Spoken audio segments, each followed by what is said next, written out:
going over there to the summit. So we're doing it this Saturday. We have 4 schools, right? One in Houston, one in Virginia, one in Rochester, one in San Antonio. If you're in any of those places, tap in with the brothers. We'll be able to get you set up with the camp. We have multiple ways for you to get this wisdom, knowledge, and understanding from the Most High. We have Mashaba's podcast on Podbean at 11 a.m. We have S.O.W. Houston, S.O.W. Norfolk, Virginia, S.O.W. Rochester. My fault. I didn't even do that. I forgot. You always kill this man. Yeah, I forgot. We have the 5 minutes of wisdom, the Hidden Truth Bible Show, and we have Israelite Media Corp. We just dropped a dope video on there about ICE, so check that out. We have kids class in Houston on Saturdays at 11 a.m. And then we have Instagram, TikTok, SOW_children_of_light, and on TikTok, SOW Children of Light. And then we have kids class in Virginia on Sundays. We have Israel wear, where you need to get your fringe game up, your garment game up. We have that, which is $35 for a shirt, $75 for the shirt and headband. We have Hebrew Academy in Virginia and Rochester every Monday. And then here in Houston, we have it every Tuesday. It's good to tap in, learn how to street speak, learn how to break down scriptures, learn how to get scriptures, learn how to read powerful. It's very dope, man. Very dope. If you need to contact a priest, we have Priest Kazakia. His number is 757-300-4047. We have Priest Quadazat, whose number is 303-557-8979. And we got Priest Zion. His number is 346-234-8340. We have 2 businesses. We have multiple businesses, but we got 2 businesses that help support the school, help support the mission. We have Sweet Ambiance, where we want everybody to smell as good as we do. We got all your fragrances and all your needs for the house, for the car, or wherever you need it. We have Chosen Creations, where we have pictures for the houses, woodworking. We have we have multiple ways, man. It's dope because you'll get something back for supporting the school. And then if you'd like to send in any donations, any alms, the Wells Fargo is 101-580-6167. The Cash App is ISBHBK Donations. And the Zelle email is isbhbk@gmail.com. The number is 757-300-4047. And with that, that'll be the end of the announcements. Man.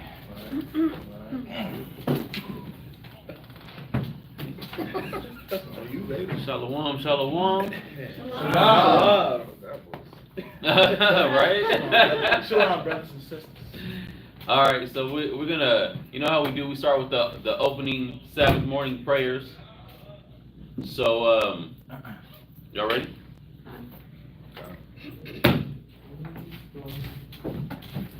Oh, it's not charger, right? Yeah. I mean, we got battery. I'll get that later.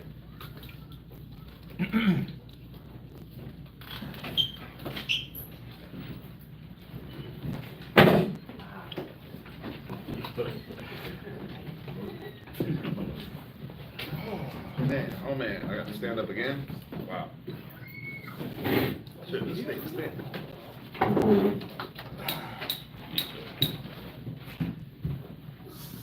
They sit down and be like the professor executive. Don't do me like that.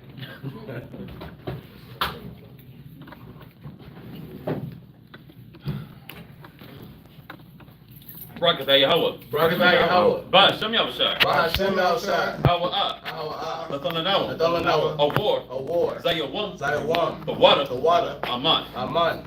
That's bless you, Yahweh, and name Yahweh Shai that gives to us the light to see. Thanks, so be it. The light represents the wisdom, knowledge, and understanding that we obtain through the scriptures from the Most High.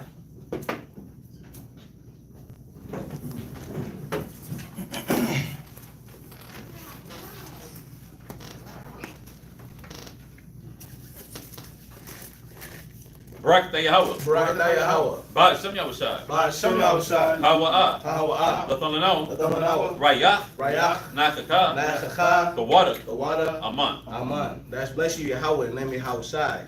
That gives to us the sweet savor. Thanks, so be it.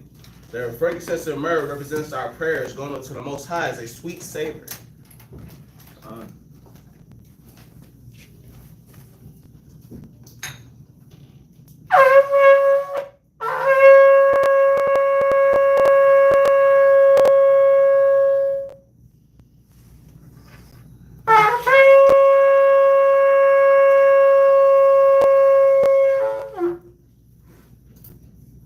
Amadi Mupanywa Yerushalayim.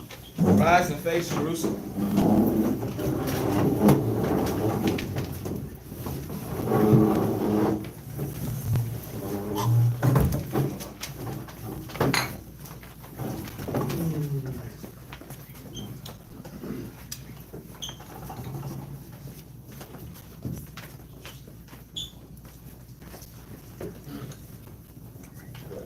Barak Yahweh. Barak Yahweh. Ba'ashem Yahushai. Ba'ashem Yahushai. Hawa'ah. Hawa'ah. Lathananaw. Lathananaw. Hashabah. Hashabah. Ba'shalom. Ba'shalom. The water. The water. Aman. Amen. Let's bless you, Yahweh, and name Yahweh Shai that gives to us the Sabbath and peace. Thanks, so be it. It's the Lord's Prayer. Psalms 121 in Hebrew. Ayin Shai. Ayin Shai. Ayam Yum Yah. Ayam Yum Yah. Al Hahari. Al Hahari. Na'ayah. Na'ayah. Yabuwa'ah. Yabuwa'ah. Isaiah. Isaiah. Isaiah. Isaiah. Yabuwa'ah. Yabuwa'ah. Ma Yahweh. Ma Yahweh. Sha'aisha. Sha'aisha. Shemayim. Shemayim. Wa Ratizah. Wa Ratizah. La'ah. La'ah. Lanathan. Lanathan. Lamawat. Lamawat. Regalia. Regalia. Yala'ah. Yala'ah. Nawam. Nawam. Shasha Wamar. Shasha Wamar. Yasha Allah. Yasha Allah. Yahweh. Yahweh. Shemaria. Shemaria. Yahweh. Yahweh. Tizalia. Tizalia. Al. Yum Yum Yad. Yum Yum Yad. Yad. Yad. Hashemash. Hashemash. Yala'ah. Yala'ah. Hakaya. Hakaya. Bayawam. Bayawam. Wala'ah. Wala'ah. Halabana. Halabana. Balayallah. Balayallah. Yahweh. Yahweh. Yashemaria. Yashemaria. Makol Ra. Makol Ra. Yashemar. Yashemar. Napashia. Napashia. Yahweh. Yahweh. Yashemar. Yashemar. Hawalakia. Hawalakia. Wawa'aya. Wawa'aya. Ma'aitan. Ma'aitan. Wa'ai. Wa'ai. Iwalam. Iwalam. Aman. Amen. Psalms 121. I lift up my eyes unto the hills from whence cometh my help. My help cometh from Yahweh, which made heaven and earth. He will not suffer thy foot to be moved. He that keepeth thee will not slumber. Behold, he that keepeth Yasharallah shall neither slumber nor sleep. Yahweh is thy keeper. Yahweh is thy shade upon thy right hand. The sun shall not smite thee by day, nor the moon by night. Yahweh shall preserve thee from all evil. He shall preserve thy soul. Yahweh shall preserve thy going out and thy coming in from this time forth and even forevermore.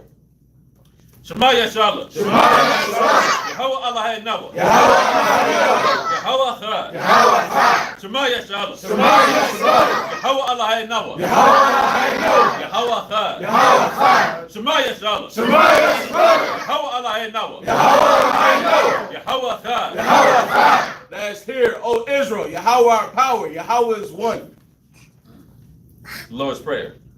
Abanawa. Abanawa. Shabbat Shemayim. Shabbat Shemayim. Qudash. Qudash. Hayah. Hayah. Shemka. Shemka. Yahweh. Yahweh. Malak Wakah. Malak Wakah. Taba'ah. Taba'ah. Ratizaka. Ratizaka. Hayah. Hayah. Aisha. Aisha. Baratizah. Baratizah. Kawa. Kawa. Hayah. Hayah. Bashemayim. Bashemayim. Lathananaw. Lathananaw. Lacham. Lacham. Ko. Ko. Yawam. Yawam. Wasalachnaw. Wasalachnaw. Kabawatnaw. Kabawatnaw. Kasalachnaw. Kasalachnaw. Kabawat Yinaw. Kabawat Yinaw. Wala'ah. Wala'ah. Tabyanaw.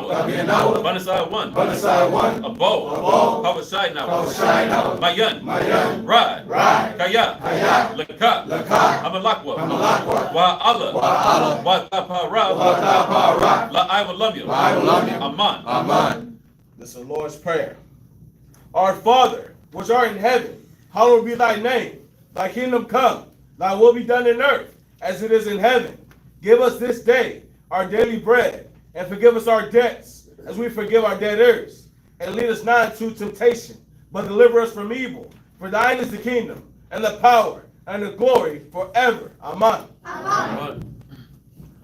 Ha'Aishara, Matazawa, the Ten Commandments. La'a, Yahaya, Laka, Alahayim, Ahoyim, Al-Panya, Thou shalt have no other powers before me. La'a, La'aisha, Laka, Pesal, Wala'a, La'ibadam, Thou shalt not make unto thee any graven image. La'a, La'akwak'at, Shun, Yahweh, Bashawa, Thou shalt not take the Lord's name in vain. Zakar, Hayawam, Hashabat, Lakwidashwa, Remember the Sabbath day to keep it holy. Kabad, Abaka, Wa, Amaka, Honor thy father and mother.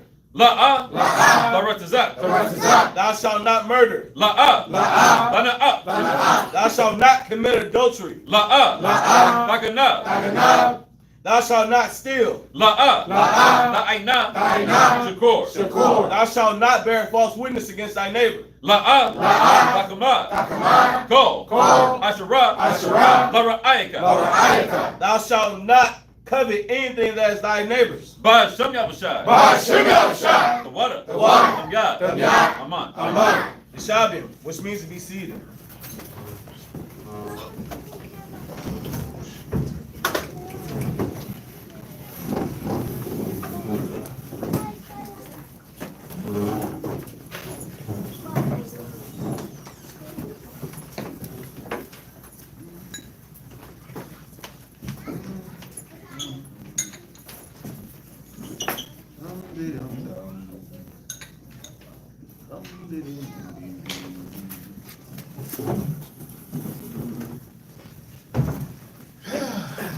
Yep. Let's get it.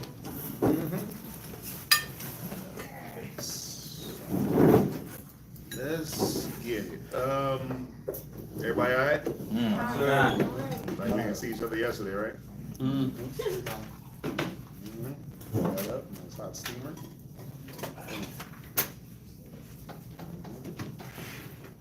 Fancy cup. It's called a taster's cup. Taste this cup. Wide lip. So when you drink, you inhale the aromas. Wow. Catch all the notes, huh? Catch all the notes. And then like it has this extra, so And it's double wall so the cup don't burn. Feel that? Double wall. oh wow. Read. So I enjoy my coffee. I don't know about other brothers drinking out of like Starbucks cups. Peasants.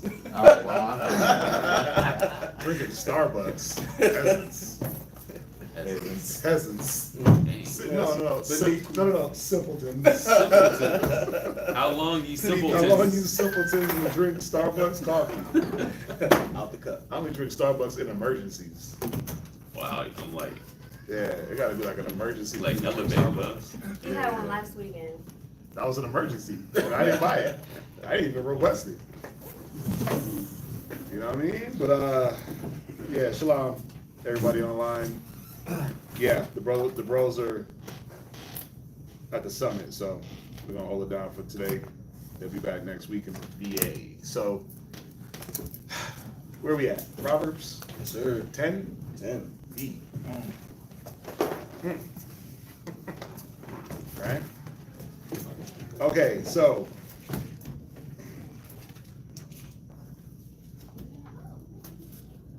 ain't gonna be here all day, man. A lot of this is going to be repeated. Right? That's what Proverbs, Psalms, so it's very repetitive in nature, which is fine. It means we don't have to sit on one point all day. Right? But we are gonna get the understanding. So we're in Proverbs, the 10th chapter. Who's the first reader?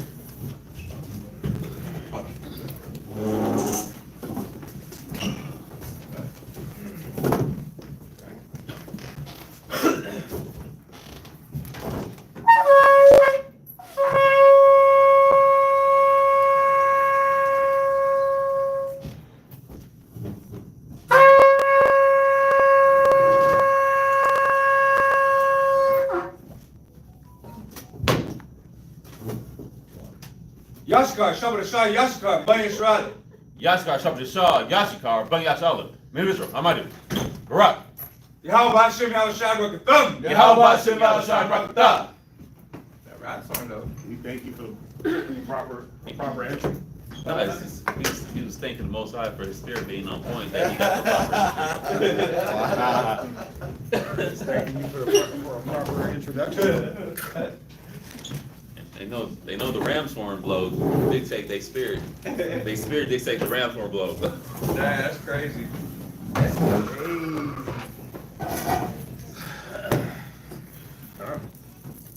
I'll say it. Right. I never heard that one. You know, it's symbolism. Symbolism. You know. Yeah, spirits be hopping and everything like that, so if I was whack, it would have been a whack call. Basically, that's what you're doing. That's what he's implying. I'd be whack though. Proverbs 10? So yeah, we have Proverbs 10. Who you want? Yeah, go ahead. Move over this a little bit like you like it.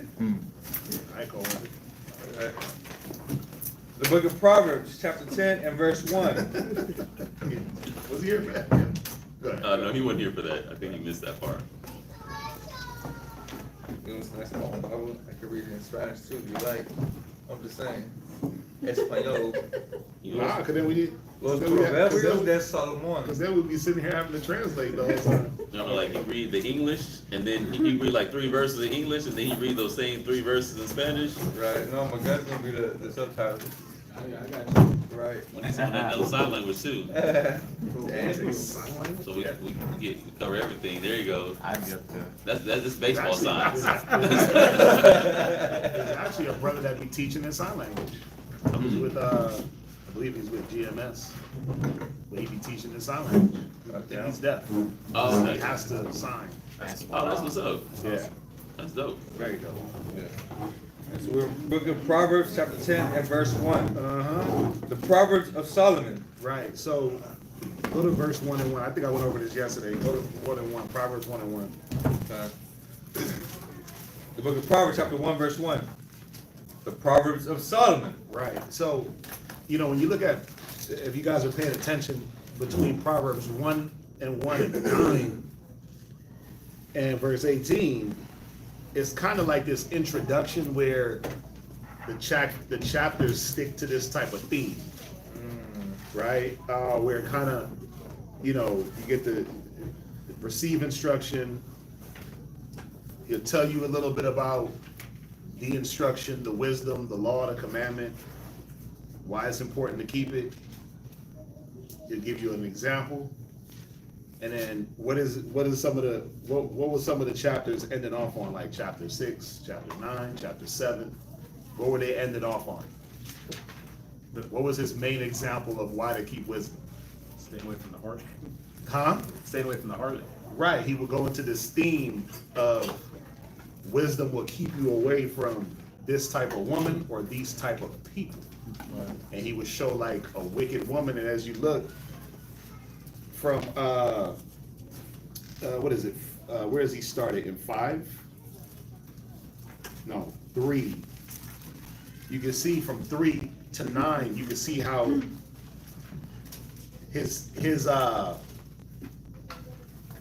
how he's describing this type of woman or person. You can see how the description gets more and more in depth. Right? You can see how it gets more and more in depth, brother. Hey, you good? You all right? Me? Yeah. Yeah. Oh, okay. Well, I do something? Nah, I'm looking at everybody. Look at you. I thought, Oh, yeah. people be looking at me like they got magnifying glass on me sometimes. It's okay. I'm used to it. So you can see the description of this type of woman, right? You can see the description gets more and more detailed in what to look for. So it's kind of like this warm up. These chapters are like a warm up. Chapter 1 through 9, it's like a warm up to get you into now the actual real convo. Because I mean, this is the thing, when we get into chapter 10 and on, it's gonna be a lot of different thoughts and ideas, right? It's not as themed. And it seems random, but it's not. It's all in one concise thought. Right. But it's not as themed as the first 9 chapters. Just something I picked up. Nice. Right? And so the Proverbs of Solomon, now we're gonna get into like the nitty gritties. Mm. Yeah, so go ahead. The book of Proverbs, chapter 10, verse 1. Mhm. A wise son maketh a glad father, but a foolish son is the heaviness of his mother. Treasures. Go to what is it? Go to Ecclesiastes, I think. 30. Because a wise son, right? We're in chapter 10, so now he's getting into it without really giving any detail. But how does a wise son become wise? Is he born wise? Lord. And that wisdom has to be instilled Right. in a son, and it's not just a wise son, it's a daughter also. When he's talking about son, you could broaden that out to just children, right? Wise children make a father happy or glad. Read Ecclesiastes 30 and 1. 30? Ecclesiastes 30 and 1. Where you at? Oh, you all the way off. Book of Ecclesiasticus, chapter 30 and verse 1. Uh-huh. He that loveth his son causes him oft to feel the rod, Go ahead. that he may have joy of him in the end. That he may what? Have joy of him in the end. Right. So what it's showing is that there got to be discipline in raising the children. There has to be discipline. Like you can't be afraid to spare the rod. To say spare the rod, spoil the child. Mm-hmm. You've heard that, right? But he that loveth his son causes him oft to feel the rod. A lot of us ain't getting enough beatings in our life, and you got other things in life to make you feel loved. Where you should have got that spanking, where you should have got that belt, right? And then some of us got too much belt where it was abusive. So where do we step in now as the children of the light, the illuminated ones? Where do we step in and dish out that discipline? Well, we got to do it with balance, right? It says the rod and reproof will drive, that foolishness from your children. But if you love them, you got to deal with them. You got to start early too. As soon as they could walk and say no, it's butt slapping time. I'm serious. It don't gotta be I'm not talking about beating 6-month-olds with a belt. I'm not talking about beating 1-year-olds with a belt. I'm not talking about that. But you tell them no, and they look at you dead in your eyes like, yes, and then they touch the thing that you told them not to touch. That's a hand slap. No, leave it alone. Right? You speak to them a few times, and then you gotta upgrade if they're not listening or if they're purposely defying you. Right? So they can get used to your correction, and you can get used to correcting. But a lot of the times, young mothers, young fathers, that's my princess. Jake in the world that got a daughter, his first daughter. She's the princess. She can't be rebuked. That's how she's gonna hold herself into her older ages, right? That's how she's gonna hold herself. And Eve in the world with a brand new son. He's the king. He's the dad. Daddy, Papa. No, don't call him Daddy and Papa. That's crazy. That's single mother terminology. And then what happens is, in his young age, he moves around like he's the king, and he can't be rebuked. And then when somebody else like me come around to rebuke, it's a problem. Like Corey, Corey like Pootie Tang. Corey's like Pootie Tang, that belt. Right? That belt got an extendo clip. That's hilarious. You know what I'm saying? Corey be ready to dish one out. Mm-hmm. Who do you think is hilarious? All Corey needs is his hair back. I mean, you look more pooty than he does. Yeah. I mean, I'm not capping. Like, I don't got the belt action. he ain't got no belt action. I got to switch it up. They got to trade off. Right? He need more belt action.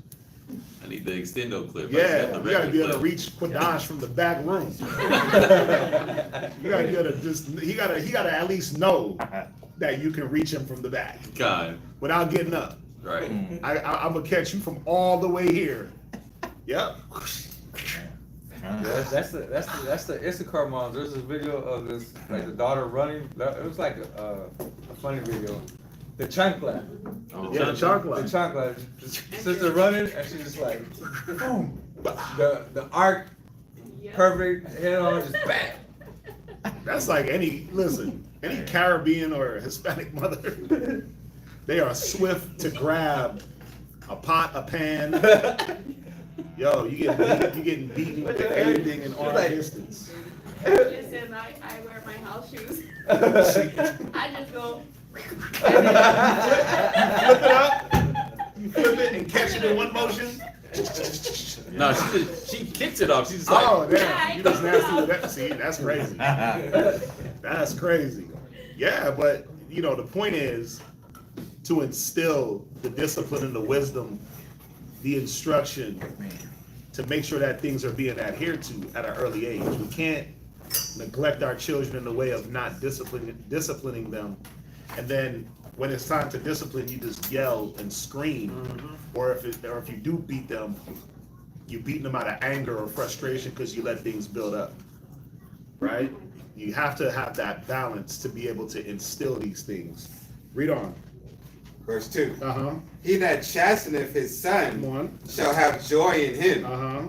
and shall rejoice of him among his acquaintance. Yeah, but all too often you want to have joy and rejoice in your children amongst your acquaintances when really your kids are bad as hell. You haven't disciplined them, you haven't instilled wisdom in them, and then you got the nerve to sit around and make something of them. Like it says it says he that jumped out to verse 7 real quick. Verse 7. Uh-huh. He that maketh too much of his son shall bind up his word, His wounds. his wounds. Right. Some of us make too much of our children. We boast them up and act like they're not bad little terrors sometimes.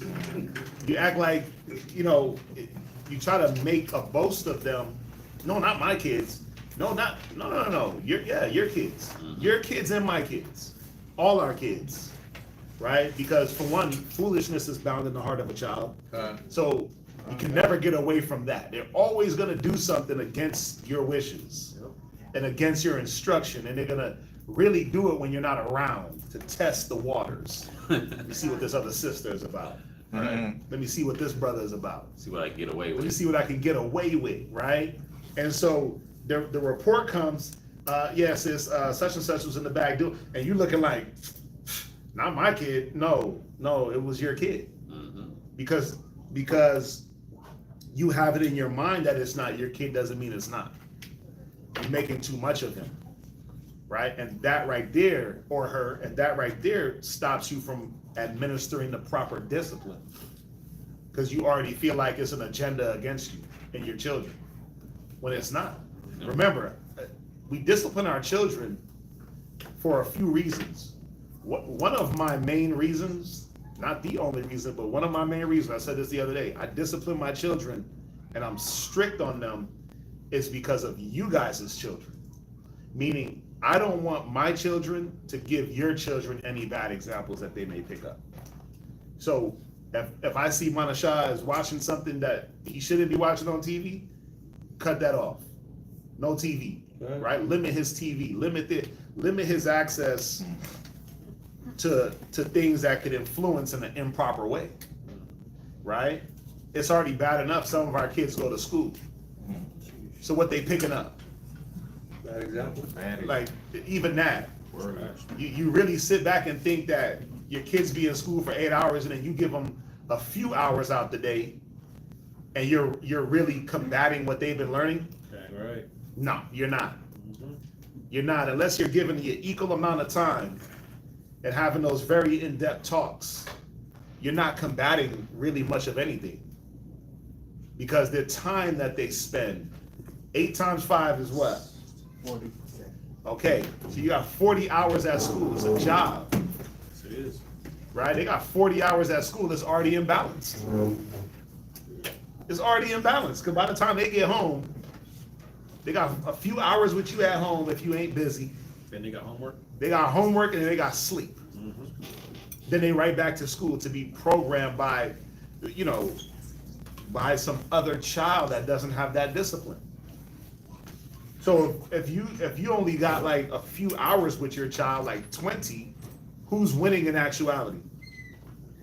What's greater, the 20 or the 40?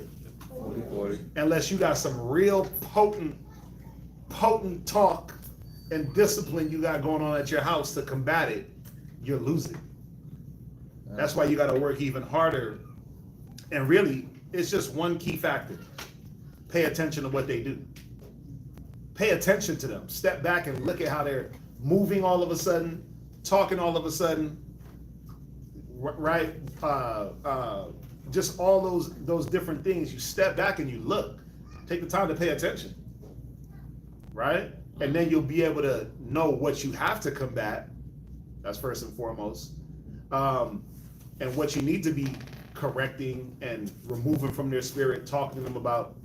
And then you got to have those pre-talks. You know what I mean by those pre-talks? Like not waiting for something to happen to have the talk. Yep. Right. Like I didn't wait. Like I remember when Noah hit. What age did Noah hit? Maybe 2 or 3. Maybe 2. You start having that talk about private parts, and nobody's supposed to see your private parts.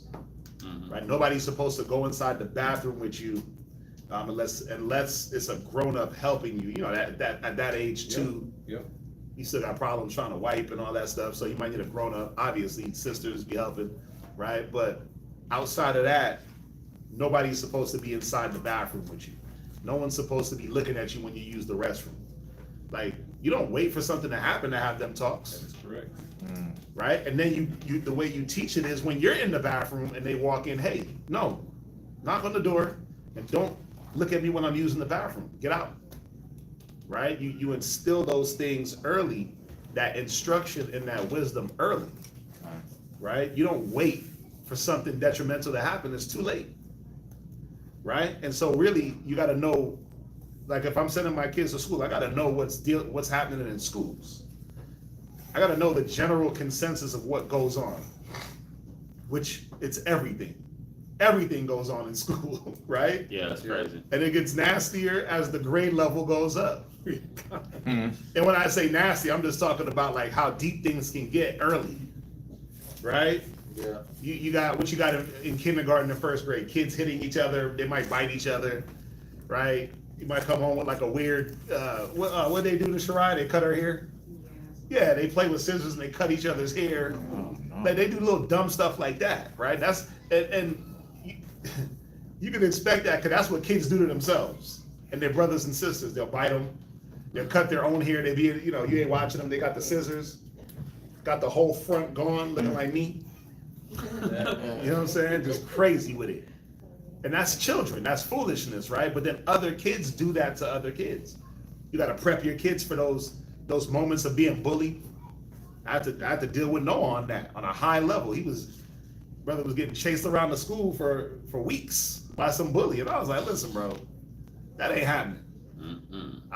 Whoop his ass, do something, right? But do not let some dude run it. Like if I got to pull up to that school, I'm gonna embarrass you and him, right? And so he stood to the bully, but he didn't have to go fight and do all this. He just let him know, like, look, don't put your hands on me, right? Don't touch me. Don't put your hands on me, right? Or it will be a problem. So you got to prep your children for all these things that if you're going to put them in a situation, wouldn't it be fair? Like the Most High put us in this world. Didn't he give us the wisdom to live in it? He did. Would it be unfair if he didn't? No, it wouldn't. We'd be disadvantaged. Yeah, it would be unfair Yeah, if he didn't. Well, He didn't give us the okay, I said wisdom. wrong. Yeah, if he didn't give us the wisdom to live in this world or live according to how he wants us to live, it'd be unfair. But he gave us the wisdom. And so what he's saying right here is follow it, right? Follow it. And then the same thing with our children. I'm going to give you the wisdom to live according to the Most High and be able to avert unrighteous people and cultivate righteous people in righteous situations, right? So read on. I don't want to be here all day. Read on. Verse 7. Verse 8. Jump up to verse 3. Go ahead. Ecclesiastes chapter 30, verse 3. Uh-huh. He that teacheth his son grieveth the enemy. Go ahead. And before his friend he shall rejoice of him. Right. You only get to rejoice of your children and have joy if you teach them something. If you give them the wisdom. If you give them the knowledge. I was driving up here just now and I was thinking, what? I was driving up here just now. Who this? John? Yo.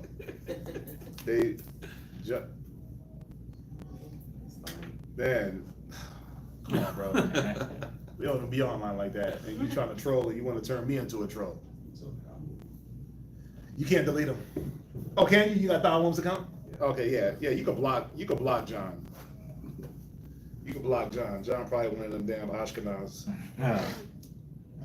He probably one of them Ashkenaz that over there getting beat up. Don't know what to do with life. Anyway, I was driving over here and I was thinking about the video that Bakar and them did. The last video they did with it was Bakar, Daniela, and he walked up to the car and he was talking to him and I was looking at the comments and niggas be dumb as hell. The comments be stupid. Like all he did in the video was ask him like, hey, did you do the things that I told you to do in the house? More like chores and things. It didn't really have anything to do with any like him pushing any biblical thing on him. And then Daniela quotes the scripture, train up a child. And then the comments is like, why are you throwing your kids into this cult? And why are you teaching them religion and this and that and that? And I was thinking, I'm like, so if a Buddhist man teaches his child to be a Buddhist, or if a Chinese man teaches his child to be a Buddhist, or an Indian man raises his child in Hinduism, how come they're not criticized heavily? But see, the problem is because they're accepted for their culture. You're not supposed to have any type of culture as a black man. Your culture is drugs, guns, cars, weed, right? That's supposed sports. Like as long as you throw a helmet on your kid and some shoulder pads, hooray! He's gonna be a star, right? But as soon as you give them something outside of entertainment, outside of entertaining the beast, why y'all doing that? Why y'all forcing him? And so y'all gotta understand that that's one of the things we gotta fight against. Yep. You gotta fight against people telling you that it's wrong to teach your children their culture and to raise them early in it when everyone else gets to do it. In my little cul-de-sac, I got the two Vietnamese people, I'm in the middle, right? I'm in the middle and I got 4 houses, right? I'm in the middle of the cul-de-sac, Vietnamese woman, older, Vietnamese dude, older. He got kids, they're older, they're in college. Then the next house is the Indian guy, right? And what do you see them doing? They dressing up. They make sure they put the red dot square in the middle of all their heads and their kids. I don't know how they do it. If they do it with like a finger or a pinky. Or they got like an instrument that they. Yeah, they got the little stamp and bam, and it's like very, very straight. Right, they make sure that thing is right there, lined up with their nose. They line it up. Lined it up nasty, and all their kids got it right. And their son, he goes to school with Noah. You know, he pop out. You'll see him. You can see that red dot. It's crazy. You can see it from across the street. That thing is bright. Snipers. Yeah, bro, that red dot is wild. And I'm like, damn, they really about that life. And then what is he throwing on his gear? And they go into their feast days. They celebrating Eid. They doing Ramadan. Right. I think they believe, I think they're Muslim. They're like it's weird what they do. They're like Muslims, but then they're kind of like not. But they do some Hinduism too. Then the dude next to him, I don't know. They're from the Middle East. I don't know what country. I forget. but they celebrate, they do their thing, you know, they do their thing too. You know, everybody gets to do their culture, right? Everybody gets to do their culture outside of us, and it's accepted. Part of their culture is to hate on us. Part of their culture is to separate their children from your children. Part of their culture is to look at you automatically like you a thief and a killer.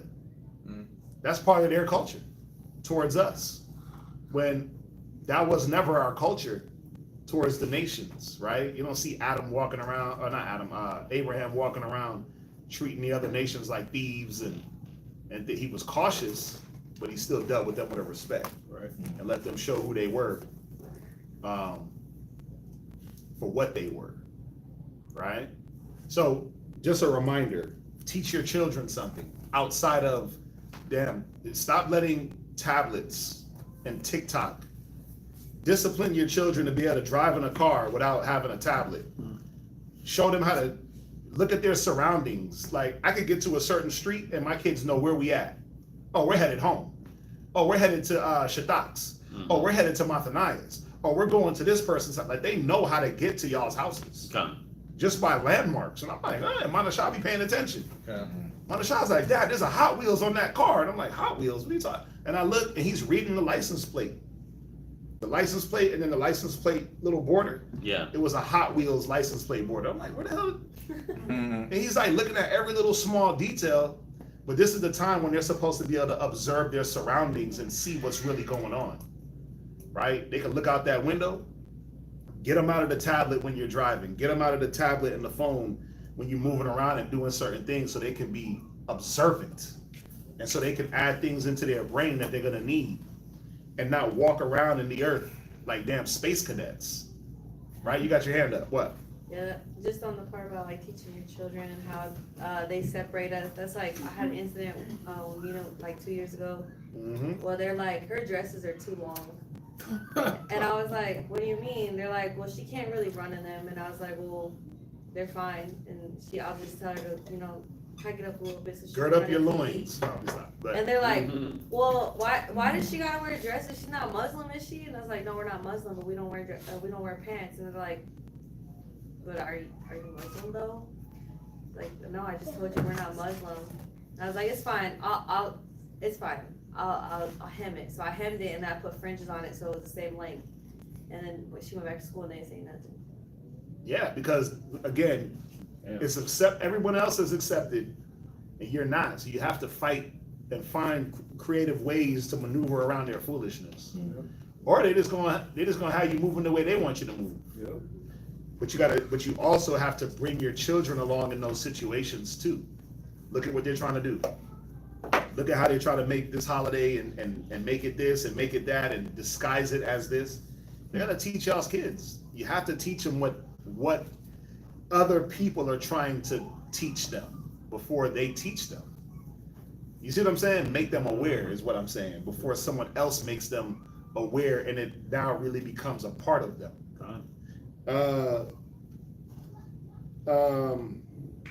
We could drop that. Y'all can read down. Y'all know what it says, right? He left behind an avenger. The point I wanted to make was, how do you receive that joy of your children in the long run? You got to discipline them. Yeah. Stop being scared talking about taking away their childhood. What childhood? What childhood? It says foolishness is born in the heart, bound in the heart of a child. What childhood? Like, just think about it. A child is gonna make fun no matter what, no matter where they at. Yeah. Yo, Yep. if y'all come to the crib and look at a warrior and Manashah, they there by themselves now because everybody's gone. The four older ones are gone, so it's just them two. For the last week and a half, no AC in the house. AC broke, right? So it's hot, it's sticky. They don't care. They in the room. They got toys. They're like playing and doing all their different things. They playing tag through the house, running and just having fun, right? They're not worried about who's around, who's not around, how cold it is, how warm it is. All they care about is having fun They're gonna make a situation to have fun. They're going to be kids. Find a way. When can they eat lunch? When can they have a little snack? We ain't trying to take no nap. No nap. No, it's summertime, Dad. No nap. That's what they on. It's summertime. No nap. Team I'm no like, nap. sometimes I'm like, man, do y'all thing. Get to sleep later, you know. But their minds, children are automatically gonna make a situation fun. So you don't have to give them a childhood, and you don't have to steal it either, right? No matter where you put a child, they'd be right here in this classroom doing what? Having their own fun. They'll make fun. They'll draw, they'll color, they'll play with toys. They're not really concerned about the surroundings of what everybody else is doing. So don't feel like you're robbing your children of their childhood because you didn't take them to Disneyland or because you didn't take them to the park every week. They don't need a park. They'll climb on furniture. They'll climb your walls. They'll run up and down the steps and treat it like the jungle gym. You don't need to take them to a dedicated place for children to have fun and to be children is all I'm saying. Is it wrong to take them to Monkey Joe's? No, the sisters do that all the time. But I'm just reminding y'all that because you did it, don't feel bad as a parent. Oh, I didn't take them to the park. Dude, they don't need the park. If you leave them, they'll run up, they'll climb trees, right? Like, what did you have as a child growing up? Streets. Like all the stuff you take your, right. Nigga, we was climbing on the damn street poles. Pull-ups, right? We went to the park and we went to the monkey bars, right? Yeah. Play marbles. Tag. Marbles. Oh, come on, bro. Yeah. Fire hydrant. You know, New York different. We was in the fire hydrant, right? We was in them hydrants. We was whatever we could get into. Sports, right? We made our own fun. Yeah. Right. Smear the queer. Yeah, we did that. Yeah. Football game. Hell yeah. Throw the ball, whoever catch it. Pile on, right? Mm-hmm. Yeah, we manhunt. We did all that, right? We did all that because that's what children are gonna do. You're gonna find ways to have fun. That's what a child wants to do. Right. So you don't have to make a fun situation for the children. Like, think about it. What is out there that's so fun? Right here in front of this building.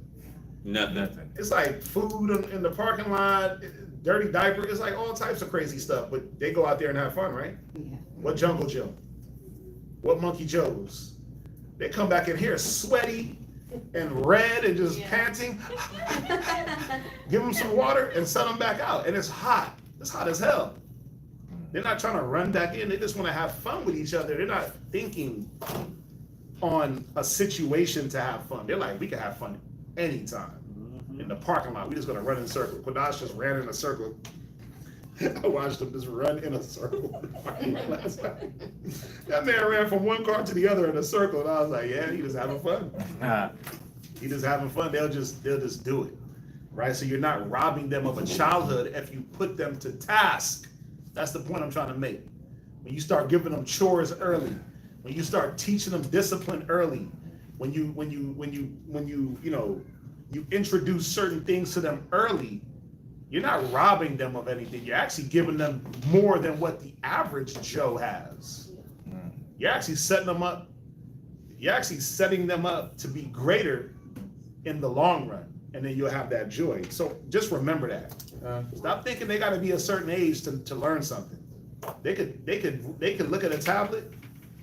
They could pick up a broom.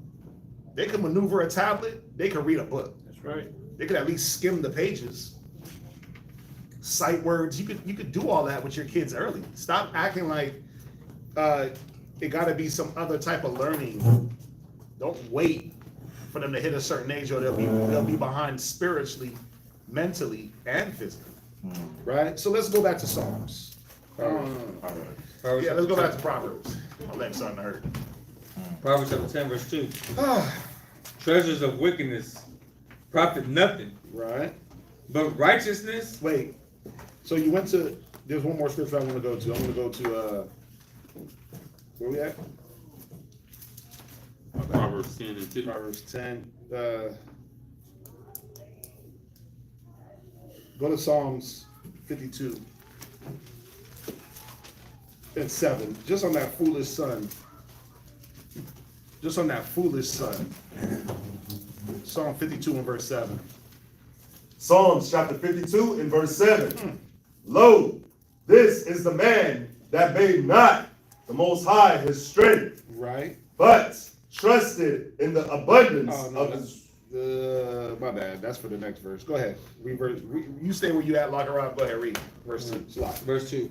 Treasures of wickedness profit nothing, but righteousness delivereth from death. Right, now you read where you at, lock around. My bad. Psalms 52 and verse 7. Lo, this is the man that made not the Most High his strength, but trusted in the abundance of his riches. Right, and that's the thing, like, treasures of wickedness don't profit. You can't ransom yourself when it's that time. You can't ransom your brother. Right? We're supposed to be making the Most High our strength. Go ahead. And strengthen himself in his wickedness. See, and that's what happens. You'll strengthen yourself in your wickedness because you think it's about the riches. So if I'm getting money in a wicked way and I feel like that's my protection, I'm gonna keep doing what? Same thing. Getting money in a wicked way. I'm gonna strengthen myself in my wickedness in actuality. But at the end all be all, none of that can save. Right? Go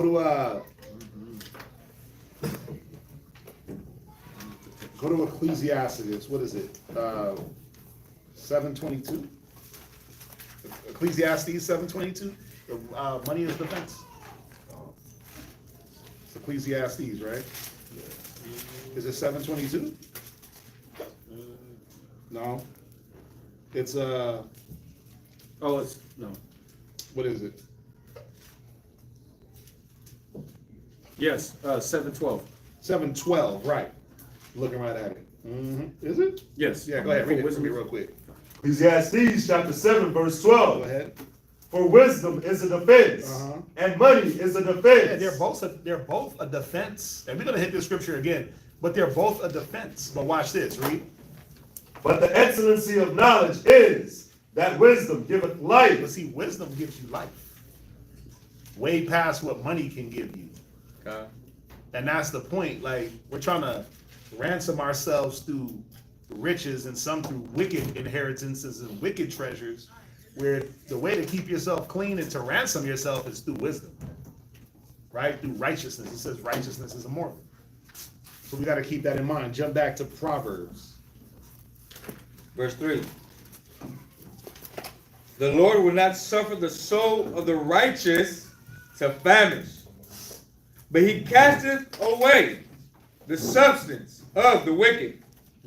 He becometh poor that dealeth with a slack hand, but the hand of the diligent maketh rich. Verse 5. Right. He becometh poor that dealeth with a slack hand, but the hand of the diligent maketh rich. This goes into that slothfulness. Right? That slack hand. I don't want to put my hand to the plow today. I don't want to work too hard today. Right? But what happens is if your hand starts to slack on your work, then what starts to slack? Well, everything else that your hand is doing. The quality of work starts to slack. And in turn, your revenue will also start to slack. Okay. Slacker, go ahead. Verse 5. Yeah. I got something. Yeah, what you got? The word for slack is Ramayah, right? When you look at that word, it says treachery, and deceit, and false, and guile. So it's like, when you look, that word is dope because, you could look at it like it's just like me being slothful. But sometimes when we're slothful, we can be trickery with our slothfulness because we don't want to, do something to the level that it's supposed to be done. So you'll do, so instead of doing what you're supposed to do, you'll cut corners. Right. You'll half-ass it. Yep. And sometimes you'll make it look like you didn't do it in a slack way. Yeah. But because you half-assed it, I do it. Sometimes that could be. I don't do it when it comes to the truth. But sometimes, but that could be the deceit though. That could be the deceit where when you cut those corners, it could be a deceitful situation where treasures of wickedness profit nothing. Yeah. Go ahead. But yeah, that was it. What was that definition again? It's the word is Ramayad. Okay. It's used. Yeah, what's the definition of that word? You got treachery, Right, deceit, right, false. right, And it says guile. right. So he becometh poor that dealeth with a treacherous hand. Yeah. Right? So you can see verse 2, verse 3, verse 4. It's kind of talking about the same thing, the treasures of wickedness. The Lord would not suffer the righteous to famish, but cast away the substance of the wicked. Why? Because how does the wicked go about to gain their substance? It's treacherous. It's deceitful. Can I get one? Yeah, what you got?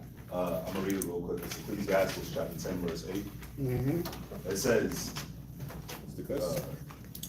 yeah, it's 7 and 8. It says, because of unrighteous dealings, injuries, and riches got by deceit, Right? the kingdom is translated from one people to another. Yep. And just going here, I was really going here because of the riches gotten by deceit. So you could look at a person that, you know, they came up, but they were slack in the way that they do it. Not necessarily slack because they were slothful, but slack because of the way that they treated people and dealt with people through deceit, through treachery. So it's like those riches, they gonna take wings and they're gonna fly away in one way or another. It's like a good example is, and I hate using this guy as an example, but it's Diddy. Diddy did a lot of people dirty. So it's like now, he built himself up to where he became a billionaire, but he did all these artists dirty. And now he's in court. And a lot of these artists and these people that was around him that he did dirty is coming to see his fall. And he didn't spend, Diddy. Oh, right. And he didn't spend all this money on lawyers to where he's mortgaging his mansion. He gotta sell his mansions just to have money to pay for all these lawyers in this case that's going on, which he may still be found guilty and lose up and lose it all. You already know he done lost all his contracts, all his deals that made him big. So even if he walks out of it, he still lost everything that made him rich. And why? Because it's just karma.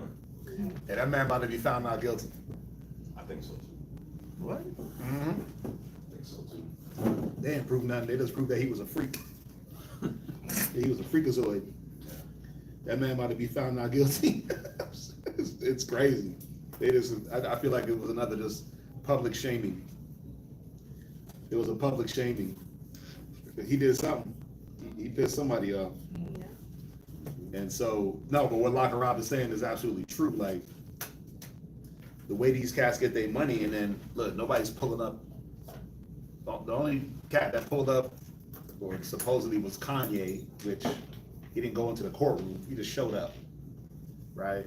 But his money can't save him in these situations. He gotta sit there and be judged by 10 jurors, right? And he can't pay them off. He can't bribe them. The one juror that was kind of out of pocket, they kicked him out the courtroom quick, right? But none of those industry cats can come save him, buy the judge off. It just ain't gonna work. Right. Looking for something. I guess while you look for that, also,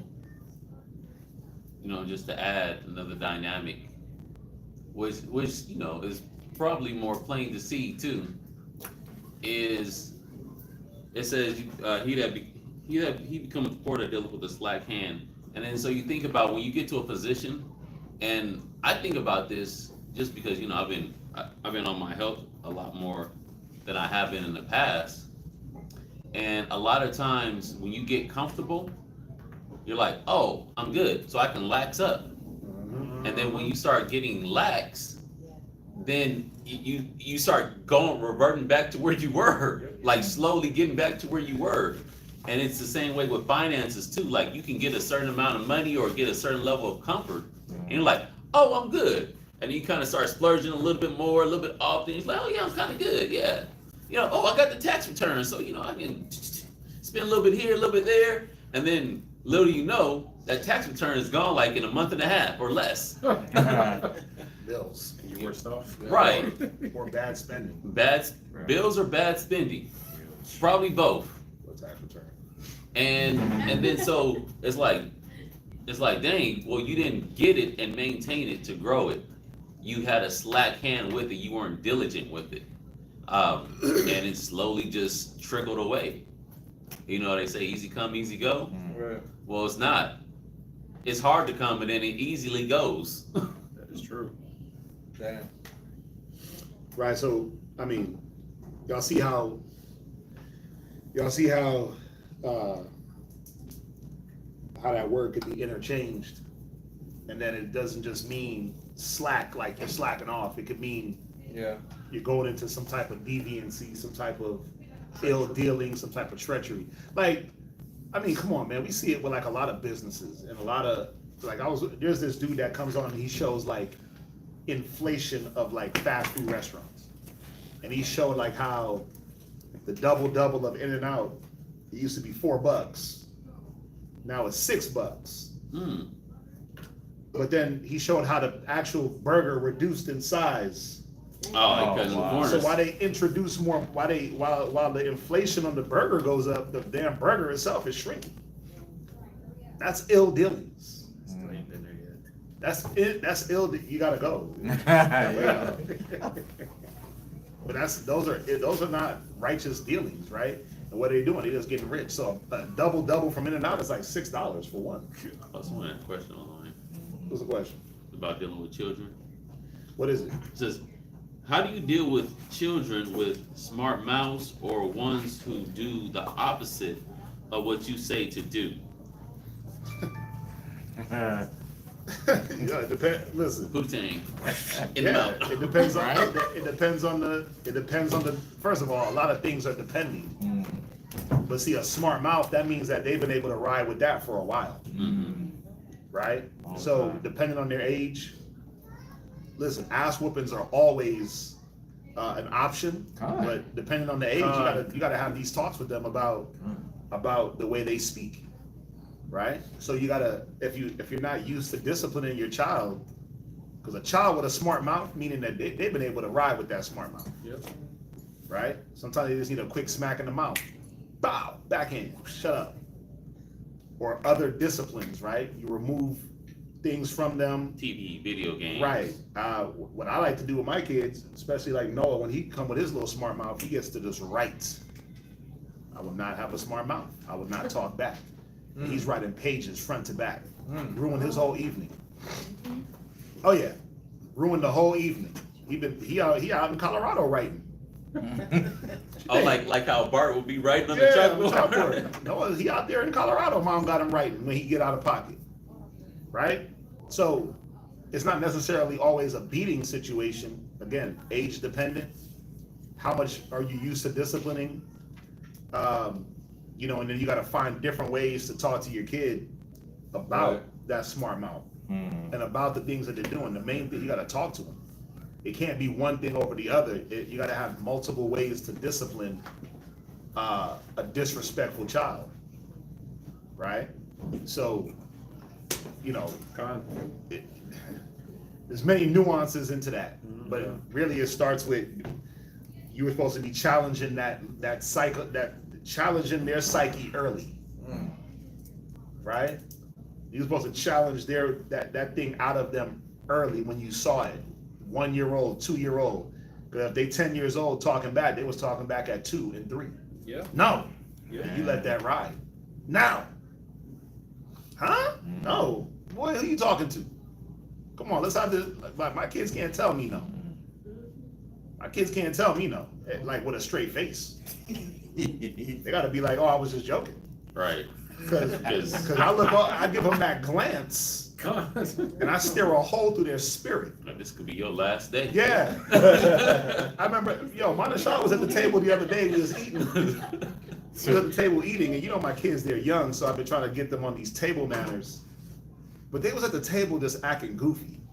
And Manashah kept doing something, and I looked at him.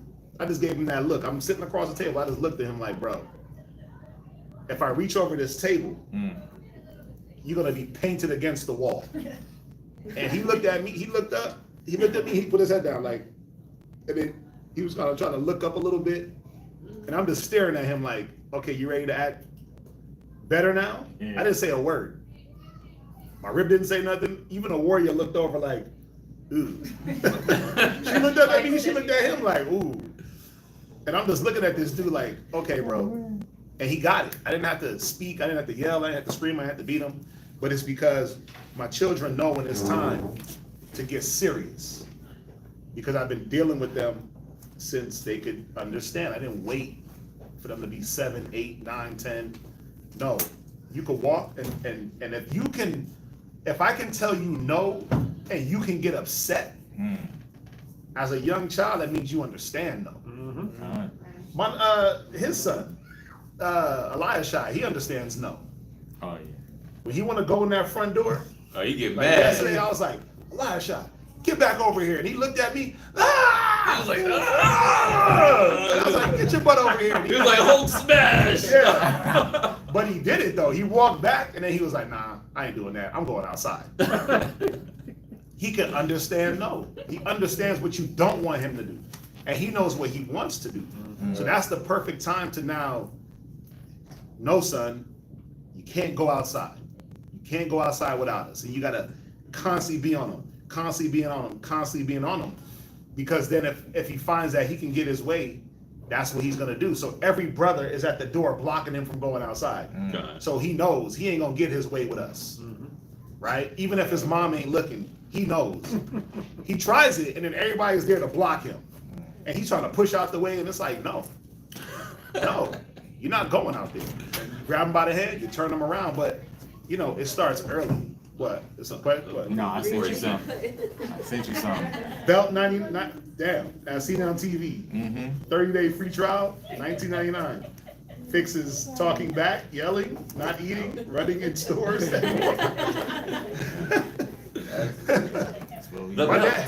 My dad used to have this one belt. He still got it. It's this leather belt with like eagles on it. I remember I caught that belt one time. Damn. Said with eagles on it? Yeah, swift as the eagle flyer. No, No, it's like embroidered into the belt. Oh, okay. I'm thinking metal. Yeah, no, it's like embroidered. Right? No, it's a brown belt. It's weird. It just got like eagle prints on it. And that thing swift as the eagle flyer. I'll never forget that belt. This belt that I got on right here. Is this it? No, this ain't it. Yeah, let me see. Yeah, Noah will never forget this belt. See this belt right here? I got this belt. This belt got like, it got like little metal stones inside of it. Okay. That's inside the leather. Oh. Yeah. Con, that's all I'm gonna say. Yeah, you want to see a cat dance? Yeah. Rain, you want to see a cat do the rain dance? Yeah. Feet. Hey, sometimes you gotta just take out that belt and you gotta be serious about it and really discipline to drive that out of them. Again, I'm not saying abuse your children, beat them over the head with an iron. Give me the one, the rod and reproof. Give me that one. It's in Proverbs. Yeah, because it's definitely a difference between beating a child and disciplining. Because when you're beating, it's like I've seen parents get so mad at their children that it's not discipline. They're taking out their frustration on them. Yeah. And I seen a mother and daughter box in the street, like literally boxing. Oh man, please. Yeah, I went to go break up the fight, and then she was like, "This is my daughter. I can beat on her." Yeah, but she's whooping your ass. Like, daughter out here whooping you. It was kind of tight, but See, like me, when I beat my children with a belt, I only give them seven lashes. say one, no. 7 lashes, 8 lashes, save 1. I'm serious. I give them 7, but it's like 7 calculated. It take about a good 20 minutes. Because in between every slap, it's like a conversation. You gotta love those. Yeah, it's not like 1, 2, 3, 4, 5, 6, 7. Be on your way. It's like, Did not did I tell you? Because you know what it does? It stops me from getting overly angry and just taking out all the anger and frustration. So turn around. It's like real slow and turn around. Don't look at me. Yeah. I was talking to you. I told you not to but you brought this on yourself. That'd be mine. Like, Yeah. look, you getting this whipping because of this. Yep. Pow. How? Hey, Yep. you remember how many times I told you not to? Yeah, and then you let them breathe, let them get all that, let the fire, because they be breathing fire after you hit them the first time.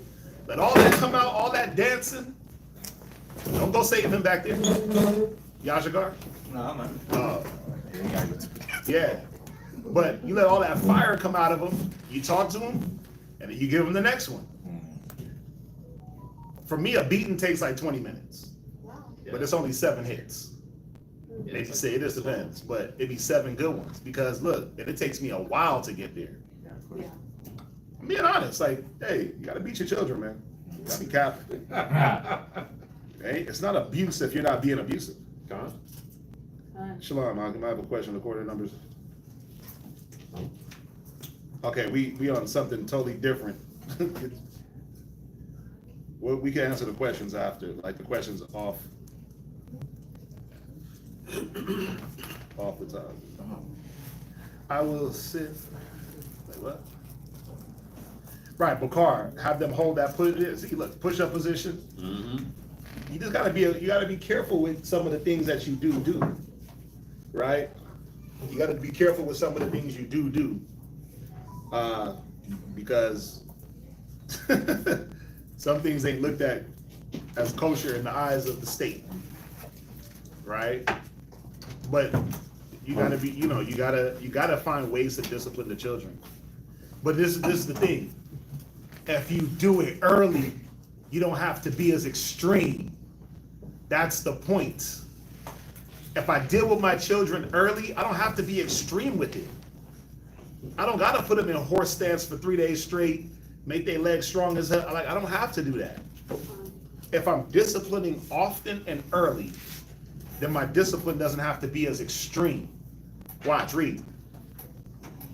Where you at? Proverbs 22. Read where you at. Proverbs chapter 22 and verse 15. Foolishness is bound in the heart of a child, Foolish, you have to understand that about children. Read.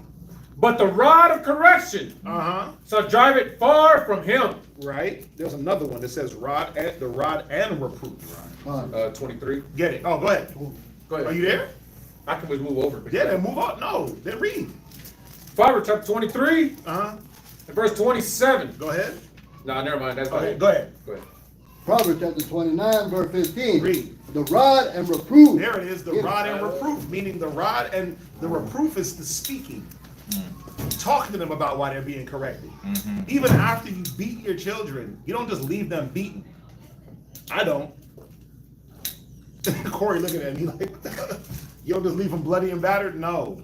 Talk to him. I bring them in and I say, hey, look, son, this is, you know why that happened, right? Yeah? Okay, so what are we gonna do next time to avoid that? And we have the convo. You give them a hug. You make them feel like you still love them because they're gonna misinterpret the beating. We understand the beating as love, right? The chastisement as love. They're not gonna look at it as such. So you gotta now come back and give them that love physically and say, hey, I still love you. You just gotta listen. I don't wanna be beating you. I don't wanna bring out the belt. I'd rather just talk. You're getting to that age now. You're getting too old to be getting beat. Right. And they do understand, but then it's, what do we have to do to make sure that this don't keep happening? So you got to have those talks with the children, with the kids. Like, you know, some of our kids are badder than others. They're more rebellious. And it just is what it is. But you got to be able to, yeah. But you got to be able to rein your children in, or else what the hell? What kind of parent are you? You got to be able to rein them in. That's the point. And you got to find different ways. You got to go into the Bible and read. Yep. Yeah. Or, because remember, if we was in them ancient days, some of y'all kids would be stoned. Okay. All right? Some of y'all kids would be brought to the elders and he'd be stoned up because that rebellion. Did you finish? No. Go ahead. The rod and reproof give wisdom, but a child left to You see that? himself A rod and reproof do what? give wisdom. So don't let nobody tell you, beat it. Oh, don't beat them. It's going to scar them. No, it says it does what? Give wisdom. The rod and reproof giveth wisdom. Go ahead. But a child left to himself. Yeah, you leave him to himself on the tablet. You leave him to himself on the cartoons. You leave him to himself and now go play. Go play. Go this. Go that. Get away. Left to himself. Come on. Bringeth his mother. Bringing his mother to shame. Right? But the foolish in one. So you, Mm. and we could go. I mean, look, we could do a class on this because I Hey, know this is a topic. There's What? this one right here. Read it. It's Proverbs 20 and 30. Mm-hmm. The blueness of a wound cleanseth away evil. The what? The blueness of a wound Ew. cleanseth away evil. Man, that black and blue. Ew. So do Today, black and blue. stripes. That's crazy.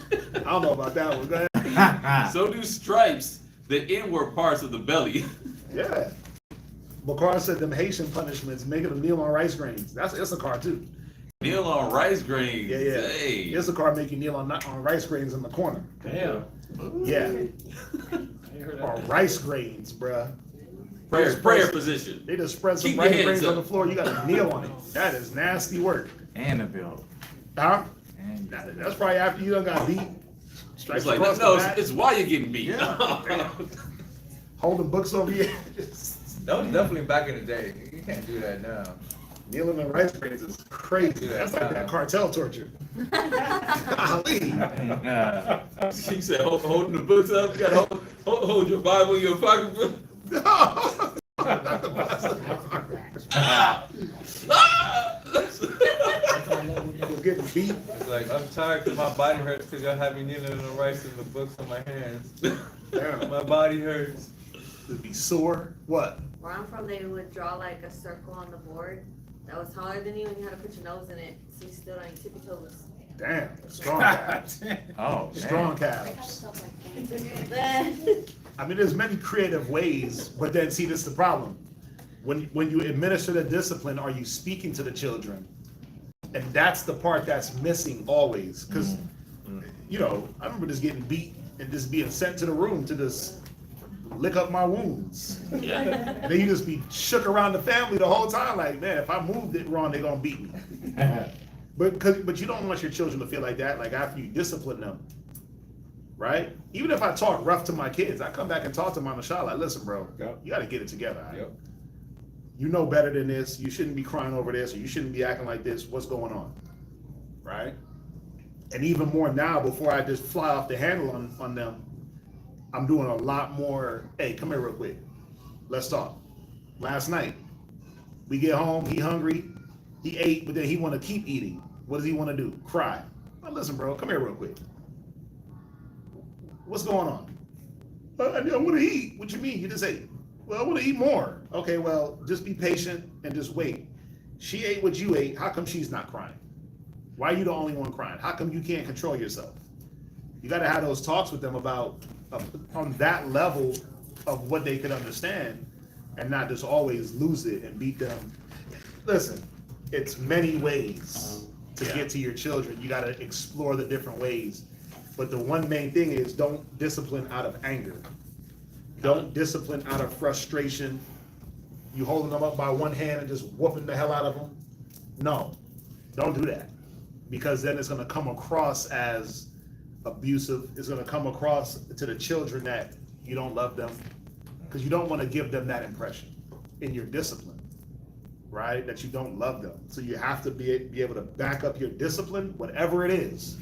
Whatever method you implore, you have to come back with a conversation to your children. We could do a class, right? We could do a class. Let's go back to Proverbs.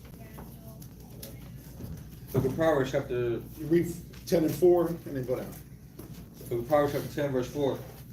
He becometh poor that dealeth with a slack hand, but the hand of the diligent maketh rich. He that gathereth in summer is a wise son, but he that sleepeth in harvest is a son that causeth shame. Right. So it's giving you what? A wise son is going to understand timing. Time to reap, time to sow, time to gather. Right? A wise son is going to know what time it is. It's reaping time, not time to sit inside the house. It's sowing time, not time to reap. There's a time to reap, there's a time to sow. These things are all learned in gathering of instruction from the Father. Go ahead. Verse 6. Blessings are upon the head of the just, Right?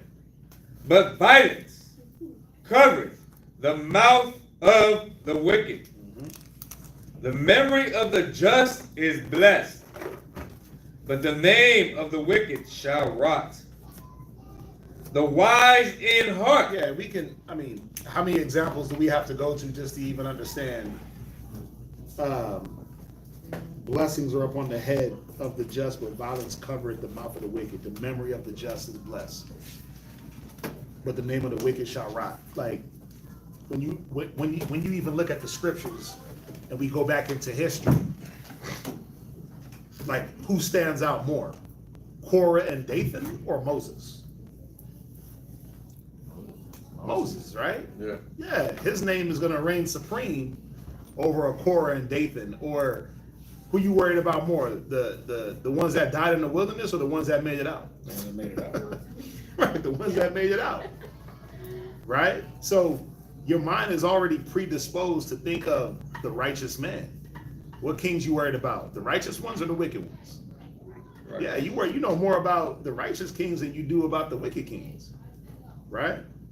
So our minds are more set because that's the end result of wickedness and righteousness. One is going to stand out more than the other, regardless. Righteousness is going to stand supreme over wickedness. Righteous examples are going to stand supreme over wickedness. So you're going to hold to those more. You should hold to those more. Right? Go ahead. Verse 8. The wise in heart will receive commandments, but a prating fool shall fall. He that walketh uprightly walketh surely, but he that perverteth his ways. Yeah, what causes us to walk upright? Wouldn't that be the commandments? Oh, right, No. be the commandments, right? So if I'm walking in the commandments and keeping the commandments, this is I walk surely.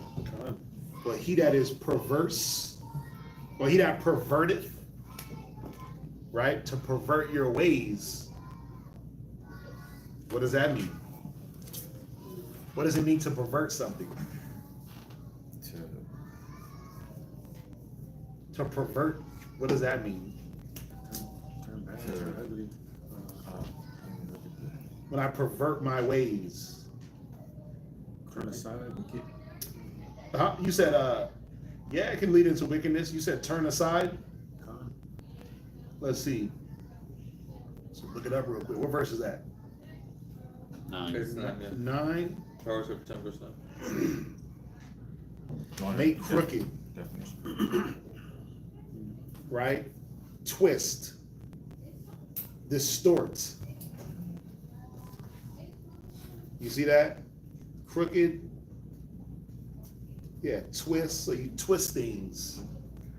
Right? You twist things for a certain way or to a certain way. You make something crooked.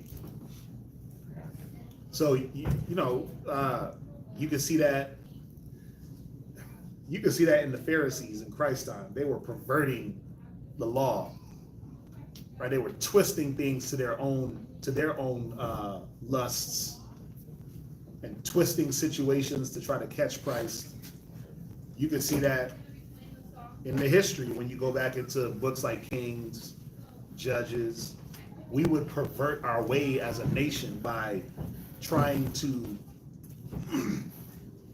perform the law of the Most High and intertwine Baal, right? The Baal worship. We would try to intertwine and twist those different ideas into one, and that's how one perverted their way. What you got? I got another definition for it. Yeah, what you got? For pervert. It says after something from its original course, Right. meaning. Did it say alter? Oh, after? Yeah, it says alter. It's like Oh, alter right, something okay, okay. from its original course, Right. meaning or state to a distortion or corruption of what was first intended. See that? So it's like how Christianity perverts the Bible. They pervert the law. The law was meant to keep us clean and to keep us sin free. But then they come back and say, you ain't got to keep that. You can do whatever you want. Just have faith, right? So they pervert the wisdom of the Bible. They pervert. You just need the 10 Commandments. You see that? They pervert a lot of the scriptures. They change it from its original Christmas is Christ's birthday. Huh? No, that's not the original meaning. Right? Go ahead. What you got? 1828. Yeah, what you got? It says that to pervert. It says to turn from truth. To turn from truth, proprietary, and from its proper purpose. To distort from its true use or end. So yeah, everything you're saying, man, is just pretty good. I like it. I never looked this up before, so. Yeah. Same for a child. Harming, threatening, self-harm. Yeah, we can always, I do, well, sits for him.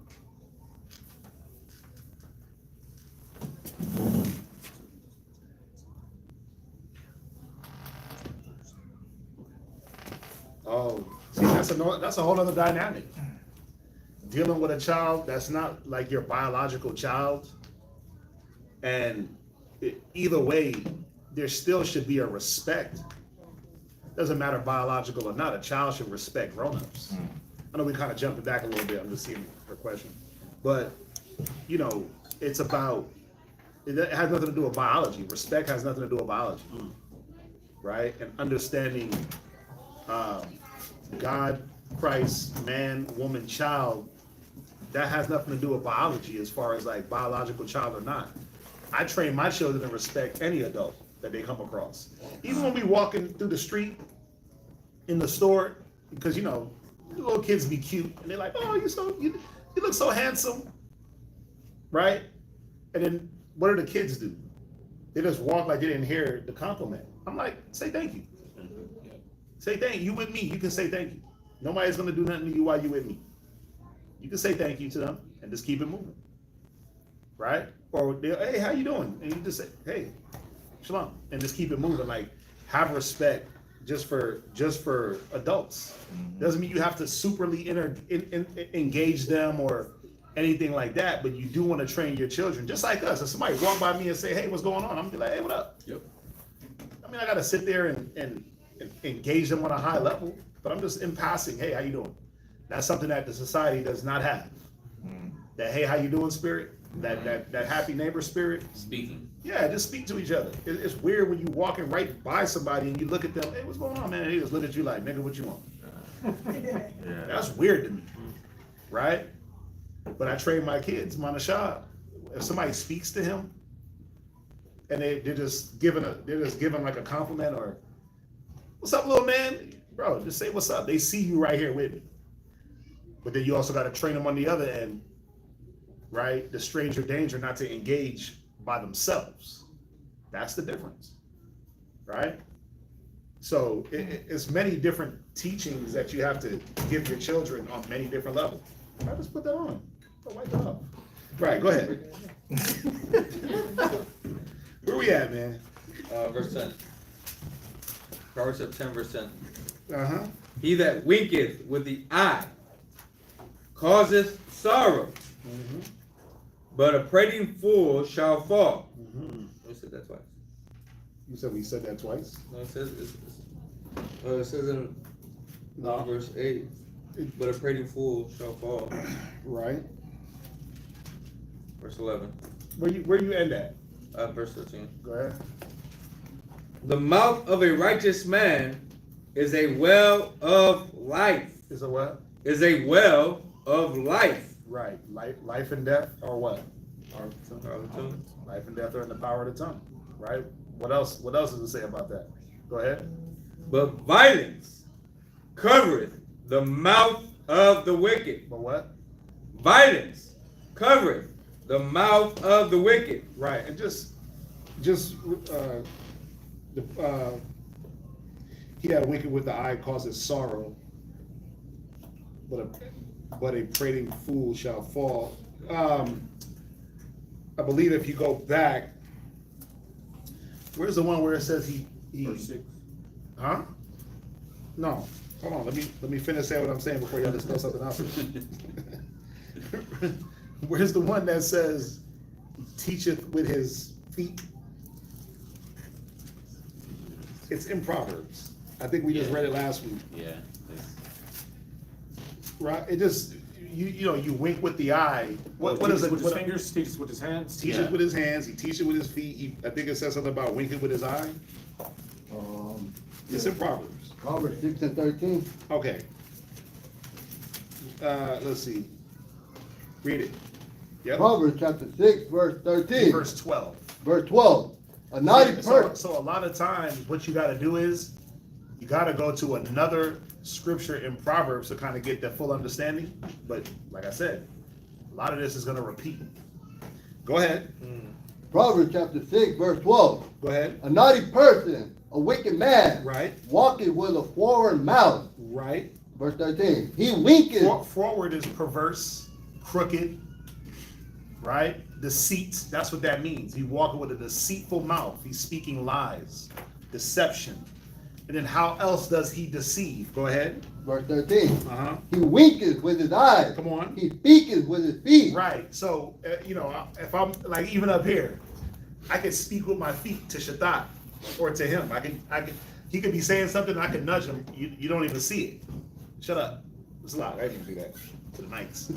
Stepped on my Nikes. Right. But I could speak with my feet by hitting his feet.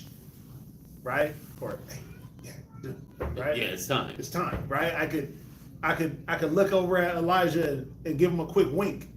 Right. I could speak with a wink. We Right. got Right? Or good job, right? You know, you do this, Yeah. he teaches with his hands. It's ways that you can do it in a deceitful, right? Ways you can do it. There's many, remember, it's like signs in the way you talk. If I wink with my eye and give you a thumbs up, what does that mean? Good job. Good job. Right? If I wink with my eye, like, wink, wink, and I'm like, it's more like, keep that on the lower, don't say nothing. Right. Type. Right. What kind is that? Ooh, oh, that's nasty. I don't like that. Don't never do that to me. That right there is Diddy talk. And iRobot. Remember that robot? And the robot winked? Yeah. Yeah, he winked like, yeah, I forget the exact situation why he did it, but he learned human emotion and gestures, right? But it says a naughty person will wink and teach with their hands and with their feet. They'll use their hands. You see it a lot with the presidents. Public speakers speak like this for some reason. They keep their hands and they gesture towards, in a way of conducting conversations. They're trained to do these things. They're trained to stand in certain ways, certain postures. When they take photos, right? They're trained where to put, like if a man takes a photo with a woman, a public figure, he's trained where to strategically put his hand on her to show that he's in control. It's always below the shoulder, above the ass, small of the back. That way, it shows that this man is guiding this woman. He's in control. He puts his hand there as a sign of, I'm in control. I could usher this woman out the way. I can move her wherever I want to move her. It's all these things that if you understand what's going on, they're using hands, they're using feet, they're using all body parts, right, to teach. A naughty person, that's what it says. So you go back, it says a person that winketh causes sorrow, right? Because they're using those gestures, right, in a deceitful manner for someone else's downfall, right? Read on, and then you can jump back to Proverbs. He winketh with his eyes. Right. He speaketh with his feet. Right. He teacheth with his fingers. Teaches with his fingers, so there's certain finger gestures and finger placements, and you know what I'm saying? I'm gonna teach you I'm a Crip, and I'm gonna just Crip it up. I'm gonna teach you I'm a blood. I'm a blood. You know what I'm saying? I'm gonna teach with the fingers. Let me stop doing that because then they're gonna Right. We're gonna clip this video. Blood. Go ahead. Damun. That was it. No, read verse 14. Oh, verse 14. Forwardness is in his heart. Forwardness is already in his heart, in his mind. So how does he bring out his forwardness? Through the winking, through the fingers, through the gestures, through the body placement, through the body language. Go ahead. He devises mischief continually. Go ahead. He soweth discord. So if discord. So when we jump back to 10, he that winketh with the eye causes sorrow. Why? Well, because he's causing discord. This is showing you in a deceitful way. Right? So let's go back. Yeah. I've done verse 12. Okay, read on. Verse 12. Hatred stirred up strife, Right? but love covereth. Right. Hatred stir up strife, meaning, and this is why the scriptures tell us not to grudge. Because grudging turns into hatred. What? This is a question. What does it really actually mean? But violence covereth the mouth of the wicked. What is it? Okay, read it. The mouth of a righteous man is. Read verse 6. Verse 6. Proverbs chapter 10, verse 6. Blessings are upon the head of the just, Right? but violence covereth the mouth of the wicked. So it can go into a few things where well,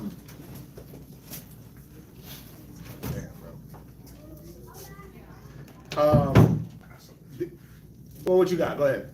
I was gonna, But they asked the same question on Friday. God, But they asked the same question the other day. Go ahead. What you got? you start at verse 8. It's No, not verse 8. I know. But what I'm saying is, like, in just looking at it, chapter 2, it's talking about like the way you talk. So when you look up the word prating, so like in verse 8, the wise in heart will receive commandments, but a prating fool shall fall. Prating just means the way you talk. So you just talking, it's speech, right? So your question in verse 10. No. His question is in verse verse 11. 6. 6 and 11. Violence It covereth the mouth. That would be in verse 6. Yeah. It said the same thing. Oh, where? says in Like 11. verse 11 and 6. Oh, my bad. Yeah, so My bad. with just the word praise meaning the way you talk, right? If you look at verse 6, blessings are upon the head of the just, but violence covereth the mouth of the wicked. And all of it is just talking about, like, even as you read out, it's talking about the way that you talk. So like even like with the wink of the eye, like what causes out was just going into about you talking with your hands, you talking with your feet. All this is going into the way that you talk. So like even in verse 9, it says, he that walketh uprightly walketh surely. Surely means safely, confidently, securely. But he that perverteth his ways shall be known. So when you'll know a person by the, like how it says, you know a man by his attire, his gait, his excessive laughter, the way that he walks.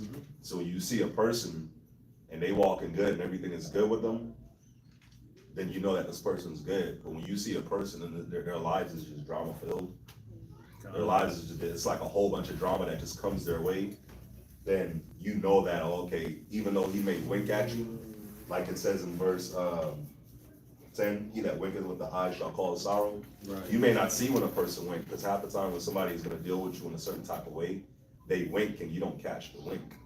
You see what I'm saying? But you'll know that this person, nothing but violence or nothing but wickedness comes from them. So even though like you're dealing with this person and they may wink, you may not catch it, you're just looking at their lives and you're seeing that, damn, safety doesn't come from this person. Good and prosperity don't come from this person. You see what I'm saying? So now when you jump to verse 11, the mouth of the righteous man is the well of life, but violence covereth the mouth of the wicked. Why? Because this wicked person, they're winking behind your back and you don't know. So even though they may come off as being, it's like a perfect example right now is like Trump. Trump talking about, oh yeah, we got peace now in the Middle East. Right. But all these politicians, they come and they speak a certain type of way and you think it's all good. Right. But then Netanyahu, right?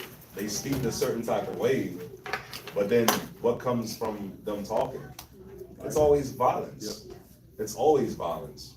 You look at the Iranians, they try to paint them as violent people, but what does their actions show? Their actions throughout time, throughout history, especially recent history, has showed that they're actually peaceful. They ain't doing nothing. Right. But America comes off and they speak in this way where it's like, yeah, it's all gonna be good. It's all gonna be good. And when It's deceit, because violence don't always mean violent actions. Right. yeah, It's deceitful talk. Go ahead.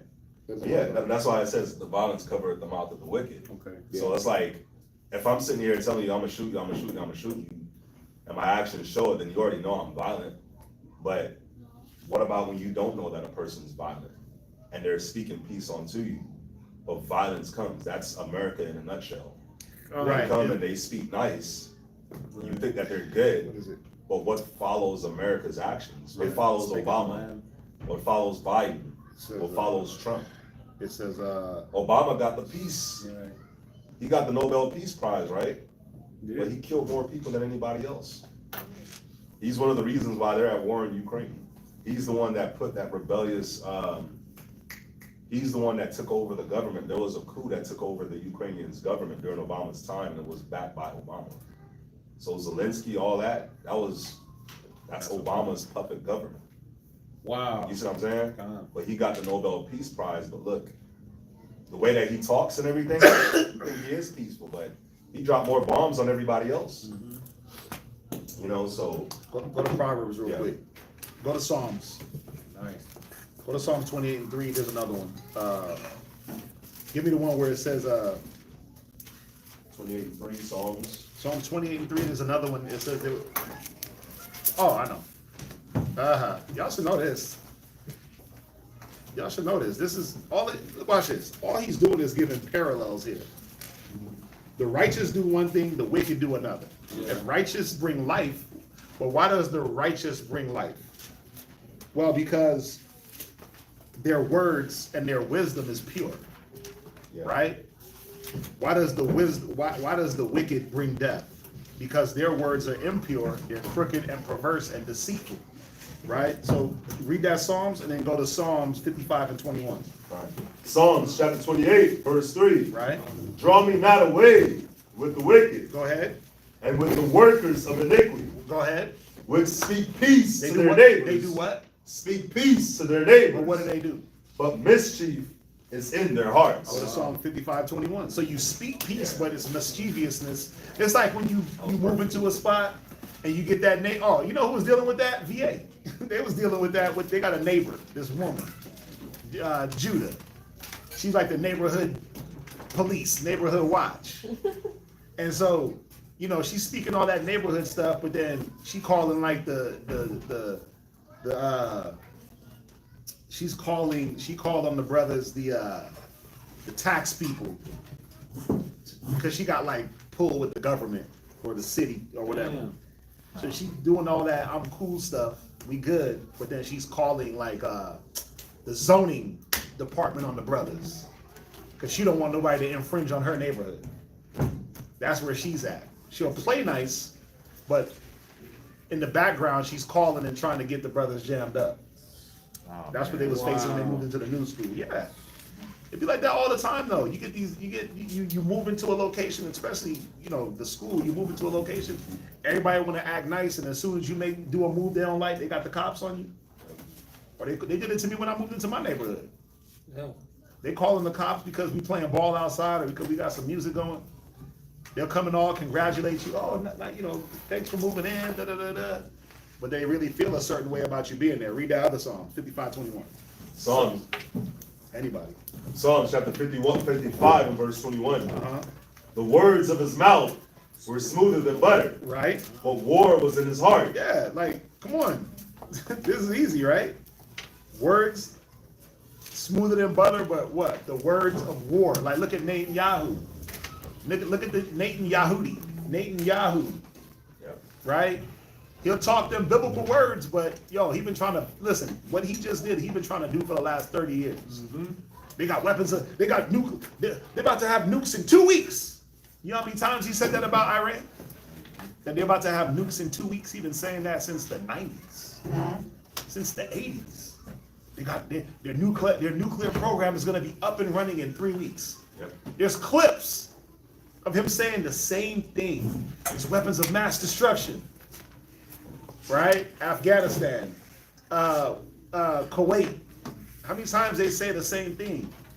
But their heart is proposed to do something else. Go ahead. His words were softer than oil. Right? Yet were they drawn swords. Yet were they drawn swords. So the wicked, violence covereth his mouth. Right? The righteous life is going to come, but the wicked, violence and death, because it's deceit. Deceit, violence is deceit here in this context. His talk is in the deception, in the deceptive way. That's what covereth his mouth. Right? And then also, it's a shame. Because once that violence and everything is brought out, it's shame that's covering them also. In another context. So, I didn't realize it said it in verse 11 also. I didn't know we were down there. Good lips. Right. Verse 12. Oh, that's why you asked it right there, right. Hatred stir up strifes. Now we're in verse 12, right? Yeah. You know, just on this 11 too, there's 2 instances in the mall, and even on a smaller scale, 2 separate instances, 2 separate interactions. People just came very aggressive, not towards me, but very aggressive, violent, like if they was gonna fight with somebody around the zone.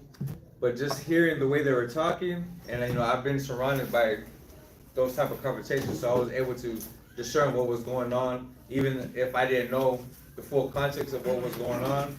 As it was approaching real loud, I'm like, nope, you gotta get out of here with that.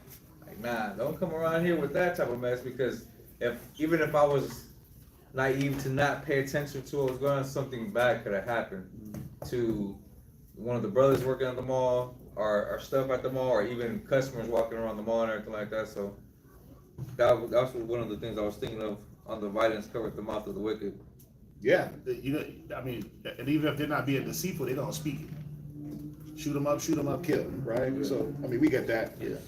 Verse 12. Verse 12. Hatred stirreth up strifes, Right? but love covereth all sins. In the lips of him that hath understanding. It says hatred. It says hatred stir up strifes, meaning, and I was going into why the scriptures tell us not to grudge, because grudging turns into hatred. And so, what is this showing us? Like unresolved issues, right? If I have an unresolved issue with you, I'm not gonna let that go. It's always gonna be a strife when we got to get down to business, right? But love covereth all sins. If it's about charity and trying to find peace with all men and being charitable, I'm going to find an avenue to forgive and not grudge. Y'all see that? Yeah. Where you at? Verse 13. In the lips of him that hath understanding, wisdom is found. But a rod is for the back of him that is void of understanding. Yeah, you see that? So you know when a person has understanding or not, because they'll perform what they understand. They'll perform according to how they understand. Right. And so for a child that doesn't understand no by words, what do you got to do? Or if a child doesn't understand not to talk back disrespectfully, right? After so many talks, what do you got to do? You got to do what the scriptures say. The rod is for the back of him that is void of understanding. Right? We get that?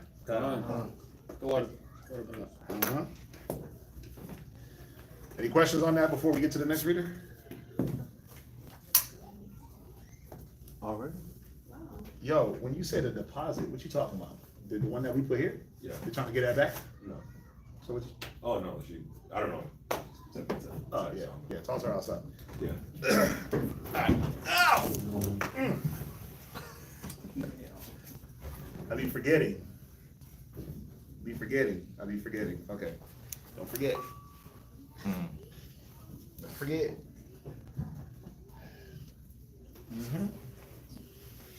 See what his spirit's like.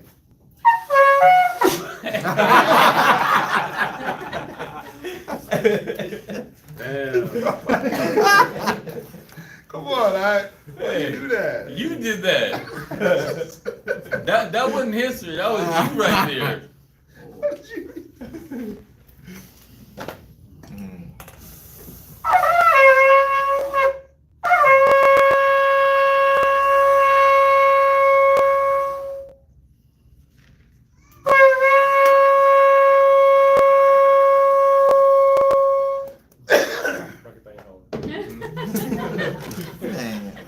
one Sabbath Shah Yahweh Banya Shirala.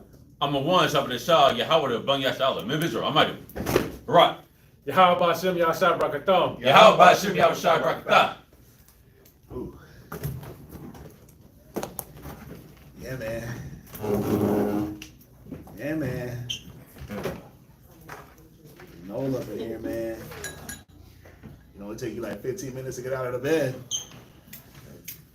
You might just need to do a split and then. So what I had to do this morning to get out of bed, I had to lay there, and I had to grab my knee and lift my knee and like kind of keep my leg up for a little bit, and then put it down, and then lift it, and then put it down.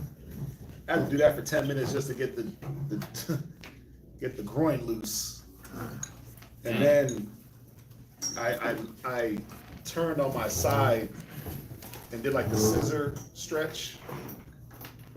I gotta do that in the bed before I get up. Yeah. So I did that, and I was like, okay, and I was able to just pop right up. But if I don't do that and that thing is tight, Good luck. good luck. You don't have no ointment for it? This is because I made some ointment one time. And this is I got at Michoacana. What is it? It's like They got a CBD. weed. They got a weed It's a plant CBD on it. oil. Okay. And What it's is it? I went and got it. This actually works very well. CBD oil is good. Yeah, it works very, very good. What is it like for pain, right? Yeah, it's for pain. It's Yeah. solid. Yeah. I want to try. I want to try some castor oil first. So what? Castor oil. Castor oil is supposed to be a very deeply penetrating oil that it's supposed to penetrate. It's the deepest penetrating oil from what I've seen and heard and read. It's a topical. You know, people use it for hair. Castor oil, beard. Yeah. But it penetrates deep into like the tissues. They say that it can break up certain cancer cells and things like that. So I'm gonna try that to see if it give me some alleviation. Yeah. This stuff's pretty good though. You gotta give it up. Yeah, CBD oil is good. That stuff, it definitely works. If that don't work, I'm gonna try that. Yeah. Anything to not be going through this. Too young for this. Right. Got too young, bro. I can't go on power walks with my brother. I know what you can do. Brother be power walking. What? You can just sprint. Nah. Dang. That was a sprint. Just Yeah. tear the muscle. Rip the whole groin out. It's like it's already aggravated. Let's just rip it now. Well, this is the thing. So this is different than what I did in Rochester. Because when I was in Rochester, I pulled my groin also the other side, and I was able to play ball. I was able to run, but it was different. It was in a different place, right? This is This is up. It's extending higher up, where now it's affecting my quad and my knee. You said just go sprint, just run it out, blow out the whole. You'll heal faster. But you know what? That's like I was thinking of, you know what's funny? I did think about like just start running. I ain't gonna lie. that's like the David Goggins method. Like you hurt, you just keep going, and then eventually you'll be better. Listen, bro, I cut the grass yesterday, so you talking about keep going. Bruh, anyway, I don't want to talk about it. Let's move on. Where we at? Proverbs chapter 10 and verse 14. Wise men lay up knowledge, Right? but the mouth of the foolish is near destruction. Yeah, so it's kind of all going into the same theme about the wise and what they speak. They lay up destruction. They speak folly. They speak destruction. They'll tell you what they're about. That's why, man, when a person tell you what they're about, believe them. Stop trying to act like they're not about that. And destruction doesn't always have to mean they got guns and knives, right? But they'll say that they're gonna do certain things that will be a destruction in their spirit, right? Or destructive to their relationship. Many men we run into, they be in the mall, and what they want to do, they want to chase every little chick, but they got a girl, and it's like, bro, you'll destroy your relationship that way. No, I gotta get that. I gotta chase that. She ain't gonna know. That's destructive. It says a fool, a wicked man is gonna do that. He's gonna destroy himself, but he'll speak about it. He'll speak about his destruction. Go ahead. Verse 15. The rich man's wealth is his strong city. Right. Go ahead. The destruction of the poor is their poverty. A rich man's wealth is his strong city. What does that mean? It's literally saying a rich man's wealth equals a strong city. Right? To him, in his mind. In his own mind, as much as wealth as I got, that's how powerful I am. Mm-hmm. Right? So that's what a man will put into his head. So if I'm a millionaire, I'm untouchable. That's my strong city, is my money. So if I got 2 million, guess what? I'm a gated fortress. What about the dude that got 1 billion? He's way more gated in his mind. He's way more defensed up to himself. Right? But that's again, that's to that person's mind. Watch. Go to 18 and 11. Watch this. Proverbs 18 and verse 11. Just what I was saying about having to jump over to get certain understandings of how it's going. Watch. Read this. Proverbs chapter 18, verse 11. Right. The rich man's wealth is his strong city, Go ahead. and as an high wall in his own conceit. See that? And as a high wall in his own conceit. So it's It's basically his own mind. So depending on what I got is depending on how strong I am. You see that? Where that don't make sense, right? That's not how that should be. so it's imagination, basically, right? Yeah. But it said, but our strong city should be Zion. It should be the Most High, right? What does it say in Psalms? It's in the later chapters. It just hit my brain. He said, man, he was talking about how, oh man. Let's see here. Let me see if I can find it real quick. Deliver me. Talks about dwelling in his city.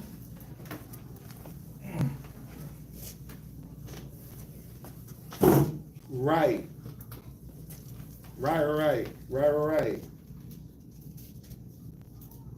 Like Psalms 144 and 2.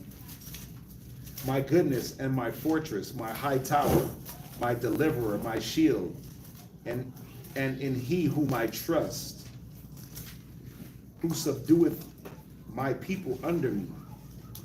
Right? So what's David going into? That the Most High is that fortress.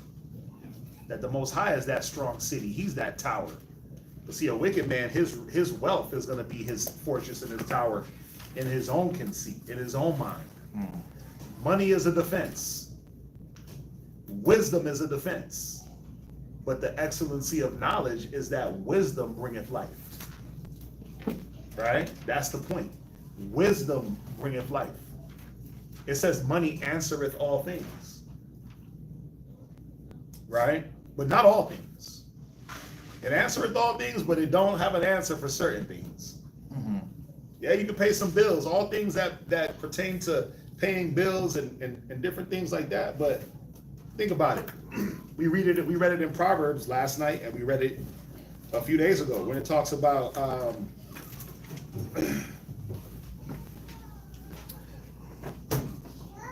Proverbs chapter 6 and verse 34, for jealousy is the rage of a man, therefore he will not spare the day of vengeance. He will not regard any ransom. Neither will he rest content though thou givest many gifts. So money don't answer everything, but wisdom, right? Wisdom is the answer. It bringeth life. Whoso committeth adultery with a woman lacketh understanding. He that doeth it destroyeth his own soul. So money don't answer everything. In these things where wisdom is supposed to be over the money, and this is where a lot of people mess up, because you try to put money in the place of wisdom, and it don't work. So I get you. I know y'all understand that. Jump back to Proverbs 10. Proverbs chapter 10 and verse. Yeah. Just on the richest man's wealth. So I seen yesterday that for Jeff Bezos, his yacht, to have his yacht continuously floating on the ocean wherever it's at, it costs 25 million a year. And then it goes on to say he makes 25 million in 3 hours. And then right now there's a big process on this guy. Yeah, because you're trying to have a wedding in Venice. Yeah.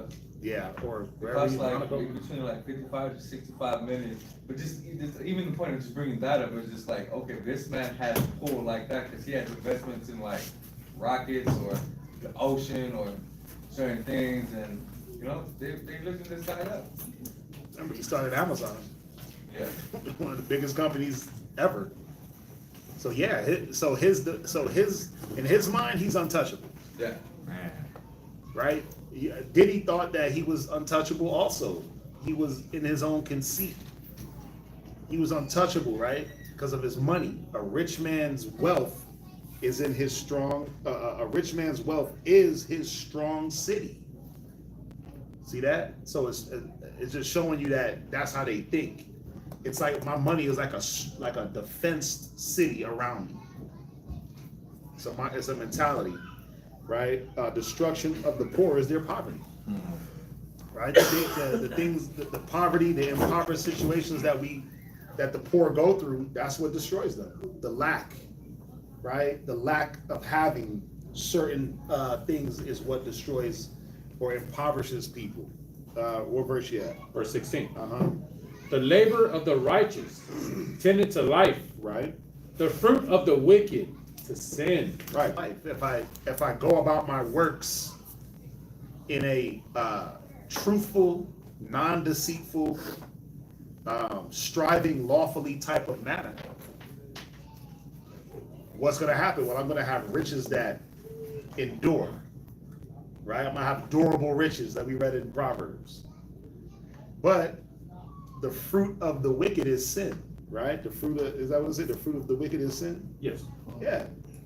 What comes from the wicked? What is their fruit? It's sin. Why? Because wickedness comes from where? Where does it start? Thoughts of a man in his mind. And then he does what? He brings it out to action, right? So, watch. Go to, what is it, James? Where it says, tempted of the Lord, James 1 and 4.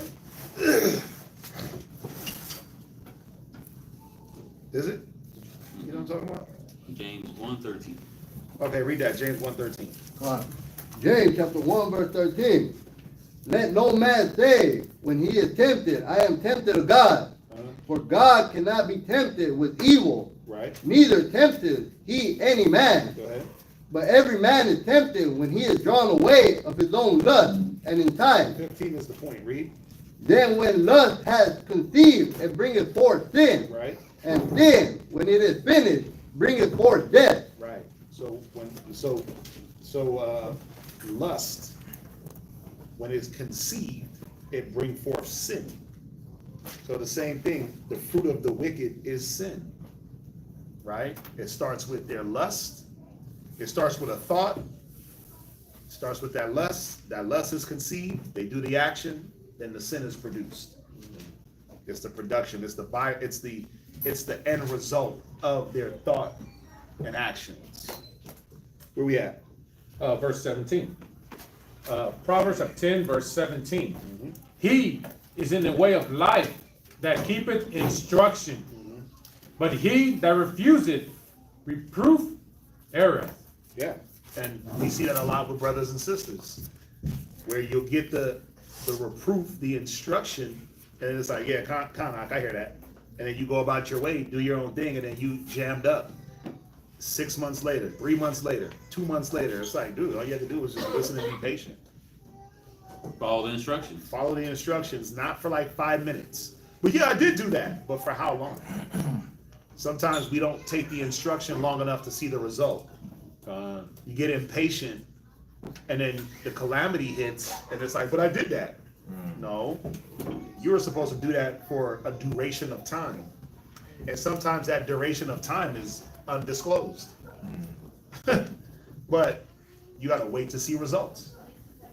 So instead of taking the instruction and then following through with it for a while and putting yourself under that yoke of discipline, you get impatient.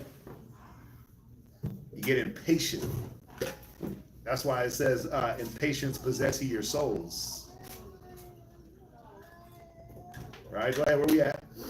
Verse 18. He that hideth hatred with lying lips, and he that uttereth a slander is a fool. Right. So that you see that he that hideth hatred with lying lips. Again, violence is in the mouth of the wicked. It's repeating certain concepts, but you see, you have people that will hide hatred with lying lips. Right? Their words are smoother than butter and softer than oil, but hatred was in their heart. Just read it. Psalm 58 and 21. Now, do I got to go through every example of how that's happened to our people, how it's continuing to happen to our people? Yeah, vote for Trump. He'll save America. And then you really thinking that? Think about how many Latinos was talking about Trump and he deporting their same family members. Yep. Look at all them celebrities, Bad Bunny, this celebrity, that celebrity, they all voting for Trump. You stupid if you don't vote for Trump. As soon as they vote Trump ass in, he deporting their family members, bro. That's wild. That's crazy. Right? The only problem with Trump is he didn't lie. He told them that they was gonna do it, so they were stupid. Right? But you see, he's one of the most honest politicians, to be honest. And he's a damn liar. Yeah, I'm gonna give it about 2 weeks to think about it. 2 days later, he dropping bombs. He ain't playing games. Come on. Yeah, nobody knows what I'm gonna do, but then he'll tell you, nobody knows what I'm gonna do until the last second. He said that. It's always better to make the decision at the last second, so it can't be overruled or changed. He said that. He said that out of his own mouth. That boy ain't playing, right? And all these politicians, you know, when you listen to these wars and all this different stuff that's going on and their motivations, they all got different motivations for why they're in war. Right? We know that it's all due to the hand of the Lord. It's all due to the hand of the Most High. But they have their wicked, deceitful, lying reasons. And they'll lie. They'll literally lie. They'll go to war behind oil and gas and say that a country has bombs or nuclear weapons, and they don't. Yep. Right? Where we at? Yes, they're focused on the bottom dollar. How they gonna get their come up? How they gonna continue to build up their defense? Because like the scriptures, like how the scriptures are articulating how a rich man thinks, his riches are his strong defense. Yep. You got to really look at America. They're in a bad way right now. I talked about it last night. The minerals that they don't have in America that they can't get nowhere else, it got them down bad. Because a lot of those minerals, they use it for their weapons, for their bombs. And those minerals are weird. That's why they're trying to strike a deal with Ukraine. We'll help you if you give us 50% of your mineral deposits. China done cut off, like everything you use. The chips, they come from China. And they got to come from China because China has the ability to refine the minerals. They refine the minerals that are used in the chip. America don't have the ability to do it. So they are at a very bad situation because China can decide that we're not going to ship. Like remember when the shipping got backed up during the pandemic? The prices of used vehicles went through the damn roof. Yep. The prices, because everything uses the chips. Everything, your phone, your car. Damn, my bad. Your TVs, all your electronics. All these things use these chips that America can't produce. So now they're trying to find ways to backdoor and go get these minerals. Why do you think China been sitting up inside Jamaica since the 60s? So one of my favorite movies is James. My series is James Bond. So the first James Bond movie was filmed in Jamaica, Dr. No, right? And one of the things they brought out in that movie is how the Chinese were there mining something called bauxite. Bauxite is a mineral that they use they would use them in them times, like cameras, like little cameras and, just different little electronics. But if you go to that island right now, they done mine that mineral out of that island where they can't grow nothing in that island. Yeah. The soil is useless because they're taking the minerals out of the island, out of the soil. So there's certain parts of the island that cannot grow. It ain't growing things the way it used to. There's certain parts of the island they can't touch. Because they got treaties with like the maroons. And with the maroons, they got maroons in Cockpit Country. There's a place called Cockpit Country. Cockpit Country. They can't mine there, but then they started to do it. They're like, man, forget this treaty. We need these minerals, right? So you can see where, and they didn't tell the people, like, when we mine the hell out of this land, it's gonna be useless. That's the point. They didn't tell them that. They didn't tell them that when we go in there and rip up all the dirt, that you can't plant crops. And that the abundance, like that island is one of the most mineral-rich islands. But now, it's becoming useless where they gotta import everything. Imagine, you on an island, tropical, you gotta import everything. That's crazy. Jamaica is home to the most herbs, like herbal trees and plants. They got like 92% of the world's herbs on that island. I don't know if y'all know that. It could all be found there. But how could it survive if they sucking up the nutrients out the ground and then lying about it? All for industry. And then you got countries that'll go to war. And so the war is, we mine the country of its minerals. You allow our people to come in. You give them tax breaks. The people that live there, they don't get no tax breaks. So if you go to Jamaica, Jamaica look like Little China. Because they own all the businesses. They own all because they get all the tax breaks. They own up all the land. They get all the jobs, like the government jobs, the big jobs, the building and contracting, they get all them jobs. So you go there, you're just gonna see Chinese people all through, way more than what you used to see in the 60s, the 70s, the 80s. But in that movie, that James Bond movie, Dr. No, the damn bad guy was a Chinese dude. Think about it. So even in the 60s, right? They were showing how they were taking over things. When you watch the movie Shatas, Oh man. who they killed? The Chinese dude. He was, because they own everything. The car dealerships, they own all that. It's real. Like that stuff is real.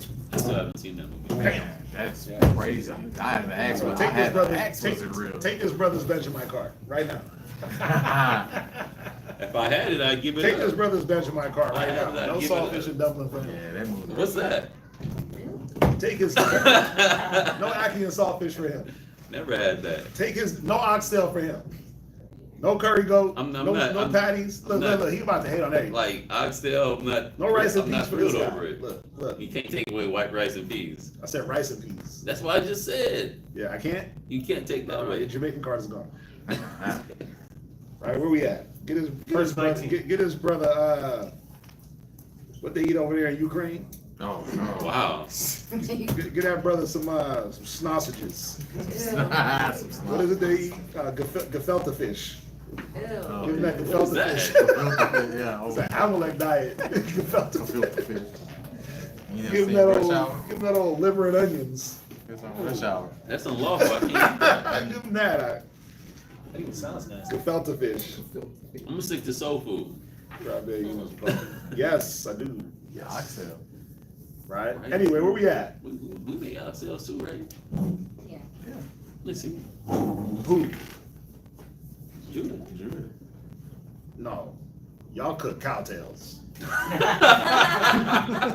We make oxtails. It's a difference. Let's not even get into this. God. I'm sorry, where you at? It's a difference. Yo, it's a difference. I'm not bagging. I'm not bagging, but when you hear oxtail, you ain't thinking about nothing but a Jamaican. Nothing but a, and not even like, you thinking about Benjamin, and you ain't thinking about no Trinidadian. Right? Or no St. Lucian. You thinking Jamaican. Jamaican. Right.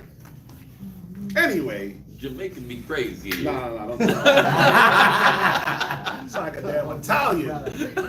Man, let's get back to it. Where we at? Proverbs chapter 10, verse 19. Go ahead. In the multitude of words, Right. there wanted not sin. Yeah, that's what this brother's doing right now. This brother is sinning with all them words, I right? want not sin. Well, that's what it means. I don't want sin. In a multitude of words, there's going to be sin. Remember, we dealing with like the King's English. Yeah, I know. And so the way it's written from the King's English, it just speaks things backwards sometimes. So you want not sin because in the multitude of words, sin is going to be there. So you don't have a want for it. It's already present. Go ahead. But he that refraineth his lips is wise. Go to Proverbs. What do I want? What did I write down here? Wait, there is no Proverbs 39. Oh, man. Is that what you said? 39? I wrote down Proverbs 39 and 1. Ain't no such thing as Proverbs. Oh, it's Psalms. It gotta be Psalms. Proverbs 39 and 1 is crazy. That's like a whole nother book. Wisdom of Quatazah. Wisdom of Quatazah. 39, verse 1. There it is, yeah. Psalms 39 and 1, read that. Come. Psalm chapter 39, verse 1. Uh-huh. I said, I will take heed to my ways, that I sin not with my tongue. Right. See that? Go ahead. I will keep my mouth with a bridle. With a bridle. With a bridle. Right. Meaning, I put a bar over my mouth. I'll know when to speak. I won't be of much words. Go ahead. While the wicked is before me, I was dumb with silence. I held my peace, even from good, and my sorrow was stirred. Right. So, just showing, man. You see this a lot with people that's always trying to talk their way out of things. They catch themselves up more. Yeah. Right. Because that's what it's going into. The multitude of words. You're speaking a lot to do what? Trying to get out of a situation, but then you just add in more lies to the situation. Right? But he that refraineth his lips is wise. You're guilty, you're guilty. You're innocent, you're innocent. You don't have to justify either way. Just like Yahweh Shai said, let your yea be yea, your nay be nay. Yep. Any more than that coming from the wicked one? Yeah, everything else is wickedness. Yep. Go ahead, I'm going to read on. Verse 20. The tongue of the just is as choice silver. Right. The heart of the wicked is little worth. Right. Choice silver. What is that going into? Why is the tongue of the just as choice silver? What is it about silver that makes it choice? Choice.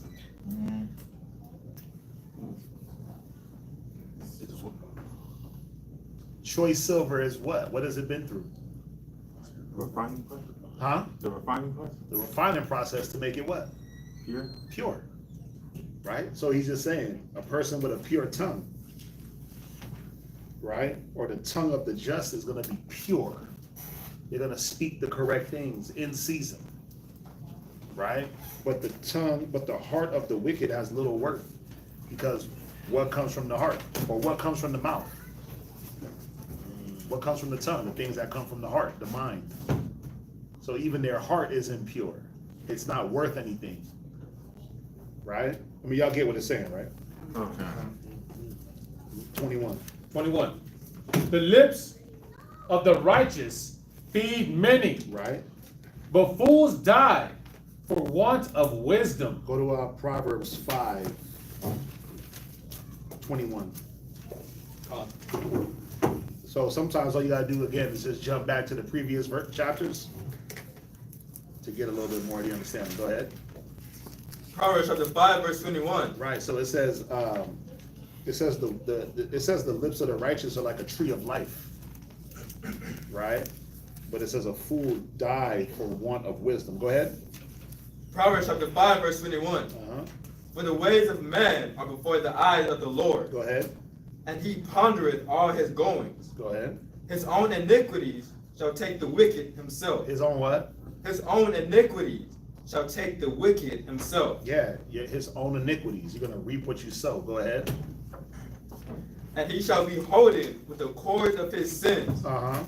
He shall die with instruction. He shall do what? He shall die without instruction. He shall die without instruction. He that despiseth wisdom and nurture, it says he's miserable. That's why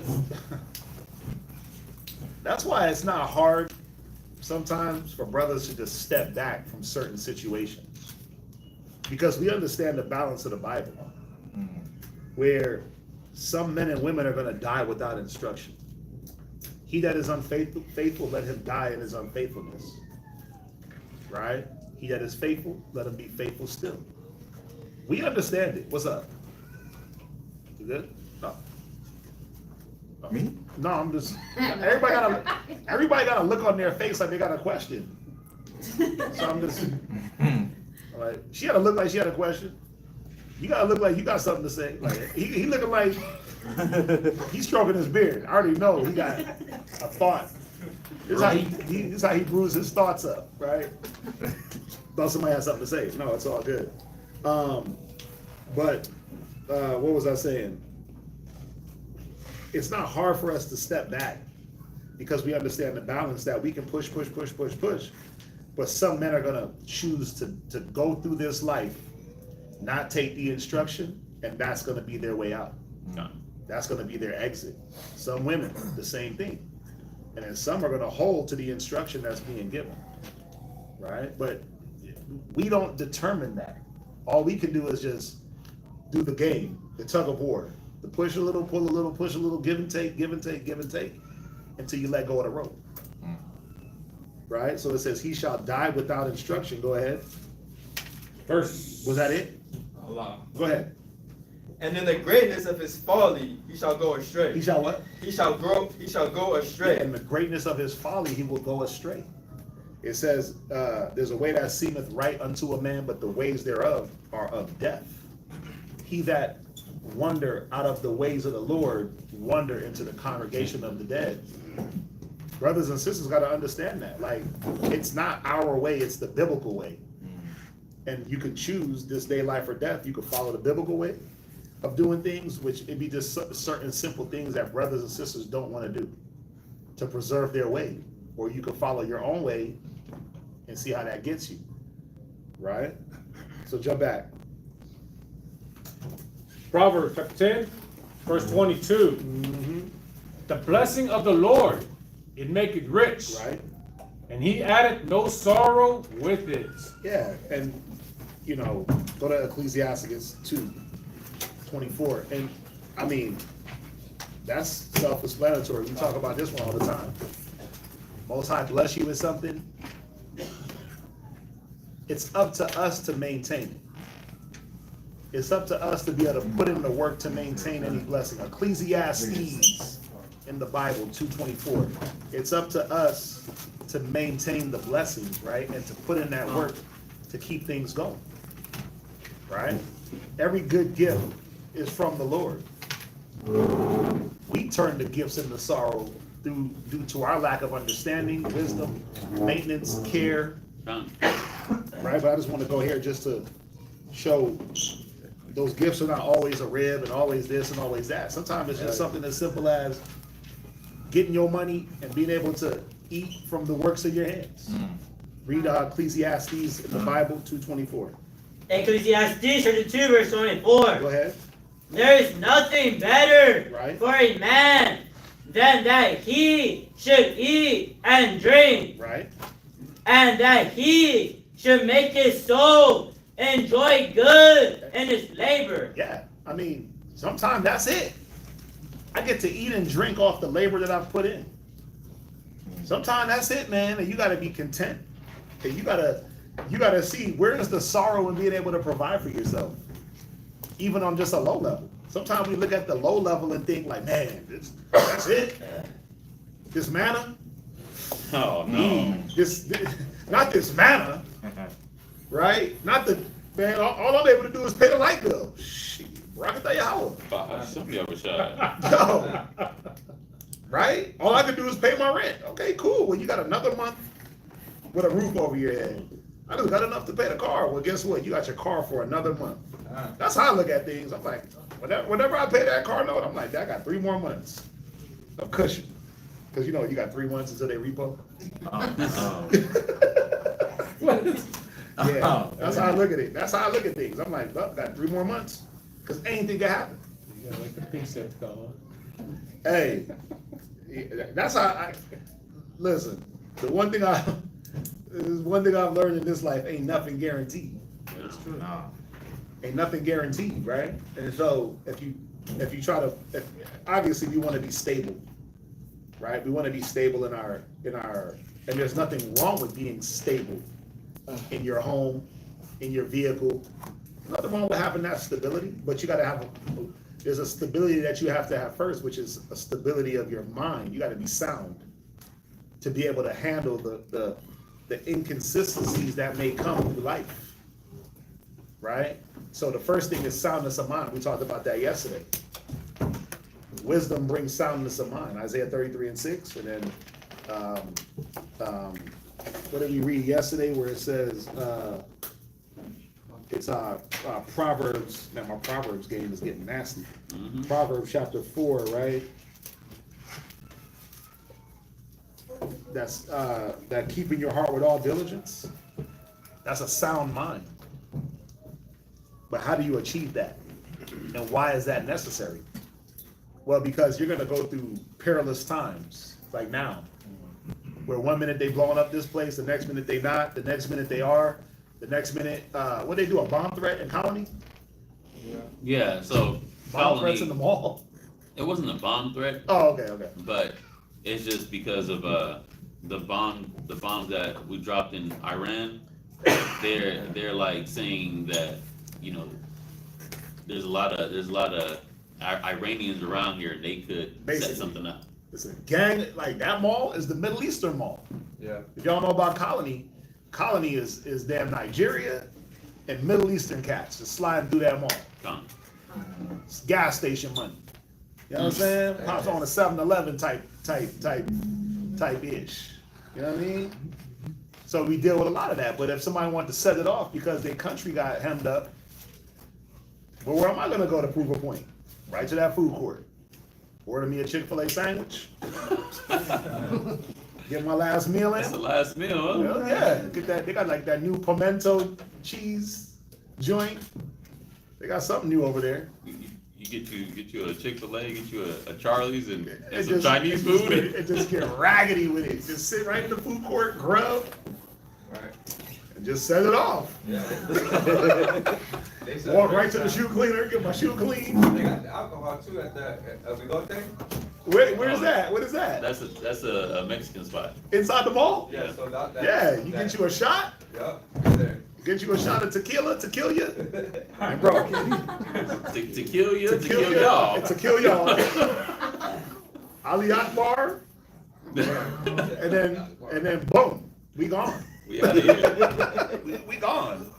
I'm taking somebody with me. I'm repaying America, so they know. So the cold part is, Colony knows that. They know what type of people they got up in that mall, Mm-hmm.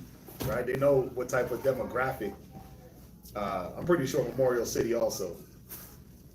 But Houston is like big on Middle East, right? It's like it's like one of those states or one of those cities that a lot of Middle Eastern people come to floss their money and to live good. So, you know, with that unsurety, like now I'm gonna be scared to go up in the mall. Now I'm gonna be scared to go in public places.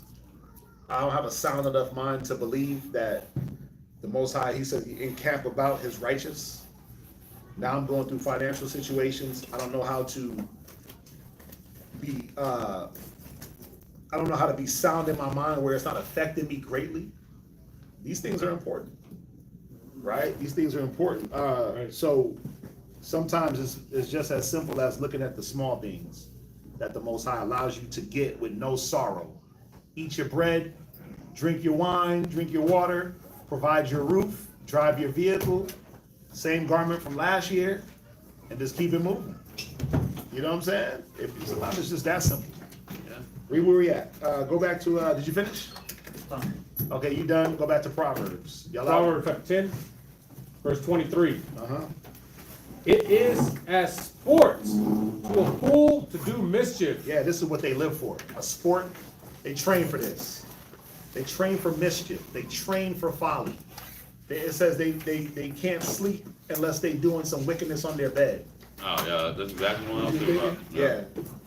That's where their minds are at. Right? It's a sport to them. And they'll sport it, meaning they'll talk about it. They'll talk about we deal with it in the mall and in situations all the time. Cat come up to us and want to talk about the wickedness that he about to do or that he did last night. Man, you know, I was doing this last night. And it's like, damn, brother, you still doing that? You 50. You in your what Nas said, you in your second childhood. Right? You 50 years old still talking about running through the club and doing this and doing that, and you wanna try to propagate that madness to the next person, and we looking at you crazy. We'll have the conversation to try to get you out the folly. But you see it amongst our people a lot. It's sport for them to do folly, man, and wickedness. They slide by here all the time. And we have conversations with them, and it's like, and they'll tell you, you know what's cold? They'll tell you about the things they're going through and that they're hurting. The last bro we spoke to, he was talking about how he only want to bring his son to the corner store. I guess right before we got here, he got shot at the corner store right here. Damn. Yeah, and so his son was there. His son didn't get shot, but he was close to getting shot. And I'm like, okay, so maybe you should make some changes in life, my brother. Like, we here now, we got you. You know, but you know our people, it's like a fight to try to get them to see that there's a better alternative. Yeah. And it's like, well, getting shot didn't show you that there's better ways to do things. Well, for some it don't. It don't always be like that. Some people need like actual death. So it's a sport to a fool to do mischief. Go ahead. But a man of understanding hath wisdom. Yeah, the wisdom is teaching him, hey, when I was a child, I spake as a child. When I was a man, I put away childish things. Right? That mischievous, that deceitful, that type of mentality has to go. Go ahead.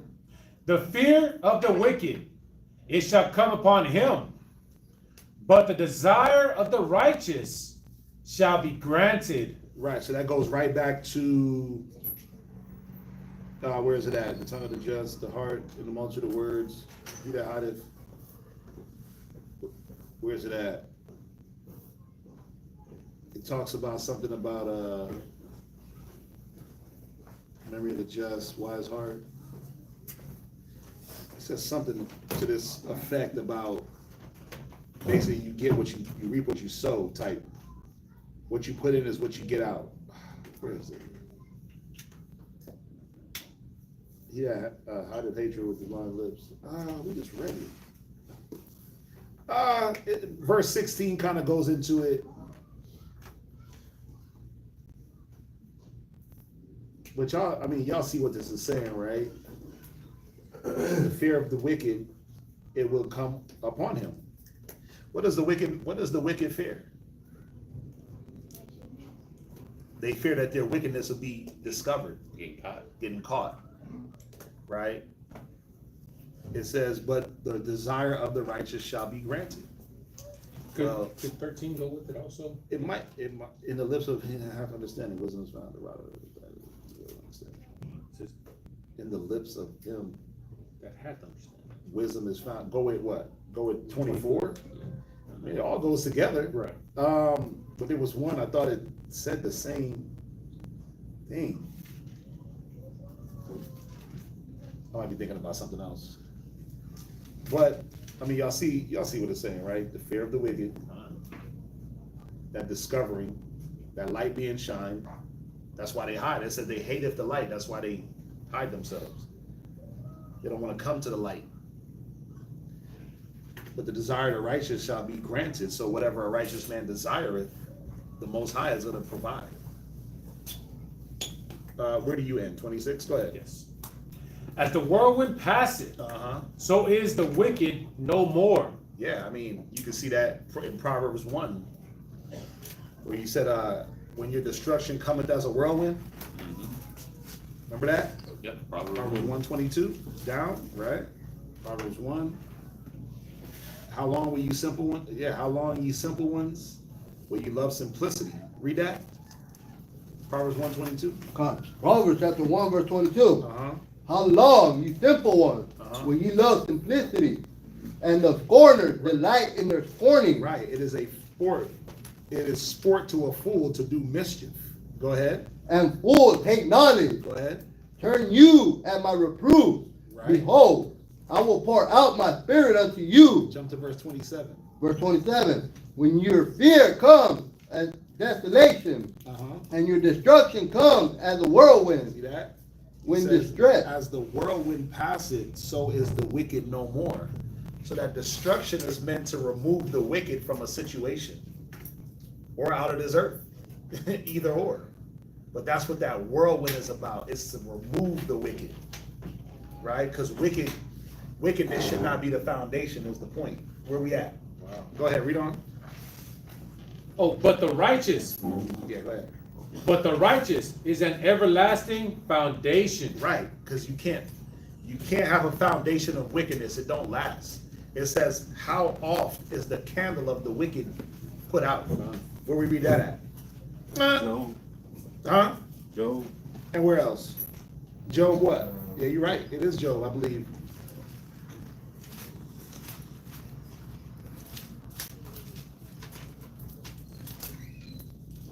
I believe it's Job 21, right? And 17. Yep. Read it.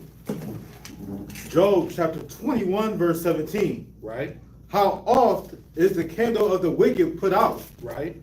And how oft cometh their destruction upon them? Go to Psalm 73 and 19. Both these chapters are talking about the same thing. Con. Read. Psalms chapter 73, verse 19. Uh-huh. Until I went into 73 and 19. 73 and verse 19. Right? How are they brought into the desolation? Uh-huh. As in a moment. As in a what? As in a moment. Go ahead. They are utterly consumed with terror. Like, y'all think that Diddy ain't terrified in that jail cell? You think he ain't terrified in that courtroom trying to be cool? Life about to be like the terror. The thing that they greatly fear is that they can't move around and propagate their wickedness and their folly. Now they got to be shut up. That's the fear. Diddy gonna live good in jail. If you go to federal penitentiary, that nigga's gonna be living good. Probably had 2 cells. You know what I'm saying? Like, he living good now. He got niggas fighting over who making his bed, who gonna tie his shoe. He got all the man boys that he wants. Dang. In the jail. He got all the freak offs that he could have handled. Oh man. They got baby oil on commissary, all that. He could live his life in jail. But it's shut in. He can't be that public figure. They can't look at him. That's what they fear, not being seen. The wicked wants to be seen. They want to cover the righteous and be seen. They want to blind the eyes of the weak. Y'all see this? That's why it says, but what is it? It says how oft is their candle, how oft is their light put out? Very often. More often than you believe. Because you cannot, first of all, it says a kingdom, the kingdom should not be established in wickedness. That's one. I believe there's another one in here that we're going to read. It talks about something to the same effect, where a man's life should not be established on wickedness. I'm probably misquoting it. We're going to read it. Right? But that stuff gets put out a lot longer, a lot quicker, and a lot more often than you think. It says the wicked is the righteous. It say the wicked is the ransom for the righteous. Right? I'm going to go more into that. There's another couple of verses. He said, not the man. Yeah. You got man boys up in there. You got man boys trying to make his bed. I'll make Diddy's bed tonight. That's crazy. You got other men fighting over who's gonna make your bed, and I get it. They feel like they're gonna get something from it. They're gonna get a little come up. They're gonna get a little notoriety. He gonna put him in a song when he get out. such and such was making my bed. Shout him out in the record. That's crazy. That's wild. Have him in the video, Have him in doing the like video. this with the sheets. Doing the, right? Tucking the sheets under the pillow ever so crisply. Yeah, bro. You know, niggas be having different thoughts and different mentalities, man. They really think that Diddy gonna put them on when he get out. A lot of them think that he gonna get out, and then when he do, he gonna put them on. When he get out, he gonna forget all you niggas. Trust me. He ain't gonna remember none of y'all. He ain't gonna remember that time. He gonna go back to living his life, right? As much as he lost, watch. He's gonna silently gain it back through his children. Mark my words on that. He's gonna silently gain it back through his children. His son just dropped the album with Kanye.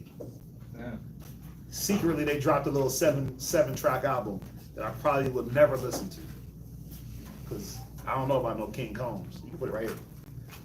I don't know about no King Combs. I don't know about his music. That music sound boo boo. Is this peasant water? Who's that for? Let's pay the water for this. For me? For Let me get this. that. Right up in this cup. You see? Peasant water is crazy. What is it? It's like, That's what you was calling it earlier. That's who should have compassion on them. Like, I've been there with you. Yeah. I know, Every I high understand. priest is taken from among men. Yeah. Gotta know what men drink. He's like, I only drink Starbucks when I'm down bad. Like, This is the water of adversity. Why she icy though? She capping. This is that water of adversity. I gotta show y'all how to drink it. This is a water of affliction. Water of affliction. I gotta show y'all how to drink this water of affliction. so it's not called peasant water. I was just thinking. It is though. It is. He said it's affliction water. Trying to show you how to drink this. Oh, you didn't? I didn't know. He caught up. He don't know what's going on. I'm the one that don't know what's happening. Oh yeah, he came a little late. He was banging on coffee earlier. Yeah. Okay. Because you know I be making my own coffee at the crib. Yeah. Kind And it's excellent. It's excellent. It's better than Starbucks. Really? Hell yeah. Come on. I don't drink coffee, so. So I would just say that if I get Starbucks, it'd be like, you know, when I'm on the run, in emergencies. I got you. Yeah. But I avoid it at all costs. It ain't the way to go. It's beneath me.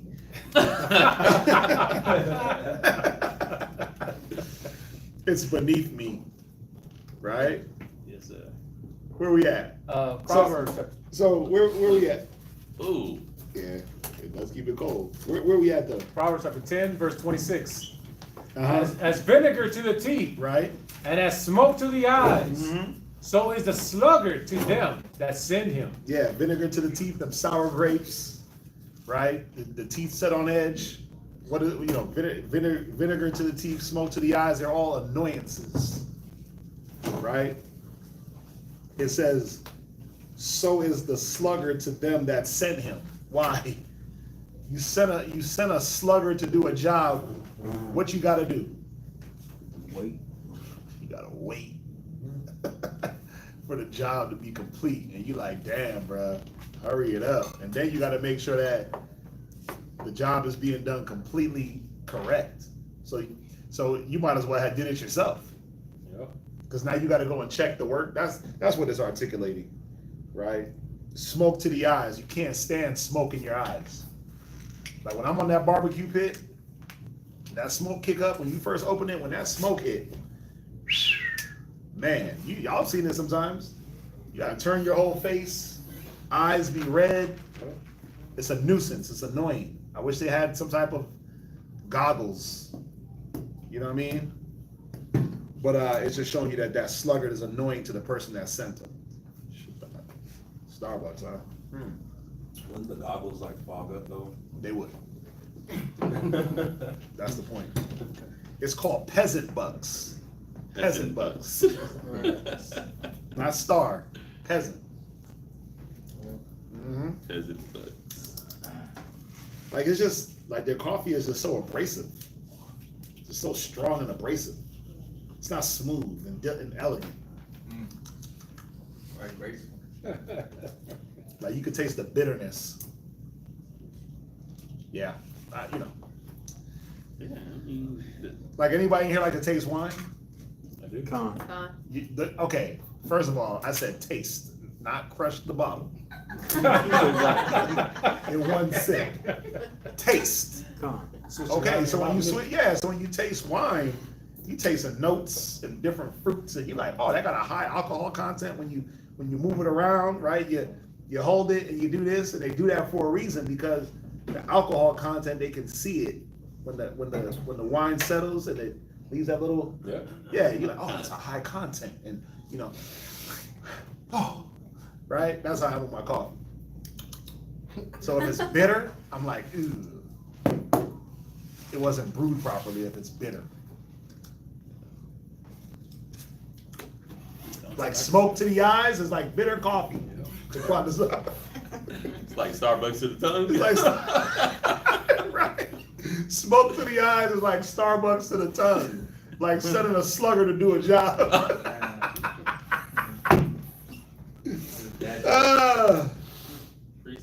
What he say? He said that's how they do it. He said shake it around. No, I ain't shaking it around. It's too late. You done? Yes, sir. Any questions? We're gonna have some fun in these proverbs. I mean, we could just sit here in monotone. Dry eyes. Clear eyes. Proverbs 10 and 11. Read. Come on, man. Get up slow. Oh, get up slow, right? I think the coffee got me. Oh, look. Mm-hmm. Spirit. Ah.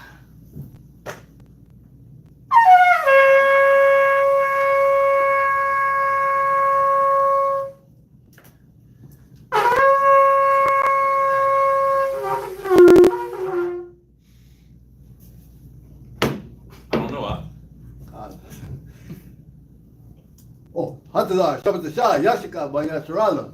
Hatasar, Shabbat Shah, Yashikar, Banyashala, Men of Israel, Amadi, Barak. Yahweh Shemishai Brakatam. Yahweh Shemishai Brakatam.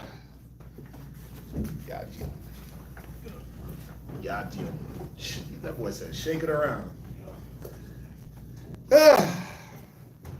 Okay. So we almost done with chapter 10. No curse of the first reader, right? Not today. Not today. Just beer. Not last week either. Right? Yeah, we was chilling. Yeah. You have to pack no lunch this time. You just come with a snack. Where we at? Let's go to like 5 or 6. Chill. That was the worst fall, man. Bro. Yeah, that was the The question. reading was done by 2. Oh. This brother wanted to fight for 3 hours. Where we at, man? Proverbs chapter 10, verse 27. Uh-huh. The fear of the Lord prolongeth days, Uh-huh. but the years of the wicked shall be shortened. Go ahead. The hope of the righteous shall be gladness, Uh-huh. but the expectation of the wicked shall perish. Mm-hmm. The way of the Lord is strength to the upright, but destruction shall be to the workers of iniquity. Right. The righteous shall never be removed. The what? The righteous shall never be removed, Right. but the wicked shall not inhabit the earth. Go to Psalms real quick. Go to Proverbs. Let me see. Go to Proverbs. Is it 3? Let's see. Go to Proverbs chapter 3. Yeah, go to Proverbs 3 and 33. Proverbs chapter 3, verse 33. Go to Psalms 37 and 22. Go ahead. The curse of the Lord is in the house of the wicked. You see that? So the curse of the Lord is in the house. There's a reason why I'm going here, because from 27 to 30 is talking about basically the same thing, right? The fear of the Lord prolongeth days. The years of the wicked shall be shortened. The hope of the righteous shall be gladness, but the expectation of the wicked shall perish. The way of the Lord is strength to the upright, but the destruction shall be to the workers of iniquity. The righteous shall never be removed, but the wicked shall not inhabit the earth. Read it again. The curse of the Lord is in the house of the wicked. Yeah, the curse of the Lord is in the house of the wicked. Come on. But he blessed the habitation of the But just. he blessed the habitation of the just. Go to Psalms, the one I called. Psalms 37:22. Yeah, read up. Psalms chapter 37, verse 22. Uh-huh. For such as be blessed of him Right. shall inherit the earth, See, such as be blessed of the Most High shall inherit the earth. Go ahead. and they that be cursed of him shall Uh-huh. be cut off. And they that be cursed, go to Isaiah 34:5. They that be cursed of him shall be cut off. Right? Just a quick little 3-bar precept. Show, Esau gonna get it. Read. Isaiah chapter 34, verse 5. Come on. For my sword shall be bathed in heaven. Read. Behold, it shall come down upon Idumea. Upon who? Upon Idumea. Go ahead. And upon the people of my curse. Right. So we know that what is it teaching us? That the people of the Most High's curse will not inhabit this earth for a long time. Right? They're gonna have their time, but it's going to be rooted out. Right? Esau is the people of his curse. And there's other nations. Cursed be Canaan. He curses hell. He ain't getting it. Moab cursed. Ammon cursed. They're all cursed because they're not blessed. Remember, he said, I'll bless them that bless thee and curse them that curse thee. What nation blessed Israel? None. They all cursed us. Every nation cursed Israel. None of them were a blessing to Israel. They all put us in chains. They all put us in the curses. They all put us in captivity. They all stole, raped, robbed, pillaged, put us under tribute. So no nation is blessed besides Israel. Right? So just a few precepts to show, like, if you ever thought it was going to be where wickedness will rule forever, show me a wicked nation that's been ruling forever throughout history. You can't. They all topple. Righteousness is immortal. Right? Drop that. Go back to Proverbs 10:31. Proverbs chapter 10, verse 31. The mouth of the just bringeth forth wisdom. Right. But the forward tongue shall be cut off. Shall be cut out. Oh, cut out. Was it going to say out or off? I think I said off. Oh. Oh yeah, mine say out. But he said off. Yeah, Go I ahead. said off. Verse 32. The lips of the righteous know what is acceptable. Right. They have discernment and discretion. Discretion shall keep the discernment. What is it? Proverbs 6.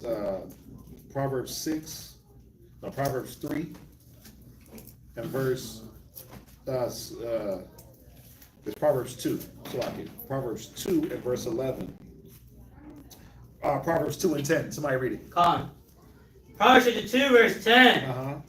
When wisdom entereth into thine heart, Go ahead. and knowledge is pleasant unto thy soul, Read. discretion shall preserve thee. Right, and that's why the lips of the righteous know what is acceptable. They know what to say and in what season to say it, how to say it. Speech be seasoned with salt. Right. Go ahead. Understanding shall keep thee, Right. to deliver thee from the way of the evil man, Come on. from the man that speaketh froward things, Read. who lead the paths of uprightness. See, and that's the point. It's how do we recognize who is on the path of uprightness and who is not?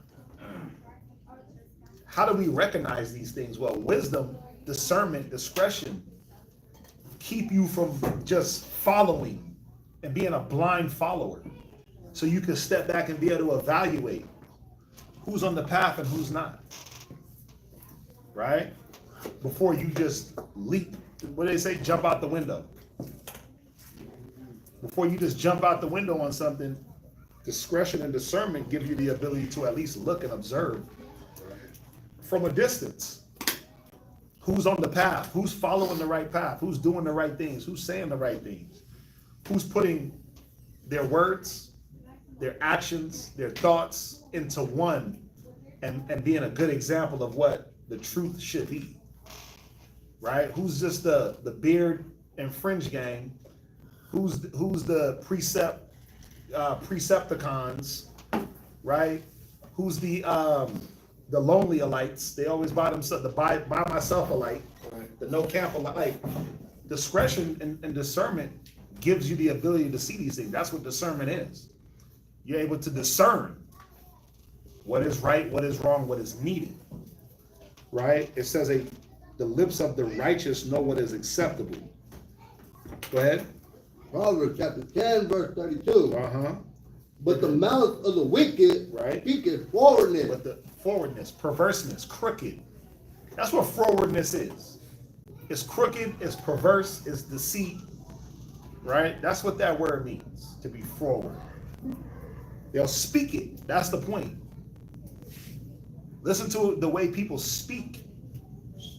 Then tie it in with their actions. It says, you know a man by the way he talked, by the way he walked, his gait, excessive laughter.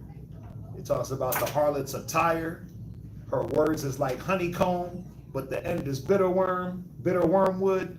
You don't have to really wait to the end of her words to understand what she about.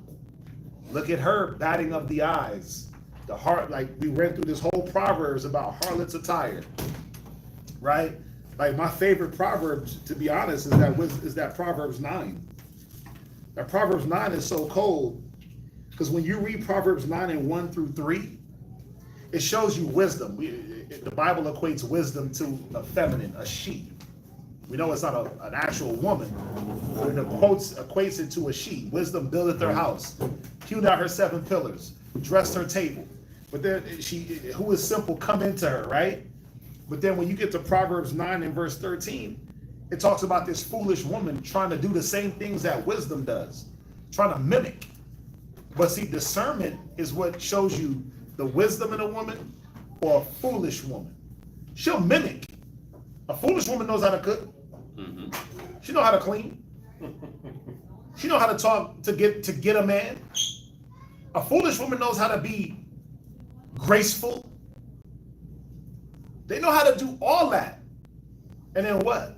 They change up into who they really are. They transform, right? Put that baby in them and see if they don't transform. See if they don't transliterate into something else. They go from housewife to hoe that quick. But do you need to put a baby in a certain woman to see that? No. No. You don't need to. Watch this. You get a woman. Do you need to be with her for a long period of time to know if she's going to be about the body or not? No. What you do before you get with her, you just put her on the body. Meaning, hey, I need you to do this for this brother, do this for that brother, and see how she reacts. If she don't want to do nothing for the camp, but she's talking about camp, oh, I'm with the camp. That ain't gonna be a good wife to have. Because when the camp needs her to do things, or when she's needed for the camp, she's not willing to do it before y'all get together. She ain't gonna do it ever. She's always gonna fight. She'll do stuff for you. There was a brother that was dealing with that. Brother, he's like, yeah, she don't want to be with the camp. Like, she wants to be with me, but camp stuff. I'm like, well, get her to do stuff for brothers in the camp. And see, and that's how you're gonna know how far you can go with this woman. That's how far you'll know. If she's fighting, just doing charitable acts for brothers, brother might need a meal. Cook a lasagna, something that he could eat for a few days. Hey man, I need you to hook this lasagna up. Here go the ingredients, cook it. Who's it for? One of the brothers at the school. Well, I ain't doing that. Well, why not? What if it was for me? Yeah, I'll do it for you. But so you don't want to be charitable? Like, you don't have to go too long with a person, right? And wait for them to unfold who they are. You could unfold it. There's some small, simple gestures, putting them to task. Right. Yeah. I don't got to impregnate you to wait for you to change them. Yeah. Prove a friend, right? Yeah, but some brothers be proven with pregnancy. No. Some brothers that have to actually prove with marriage. Like, I'm gonna marry her to see what she's about. Huh? No, that's crazy. Put her ass to task. Put him to task. Because it's not just a her thing, it's a him thing too. Right? You got these simpleton brothers that they just want to have a bunch of women, not do nothing, not be justified in even having one woman, right? Just so they could sit around and play video games and then be online talking crap. God. Prove that man. What's he about? What's he doing? Is he holding himself in a standard? David said, I'll walk in my house with a standard in uprightness.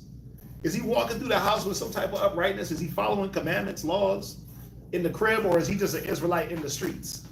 He's an Israelite at camp. Like these things can be proven without necessarily having to fully commit to a fool. Y'all see that? The lips of the righteous know what is acceptable, but the mouth of the wicked speaketh forwardness. It's all going to come out. It's all going to be said. It's all going to be done. Next chapter. Right. Any questions on that first chapter? Ain't no questions. Go ahead, read. Proverbs chapter 11, verse 1. Right. A false balance is abomination to the Lord. Right. But a just weight is his delight. Right. That goes right back into the law, right? That goes back into Leviticus, where it talks about diverse weights and diverse balances you should not have in your house. Diverse scales. Because why? We dealt with everything in the level of measurement. The ephah, the hin. Right? What was an ephah measurement? That was a dry measure. The hin was liquid, if I'm not mistaken. Somebody look. But I believe that the ephah of flour, that was like a dry measure. So everything would be weighted out on scales. So if you had your scales unbalanced already, what? So does that mean, like, does that pertain to, like, cheating people out of stuff? Like, that's the point. That's what I'm about to get into. Okay. Yeah. So, and I kind of talked about this the other day in class when this question was asked. Right? It goes into cheating people out of things. It's like they do it now. You'll go into a foreign country, and because they know you don't speak the language, or they think you don't speak the language, they'll charge you more than the locals. So there's this dude from Cameroon, I believe. He's from Cameroon, which is in Africa. He learned Mandarin, Chinese. He learned the language, and like not just like the basic textbook. He learned like the colloquial speech of certain villages. So what he do is he pull up to the village, and he'll go shop, and he be listening, and he got it all recorded on YouTube. He got his little camera, and he's recording, and he you know, they ain't got no prices in China. They just, how much, right? And so they giving him one price, and they giving the locals another price because they think he don't speak English. So he say how much, right? And they know how much, and they give him a price. And he like, wait, would you just charge them? So he starts speaking in their language. They like, mind blown. This dude's dark as hell. Yeah, and they like, how you know how to speak our language? And he's like, I learned. It ain't that hard, right? And so they be mind blown, and they gotta be like, okay, we're gonna be fair with you because you speak the language.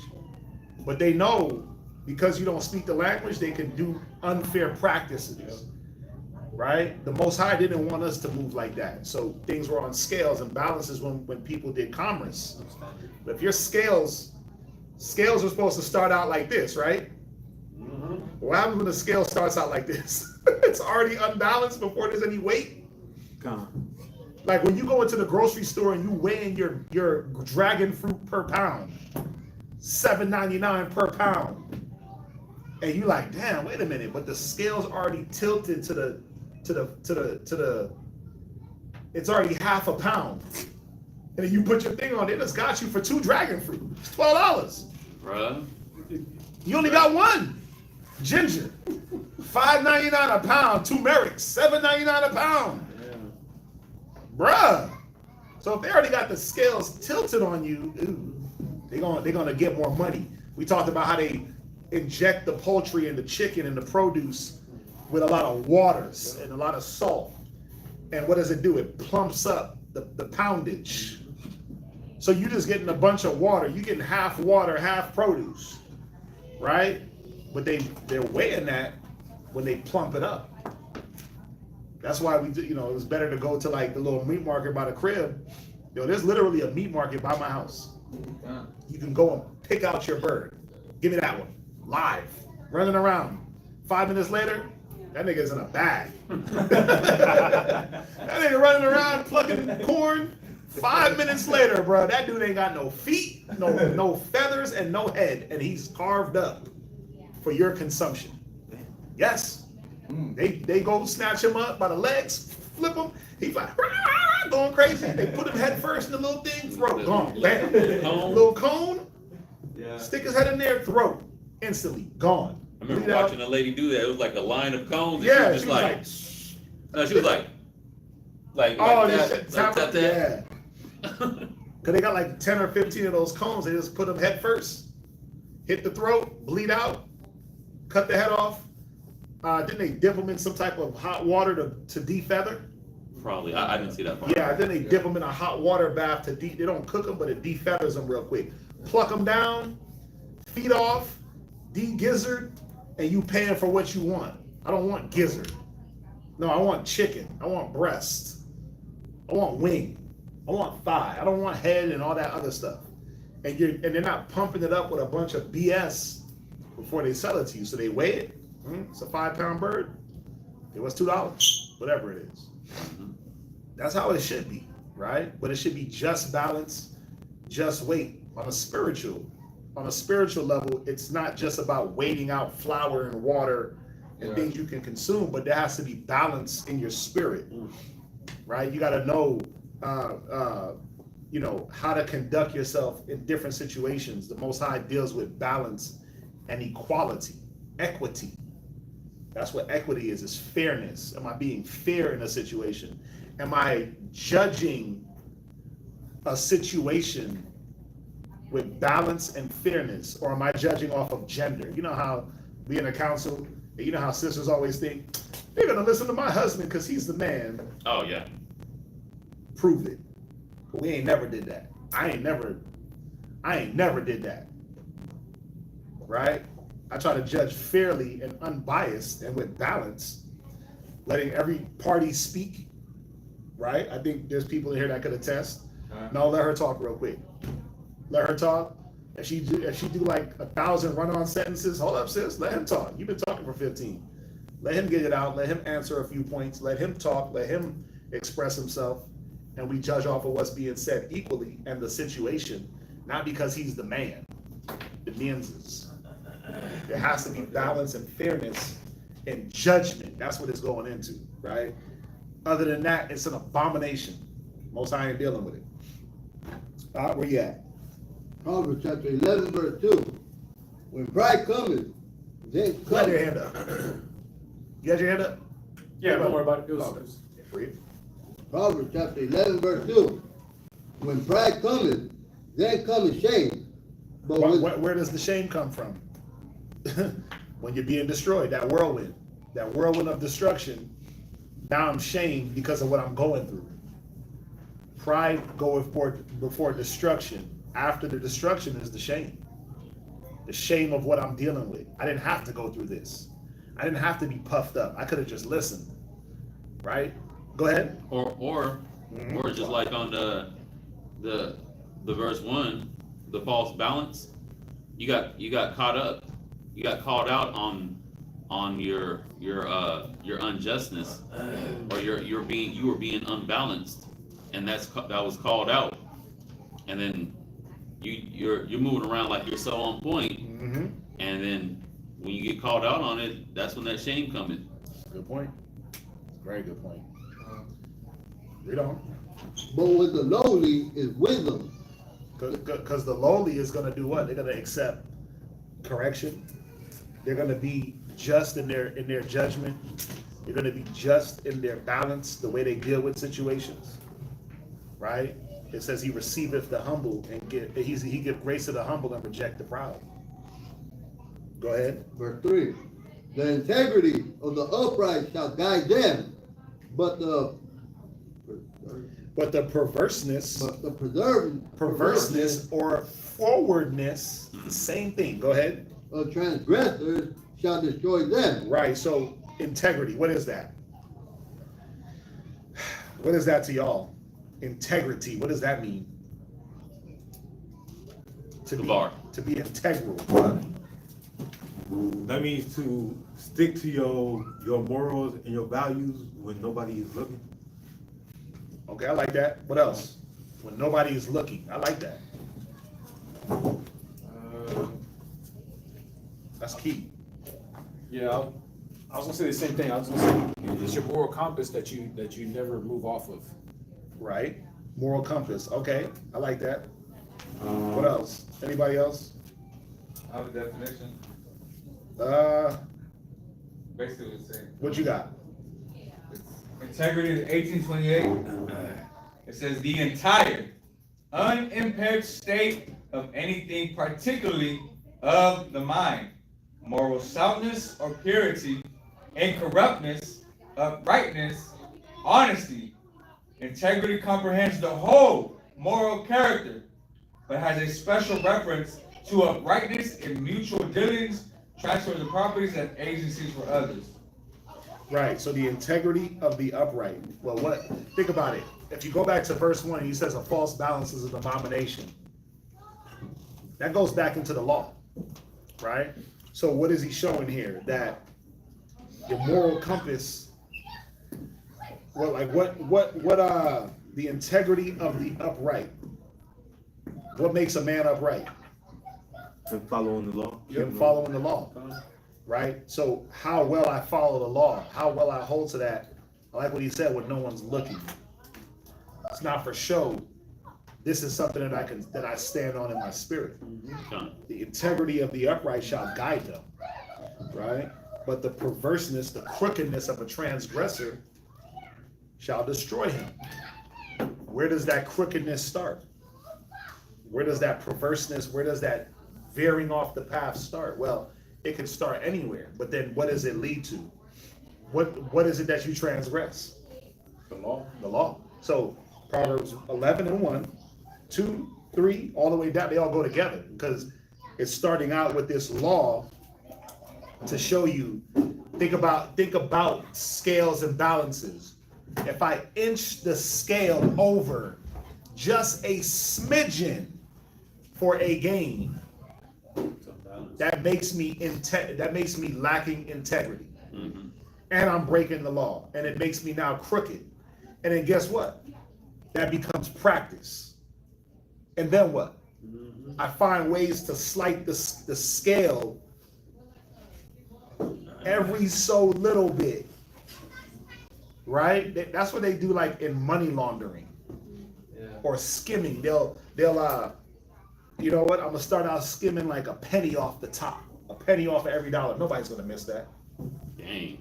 To next thing you know, you have 50 cents per dollar. How did you go from a penny to 50 cents? Well, because you started small and you inched your way over into that wickedness. Y'all see that? That's why that's why the false balance is wickedness, because a false balance don't have to be like this. False balance could be like that. It could be almost undetectable. That's crazy. What? Oh no, he had something in you. Oh, no, it had, the company's out of business now, but everybody heard of Central Freight Lines? It used to be a massive company, of 30,000 strong employees, the trucking company. The owner, whenever he first started it, that's what they got him on. He was skimming off the top of all the employees that he had. Everybody, they said he was taking like $1 off their checks. Damn. And stuff like that. But somebody caught it. Yeah. But yeah, he got sued for like billions, but he kept his business. He was doing it for like years and years. He did it for years, but Yeah. he got sued for it and he got caught up. But here's the thing, he was a multi-billionaire already, but he still wanted to steal more. Watch this. Proverbs chapter 10, verse 2. Treasures of the wickedness profit nothing. And that's the point. Is how they gain their treasures, right? It says riches gained by deceit. Get wings and fly. So, what we're learning here is talking heavily about the wicked and how they gain things through their speech, their deceitfulness, and also through their practices. Because remember, if I'm scaling things out in a place of commerce and it's unbalanced already, the person that owns that scale wins. they're getting over on the other people. Gabar. So would that include also, like, you know how in situations when you're dealing with another person, and it's like, let me make sure I don't get the short end of the stick in situations. I want to make sure that I get a little bit more than this person. You know, I want to make sure that what? I get a little bit more in the deal out of this person, like, so I'm not getting the short end of the stick. It go like that in relationships. Yeah, because everybody wants to be dealt with in situations fairly. So that's what the point is to try to figure out what is the middle ground, where is the midpoint where it's fair, and then we could branch out from there. I mean, everybody should have fairness and equity in every situation. It's unfortunate because every situation just ain't equitable, right? Every situation ain't gonna be fair because it depends on who you're dealing with. Are you dealing with a person that believes what you believe? Are you dealing with a person that don't believe what you believe? Is the situation set up to where it's always going to be equal 50-50? Sometimes it might be 60-40, and it might flip-flop after a while. Like, all these things have to be taken into account depending on the situation and who you're dealing with, right? But if we're looking at, it's talking about a person of integrity, and it starts out with balances on a scale. It's just showing that if those balances are slighted in any way, it can be a free-for-all, and that there always has to be a scale of justice, a scale of balance that this person is hanging their morality on. So to that. Oh, right, go ahead. My bad. I know you wanted to say something. To that, Ecclesiastes chapter 27 and verse 1. But you see what I'm saying, Gabar? Just about situational and people. It's not always going to be fair because, watch this, it's not fair that the mall gets to raise the rent every year when we damn sign the contract. 3%. No matter what. No matter what. Ain't more traffic in the mall. Nope. But guess what they do? 3% increase. Can we not? No, we doing that. Well, how do we not? No, there's no way around it. We could skew the numbers, but you're gonna pay what we put out there. You can fight it, you can argue, you can this, you can that, but that 3% is going on that rent regardless. It ain't fair. They're not bringing anything new to the mall. They ain't cleaning the mall. Bathrooms is broke. It stink. It's hot. Ain't no heat. Ain't no AC. Like, what improvements have been done to the mall where they could justify 3%? None. Go ahead. But I'm bringing that. Hold on. I'm bringing that to show you they don't care about being fair and equitable. They just want their money. See what I'm saying? Yeah. So in a situation like that, would it be unjust to try to tip the scales back into your favor? But then how would you tip the scales without breaking some other rule they got? How do you tip those scales? That's what I mean. That's how do you I'm just saying this is where people will try to find loopholes and stuff to try to tip the scales back in their favor. Like, Right. No, I understand that. I understand that. But then how do you tip the scales of a contract that's not favorable at all?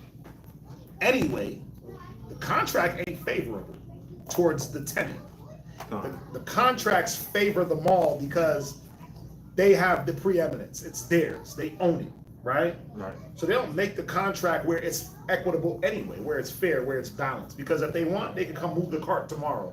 We can fight, bitch, and moan about it, send 1,000 emails, and guess what? We moving the cart. It's in the contract. You signed it. You see what I'm saying? That's why I'm bringing out like situations of people and circumstances. But would we deal with each other like that? No. In a contract type of situation? Of course not. Right? We'd be equitable, we'd be fair to one another because we understand what the law says. No. We know that we got to be upright, right, in a moral sense to one another and to each other and to the Most High. Right. So we're going to deal with each other in fairness. So even if I sign a contract with you, I'm not going to make the contract balance towards me on whatever it is. I'm going to sign a contract towards you and towards me that's going to favor us both. We're going to be equal in a thing. But that's us. Right. Everybody ain't dealing like that. And that's why I was saying it just, and then how do you try to bend it to yourself? Well, in certain situations, and you trying to do that, you're gonna breach contract, or you're gonna break laws in their eyes. You see what I'm saying? And it's not gonna be good on your behalf. Let him finish, and then y'all can come in. Go ahead. Oh no, I was just gonna speak on how you were talking about the scales being tipped a little bit. Go ahead. Go ahead. Ecclesiastes chapter 27 verse 1. Many have sinned for a small matter. So for a small matter, that scale just being tipped in slightly in that little bit of a direction, that's a small matter. Just like how part of that was using the example of, you know, the penny being deducted. No one's gonna miss the penny. But you do that enough, it adds up. And then, you know, then what happens? You start to get a little greedier, and then you want to do more than the penny. You do 3 pennies, 3 cents. No one's gonna miss 3 cents. It's only 3 cents. Then it's a nickel. No one's gonna miss a nickel. And it just keeps adding and adding and adding. Watch, read on. And he that seeketh for abundance will turn his eyes away. Because he want that money. He want abundance. He wants to come up. He's gonna turn away his eye. He was like, oh, ain't nobody gonna miss 5 cents. No, it's all right. It's only 5 cents. 10 cents. That's change. People will drop 10 cents on the ground and not miss it. Read on. As a nail sticketh fast between the joinings of the stone, so do his sins stick close between buying and selling. It's right there. If you don't have that just balance, if you don't have that mind of equity and fairness, it could go either way. It's like if you see a cat in the mall, right? We deal with buying and selling, and I see a cat in the mall, and he's inebriated, but he got all this dough hanging out of his pocket. Man, I'm spending money, but he's faded. He's drunk. I may not sell to him. I may not sell nothing to him, or I might just say, hey man, look, you like that? Yeah, $40, and keep it moving, right? Right. Or I could blow his whole pocket out, take the whole G. Is that integral? No. No, it's not. Because now I'm taking advantage of a situation, right? Just because a person comes up and they have it, don't mean that. Yeah, say charge them that be rich. I know what brother, charge them that be rich, so they be not high-minded. Okay, but there's still an integrity behind that, right? There's still wait a minute, I don't have to, because I might rip them pockets open today, and then guess what? You're gonna hate me tomorrow when you see that receipt. You know how many times we've been through that? Brothers be just carelessly in the mall, and they see the person, they got money, whatever the case may be, and they just hit them. And then they're like, man, you don't see that person ever again. They could have been a good customer if you deal with them the right way, right? What's up? You know, this reminds me of like when you go into the store or something and you buy something and the change is, you know, you might get back like 5 cents if you some change. Yeah. And they don't want to give your change back. Like, they like pocket it like, oh, you ain't gonna miss like, it. let me offer for you to keep it. Yeah, like, no, give me my little 5 cents, my pennies. Yeah. Don't try to stack that up. Yeah, it's like my man right here. I'll do that sometimes. I'll be like, man, keep that. But then guess what he'll do? No. I'll go in there sometimes. No, but watch this. I'll go in there and I don't have exact change. He'll be like, you good? Like, I got it. Don't worry about it. I said, I got you next time. So it's like, you know, it's some people you can feel that spirit where they trying to take little by little to accumulate. I'd be thinking about that too. Like, man, if he did it to everybody, you got an extra $10 in that register. You do that every day. You know what I'm saying? You coming up, right? But, you know, and it's not just a money thing. Because integrity is not just about money. It's moral standard all the way around, right? It's, you know, I could creep off with this little dime piece, and ain't nobody gonna know. I can creep off with her in the mall bathroom, right? And ain't nobody gonna know but me and her. But now, integrity-wise, what does that build in that person? I did it once, I got away with it, I'm cool. You know what? I'm about to make this a new thing. Hey, Shalom, where you at? Oh, food court. But now you end up like down the block at her house. You supposed to be at the mall working. You down the block somewhere. Because you started out by creeping off into the Victoria's Secret dressing room. You creeped off into this little place with her. You creeped off over here. Listen, if you want to go into integrity, I've seen it all. I've seen brothers destroy their own integrity through their own works, right? In situations where they were supposed to be building their integrity, not just with money, right? But with women, business, just all across the board, right? There's many examples that we can go into. So this uprightness and this integrity is very important, because just because your mind is set that nobody can see, the Most High sees. He watches. And then once you start to do this, right? If I'm going north and I just change my direction by 1 degree, Are you way by off? a certain time, I'm gonna be going east. That's right. You know that, right? You're a truck driver. If I'm going north and I just go 1 degree off the path, next I'm about to be headed back south. But how the hell did I get south? Well, because I let myself go off the path by a degree every so little. Yep. And every so little. And that's why it uses the scales. Because you can drop those scales every so little over time. And then it's like, well, yeah, that's just common practice, that when you start out, the scales are like this. That's how we've been doing it for 30 years. But wait, they were supposed to be like that. They were always supposed to be like that. Y'all see this? Well, taking the weight of the bag. Yeah, the weight of the bag the weight of the bag, the weight of the stems, the weight of the seeds. We've been calculating all that already. We calculated it for you. It's already bruh. Nah, fam. The weight of the cup, right? Because you can preset a scale for it not to be at 0, 0, 0. It could be at 0.05, 0.10. It could start out slanted, and then from there, everything is going to be off. Yep.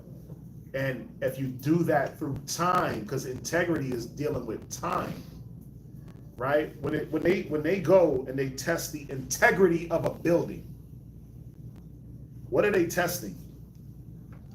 If this building can stand up through time, it's no longer integral. It's not going to last anymore, right?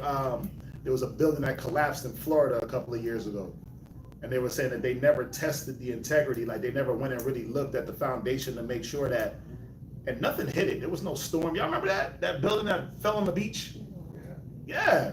They were like, the integrity was just no longer there.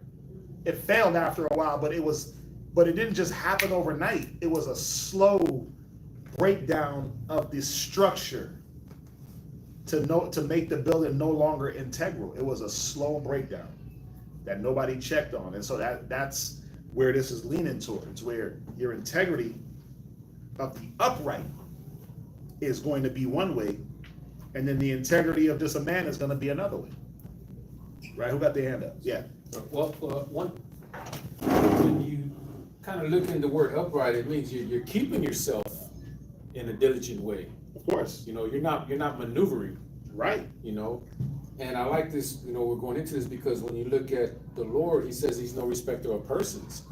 So if you're not holding yourself in an upright position, and it says the wicked aren't going to be lasting that long, it doesn't care who you are. I don't care if you're the low man or you're the rich man at the top. You're not going to be lasting that long if you have no integrity in you trying to follow the righteous way. That's the point. Verse 3. Verse 3. Unless a man. Talking too long for you? No. Oh, go ahead. Good.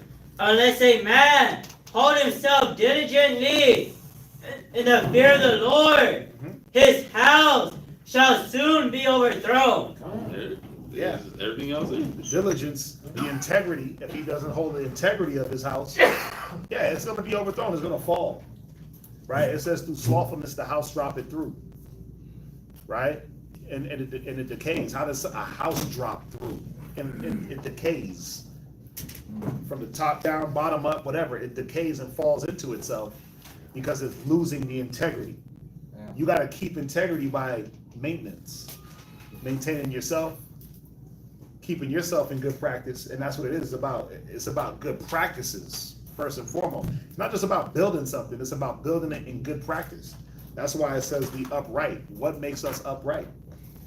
It said the Most High created man upright, but we sought many devices. The uprightness comes from the wisdom of the law, the understanding, the knowledge. That's where that comes from, the law. So if I'm moving in the law the proper way, in the spirit, right, not just doing it, but I'm doing it and I'm seeing the spirit and I'm understanding the things that is required, I'm gonna be upright. And I'm gonna move with integrity towards my brother, towards my sister, right? No matter what the situation is. I'm gonna see situations that it calls for this or it calls for that, and I'm gonna be able to supply that through integrity. Right, were you done? Yes, sir. Jump back, go to verse 4. Because this is dealing with riches, though. This is dealing with gain.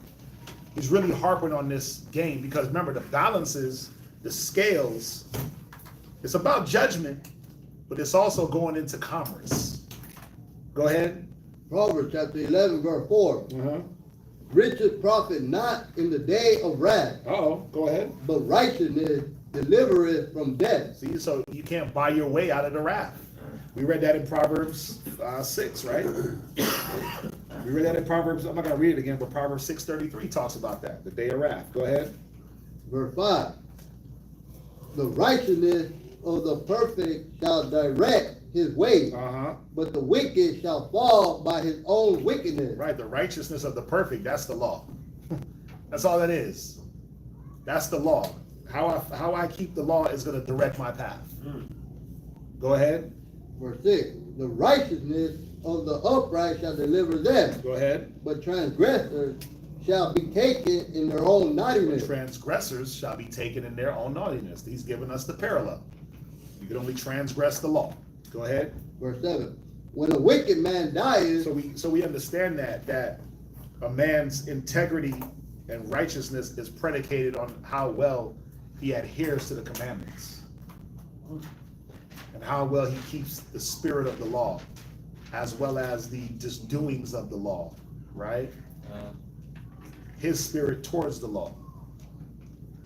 Going about to establish their own righteousness and not the righteousness of God. The righteousness of God is the law. All right, where we at? Verse 7. Proverbs chapter 11, verse 7. When a wicked man dieth, his expectation shall perish, and the hope of an unjust man perishes. Yeah, it says when the wicked die, it's like a smoke. That's how they look at it. But also their expectation, the thing that they're come on, when anybody dies, their expectation is gone. Right? But especially the wicked. But when any man dies, the expectation is over. You can't perform anything on this earth. Go ahead. That was it. That was it? What verse was that? Right. Who's the next?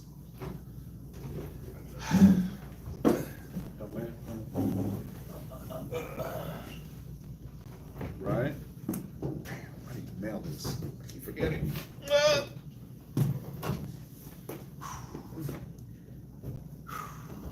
Breathe.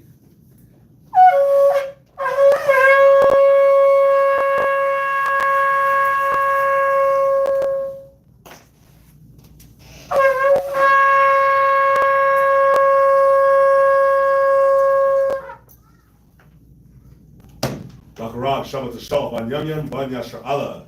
Lakarab Shabbat Shah Ban Yam Ban Yashar Allah. It's been so long, you don't even know how to say Right. Ban Yashar Allah. Ben Israel, Mariam. Right. Yahweh Hashem Yahweh Shai Brakatam. Yahweh Hashem Yahweh Shai Brakatam. When's the last time you had to say Bun Yum Yum? Bun Yum Yum. Well, I was thinking about brothers opening up a Jamaican restaurant. Called Ben Yummy? Yeah. Ben Yummy. Bun Yum Yum. Ban Yam Yam. It could be a food truck. Ben Yummies. But you was hating on Benjamin food, so whatever. You ain't a part of the food truck. We ain't serving gefilte fish. I don't have to be a part of it. We're not serving gefilte I fish had to an you. idea. We're not serving gefilte fish to you in the food truck. I don't have to work on it. I don't have to get food from it. I just had the idea. Babe, what's that? Oh, where's she at? Where her at? She knows the one nasty meal that they like to eat. It's not gefilte fish. It's something else. Is it a Jamaican dish? No. Oh. Eat my dish. Oh. Oh, you say that's what I That's what you gotta serve me because you Catholic. Where we at, man? Proverbs chapter 11 and verse 8. Verse 8. The righteous is delivered out of trouble, and the wicked cometh in his stead. Right. Go to Proverbs 21. Go to Proverbs 21:18 real quick. Jump ahead real fast. Go to Job 33. Go ahead, read. Proverbs 21, verse 18.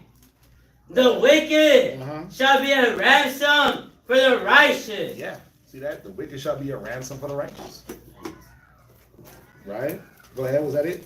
No. Go ahead. And the transgressor for the upright. And the transgressor for the upright. Go to Job 33:22. Job chapter 33, verse 22. Right, 33 and 22. So the righteous is delivered out of trouble, and the wicked cometh in his stead. Go ahead. Yea, his soul draweth near unto the grave, and his life to the destroyers. Right.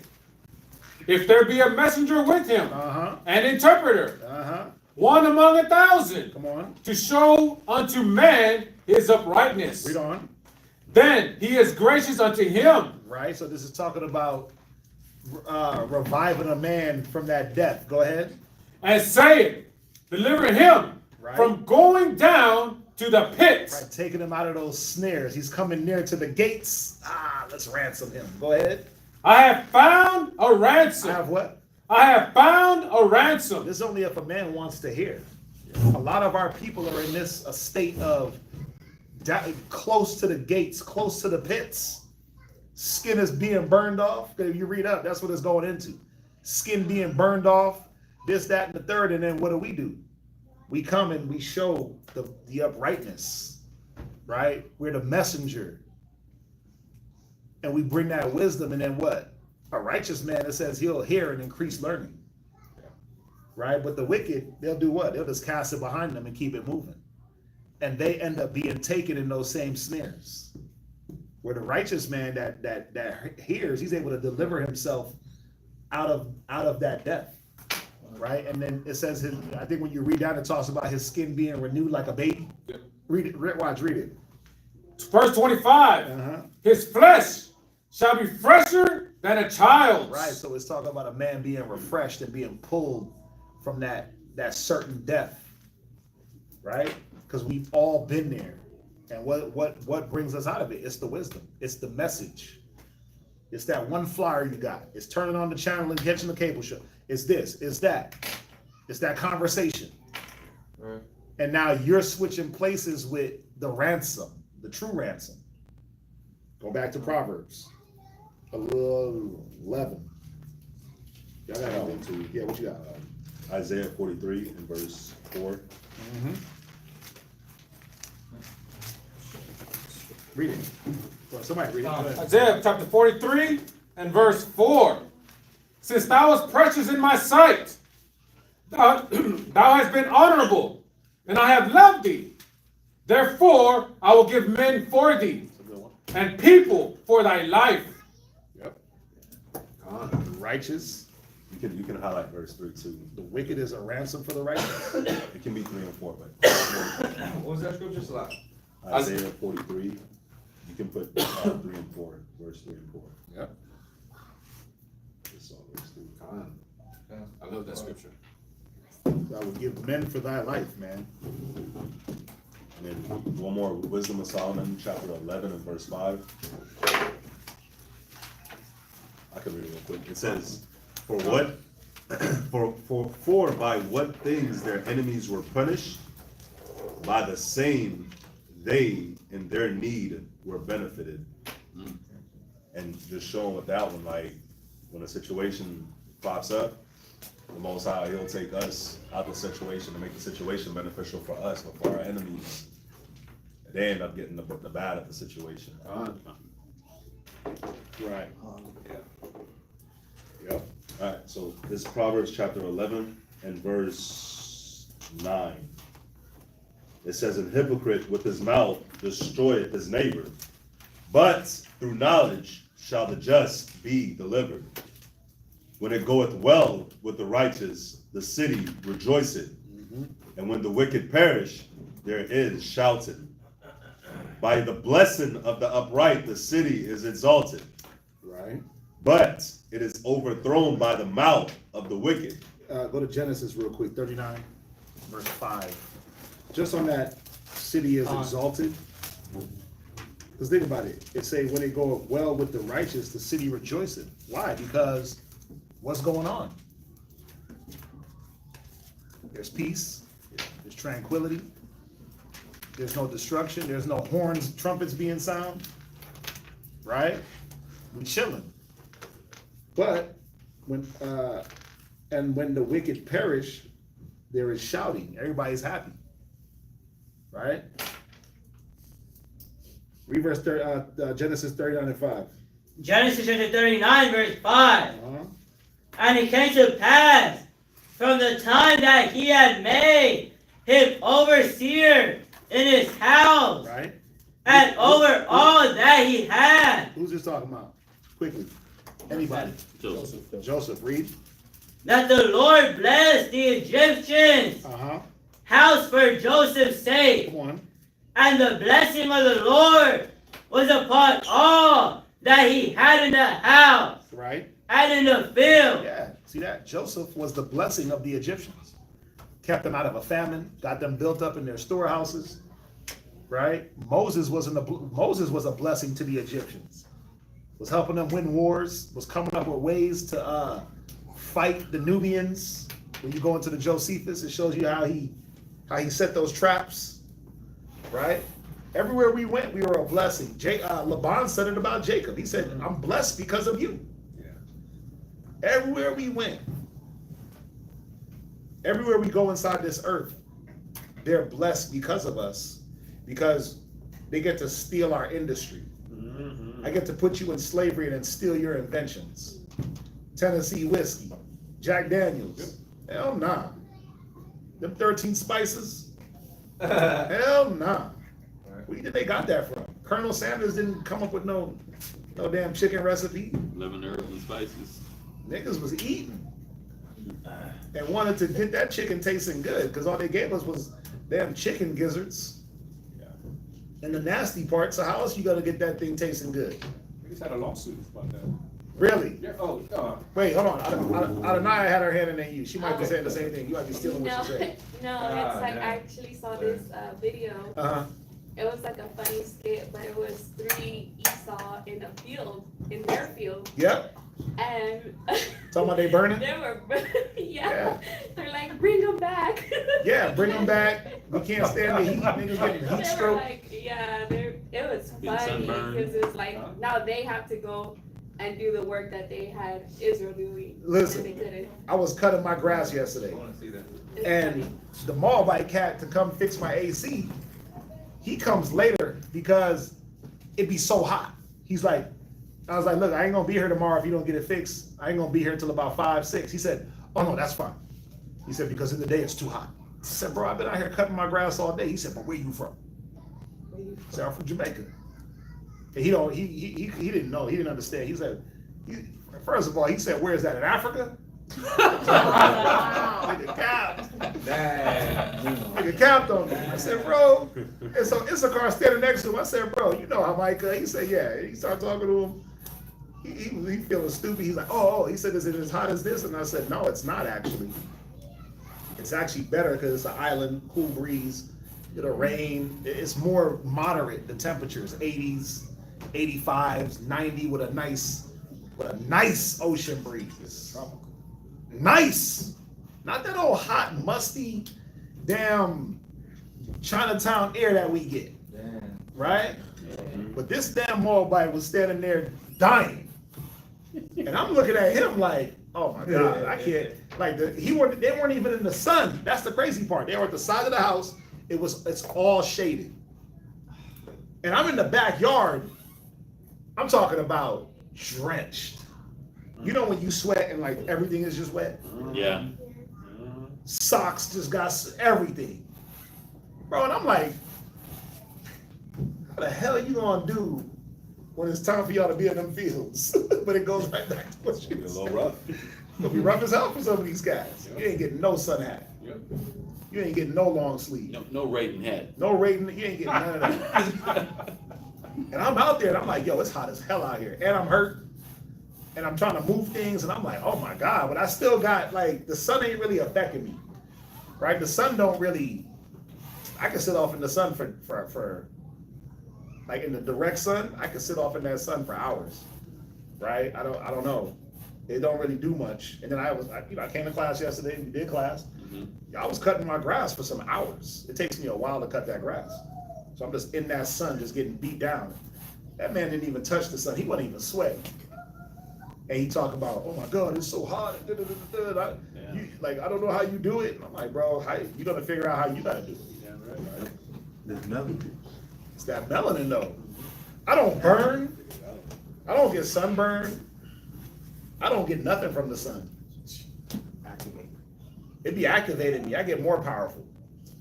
You know what I'm saying? It's crazy. I ate me a Whataburger, went right back to cutting the lawn. A Whataburger break. You know, you gotta take a Whataburger break. I can't remember last time I had water. I was cutting that grass. I was so into that grass, man. I ain't had time to go inside the house.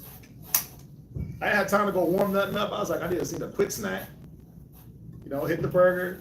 There's a burger, you have fries. No, I had large fry, large onion rings. Yeah, chill. I ain't had no dipping sauces or nothing. Relax.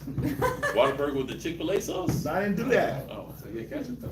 Y'all see the video I sent? I saw it. I saw it. I was like, hey man, I was like, damn, bro. This dude right here, he about to. Don't let me get rich.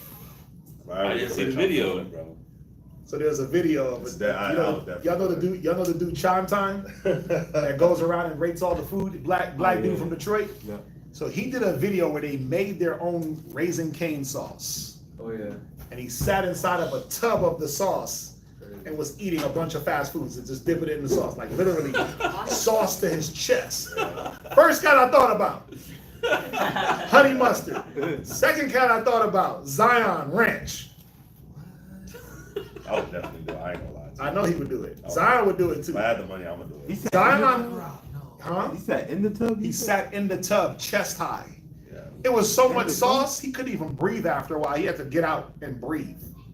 Because he was eating, but the sauce was pressing against his gut, because he got a big back, and it was suffocating him.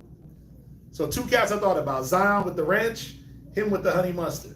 That's great. Just eating, bro. He had Chipotle. Think about it. He ate Chipotle. He ate Wendy's. He ate the KFC. KFC. He ate Chick-fil-A. He ate Church's chicken. He ate Cane's chicken. Yeah. He ate a Big Mac. And he's just taking like 1 or 2 bites out of everything. But yo, it's so much food. That's crazy. Yeah, bro. And everything, he's taking 1 bite without the cane sauce and then dipping it in cane sauce. And and Kane's got some good sauce. But he made his own. Yeah.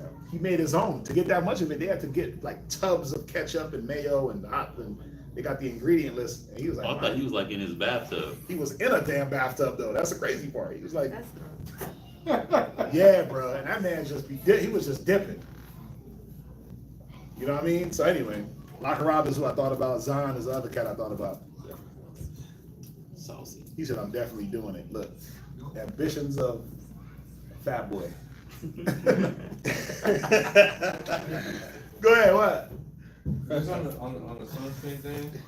There's this viral video in China. They're using lotus leaves to cover their face.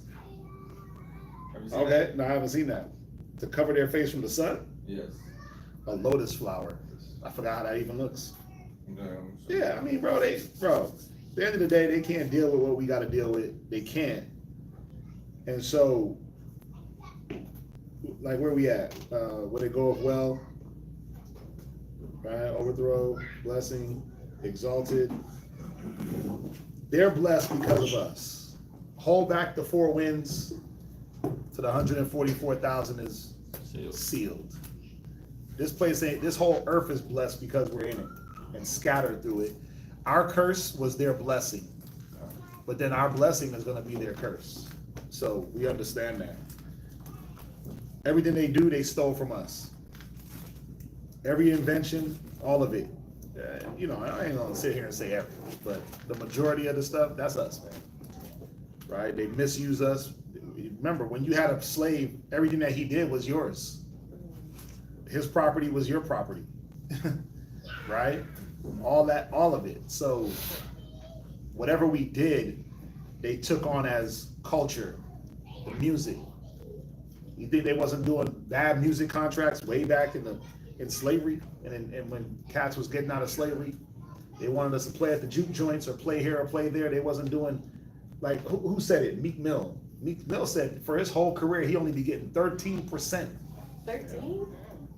13%. I'm like, then how are you a millionaire? Because he was bragging about being independent, where he gets 100% of his money. But for this whole time, he be getting shifted for 13%. That's wild. That's why you don't mess with Rick Ross no more. Yeah. But a lot of these artists been getting shafted, right? And then what does the white man get to do? He gets to get the money, program the narrative of the music, feed it into the community, keep us destroyed, keep us making the music, keep us living the life to make the music off of. They keep winning. We keep inventing wickedness and they keep letting us sing about it. Right? So that's just how it is for us right now. But we know that what? When the righteous are in rulership, what does it say? It says the earth rejoice. Right? When the righteous is in rulership. So just even right here, go to Psalms 10 and 7. Just on the overthrown by the mouth of the wicked. Proverbs, what did I say? Psalms 10 and 7. Read that real quick. Psalm 10 verse 7. His mouth is full of cursing and deceit and fraud. Under his tongue is mischief and vanity. Go ahead. He sitteth in the lurking places of the villages. See that? Because that's what's going on in the cities with the wicked. They lurk in the dark places, in the shadows, like that wicked woman. Go ahead. In the secret places doeth he murder the innocent. Damn, read. His eyes are privily set against the poor. Come on. He lieth in wait secretly as a lion in his den. He lieth in wait to catch the poor. See that? So that's what the wicked is about. Lying in wait. Right? To overthrow. You see that? By blessing of the upright, the city is exalted, but it is overthrown by the mouth of the wicked. Why is it overthrown? Because they speak evil, they speak deceit, and they carry it out. That's what we've been learning this whole time. All right, go ahead. All right, this is Proverbs chapter 11, and verse 11. By the blessing of the upright, the city is exalted, but it is overthrown by the mouth of the wicked. Verse 12. He that is void of wisdom despiseth his neighbor, but a man of understanding holdeth his peace. A talebearer revealeth secrets, but he that is of a faithful spirit concealeth the matter. Right. This talebearer is not, this is talking about slander, right? This is going into slander. Watch, go to Ecclesiastes 27:16, right? The law in Leviticus 19:16. This is dealing with slander, backbiting. Talebearer, slander, it's all the same. It's all the same, right? Just the same word, just used in different contexts, or they translate it in a different way. But it's all the same. But it's dealing with slander. Go ahead. False witnesses, right? A talebearer revealeth secrets. He goes about and does what? He tells things that he shouldn't be speaking in a slanderous way. It's not like if somebody told me that they were doing something on the low, I was wicked, and then I went to like a higher up and expressed that to higher up. That's not slander. That's not talebearing. Right? One of y'all go to one of the soldiers and say, hey, this is what I'm dealing with. And then one of the soldiers comes and tells Shaddai. That's not slander.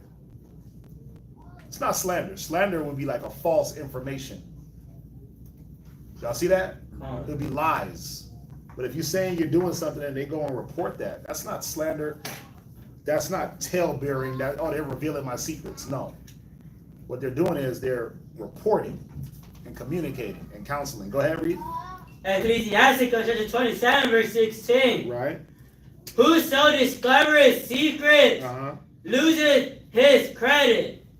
Why? Because how is he discovering the secrets? Well, he's doing it in a slanderous manner. Go ahead. And shall never find friend to his mind. Right. And you're not going to have friends. Nobody's going to want to trust in you. A slanderer, a talebearer. Right? Go to Leviticus 19:16. Leviticus chapter 19, verse 16. Thou shalt not go up and down as a talebearer among thy people. Right. Neither shalt thou stand against the blood of thy neighbor. Right. I am the Lord. Right. So you're not supposed to be a talebearer.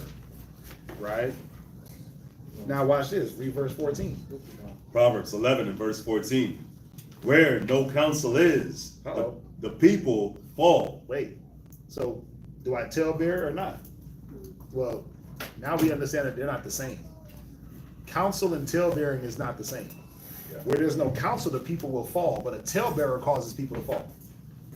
Well, because one is done in a malicious slander and one is done in a way of getting issues resolved. Y'all have to know the difference. It's not high school. Oh, they told on me. No. You were spoken about in a counsel or in a way to resolve a situation through counsel. Because this is how you know it's slander and talebearing. When you're not brought in to resolve the issue. When we hear something and then we don't hit you up like, hey, okay, we heard this, let's deal with it. Is it a slander or is it not? Is it the truth or is it not? Does this person make this up or did they not? Let's talk. That's how you know the difference. Right? Where there's no counsel, the people will fall. Go ahead. But in the multitude of counselors, there is safety. And that's how we bring that safety through the multitude of counsels and counselors. Right? We bring the safety into the situation through the wisdom of the scriptures. Right? Because why? What is the counsel supposed to do? Relieve the emotion. Remove the emotion and insert the logic of the Bible into the situation. I'm angry. I want to kill somebody. Well, hold on, brother. You can't kill nobody. You can be angry, but sin not. Right? So let's deal with this. Let's talk about it. Let's get to a resolve. That's what it's meant to do. Go ahead. Verse 15. He that is surety for a stranger shall smart for it. And he that hated suretyship is sure. Right. So you want to pledge for a stranger? Well, it says smart. Not meaning that you're going to get intelligent. It means you're going to pay for it. You put yourself out there, you're going to be responsible for that debt. He that hateth stewardship is sure. The word hateth here, it doesn't mean like straight up hate. It just means against. I'm against pledging for a stranger. I'm not with that. It says is sure, meaning he gonna be good. You're not gonna be in that way where you gotta now produce a debt or a ransom for this person. Y'all get that? Yeah. Like you never heard of terminology when back in the day you hit somebody and say, "Oh, that smarts." That hurts. You never heard that? It's in them old shows. I guarantee they said it in Leave It to Beaver. That's smarts. You gotta watch more like old stuff.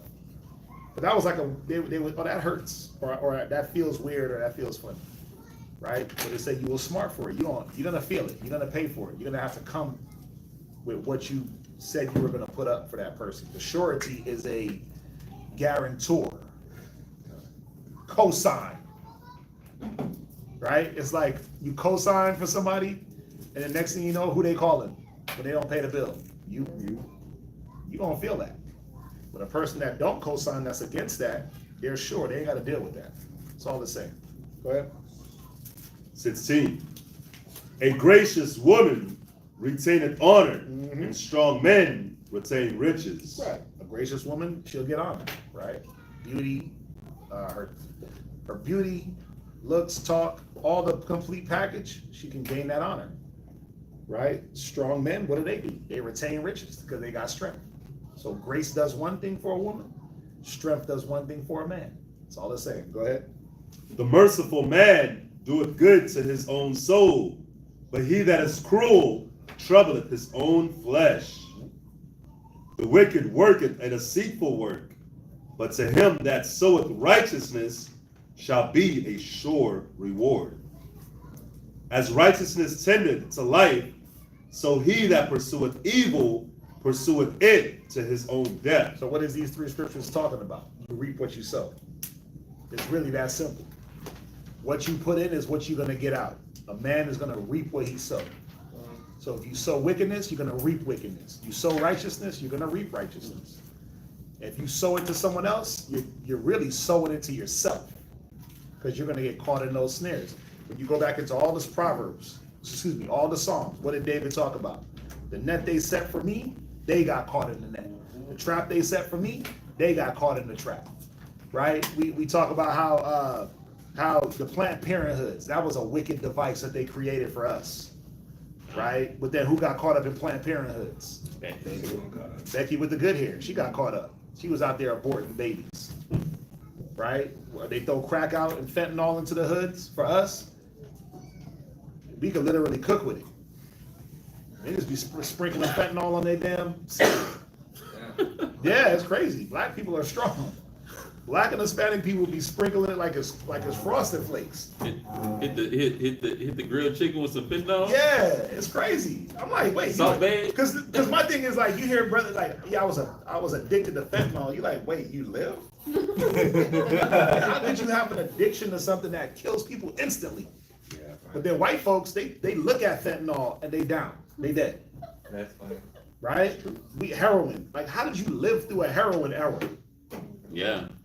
Like heroin is something that you hit that and you supposed to be out of there, right? But we'll overdose and then like revive. But yeah, I had a heroin overdose, but you didn't. I overdosed on heroin. It's like, wait a minute, did you charge up on heroin or did you overdose? R. Kelly, they say he overdosed on some medication in jail. Nah, that nigga didn't overdose. Cause we don't die off of the things that's meant to kill us for some reason. Anybody else of a weaker specimen, they would have been out of there. Let crack had been dropped off in Edomite land, there would be no Edomites in America. Come on, y'all know it. There would be no Edomites in America. They try to drop off crack and all these different things to kill us off, and it didn't kill us off. It stunned us. It definitely set us back. I'm not glorifying it at all. It's terrible. But it didn't kill us. But if you put those same devices in other neighborhoods and in other communities, come on, man, it's over. Alcohol was meant, the way they brew it, that's meant to kill us. That malt liquor, that triple malt, that 211, Still reserved. that's still reserved, that Oyo Malo, that Evil Eye. You know, when they start making a beer with a sour apple taste, you gotta run. You gotta run from that. And it's a 40? Come on, bro. Issachar got Bush. No, Issachar got Oyo Malo. All that. It's just terrible. You know what Bush stands for? I don't know. But It stands for, but you save cash, home. but you said cash home. Wow! But BSCH. But you save cash homes. Damn. That's crazy. Yeah. You know what I'm saying? It's right on point. You save cash, but your liver is gone. Put hands on the rib. 2 of those and you out of there. That's still reserved. I don't know if anybody ever drank like still reserves. I did, yeah. Come on, that was my go-to broke beer. And I don't Yeah, even know, that right there was crazy. That was a broke. You Trying to get messed up on the low. You get one of those for $1, a 22 for $1.07. Bruh. But it was something about when you got it in the 40.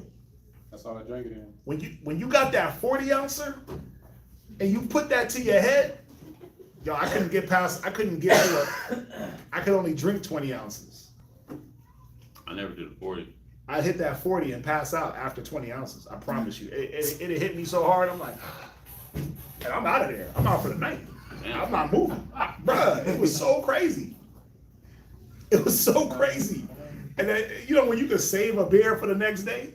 Bro, the first time I ever had that, way back, I was like, wait a minute, this thing hit harder than liquor. This thing hit, this is strong drink. Henny didn't knock me out. Remy, none of the cognacs, right? Ever did. Tequila, Jose Cuervo, none of that ever did that. But that's still reserved, bro. I learned lessons on that. But it was not meant, you know, that stuff is meant to destroy you, man. Put you in the dirt. And then we see, like, again, for some reason, we're able to do what? Like you hear the terminology, a rose from the cement.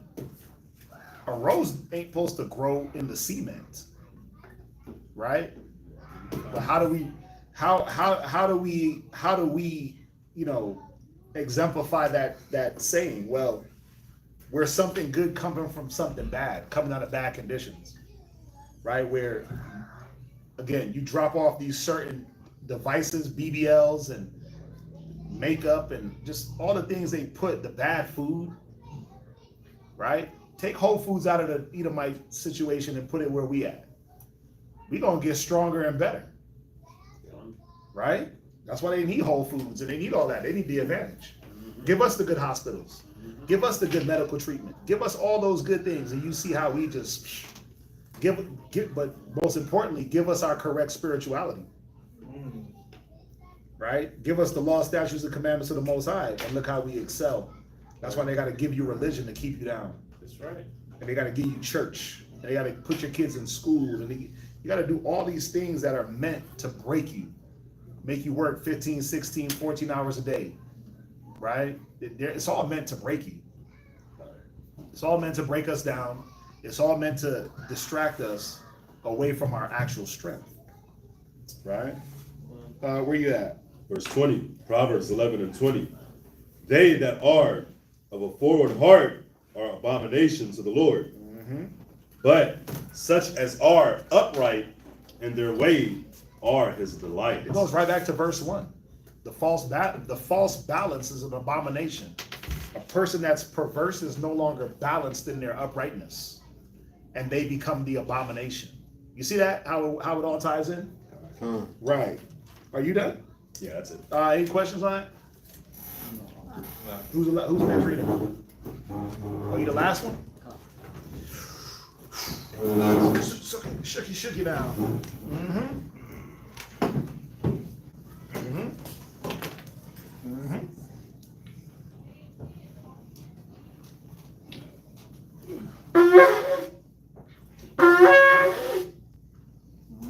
Good mustache.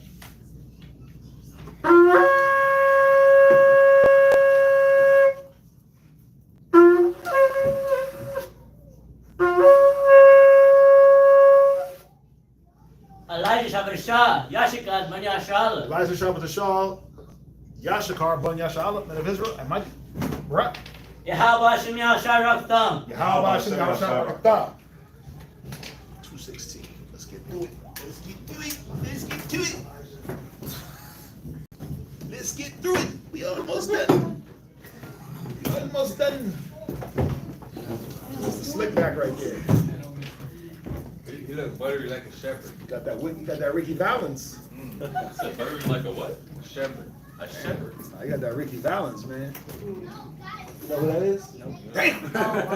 Part of your history, man. You gotta know who that is. You gotta know who Ricky Valens is. Brother, you never watched La Bamba? Yeah, man. La Bamba. La Bamba was the movie. I don't know how many times I watched that on TNT. Right?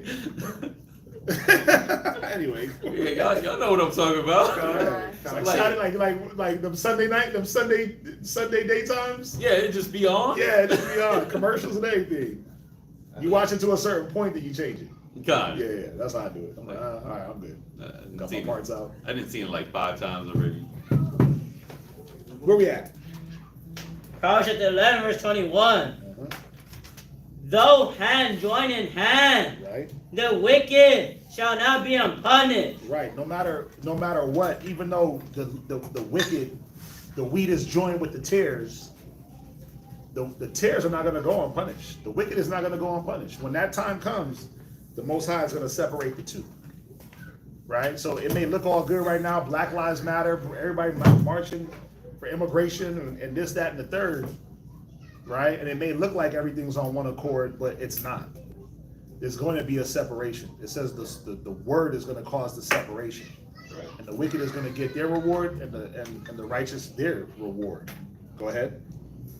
But the seed of the righteous shall be delivered. Ooh, damn. Read. As a jewel of gold in a swine's snout. Right. So is a fair woman which is without discretion. Yeah, a fair woman, a good-looking woman. Damn, she's good-looking, but she ain't got no discretion. It's a turnoff. Just like, wait, why has that pig got a diamond in his snout? That's weird. It's a turnoff. It don't go. Yeah, the diamond's dope, but on the pig? But on the pig, yeah. Like, she look good. She's a fair woman, but her discretion, nah. You know, certain things be a turnoff. Many of people that fit that bill. Go ahead. The desire of the righteous is only good. Right. But the expectation of the wicked is wrath. Uh-huh. There is that scattereth, right, and yet increaseth.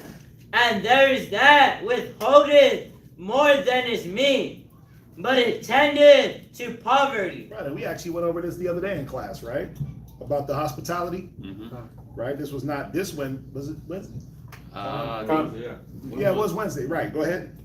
The liberal soul shall be made fat. Right, so the desire of the righteous is only good. So what is the desire of the righteous? To be liberal, to be giving, to scatter, right? To supply the thing that's needed. Go ahead.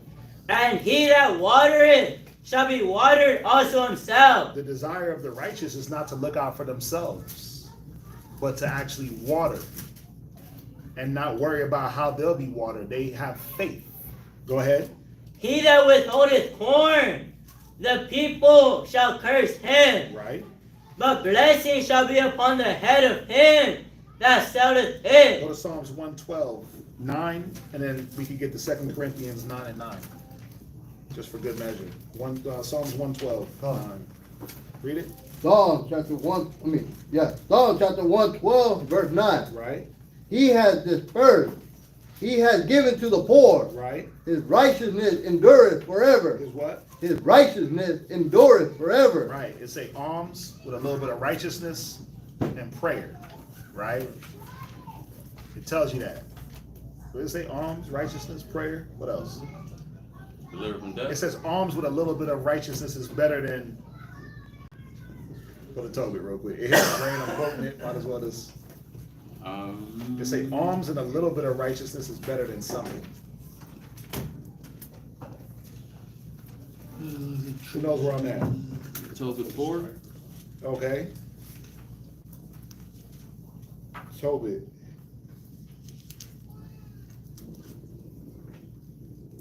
Because alms do it deliver from death.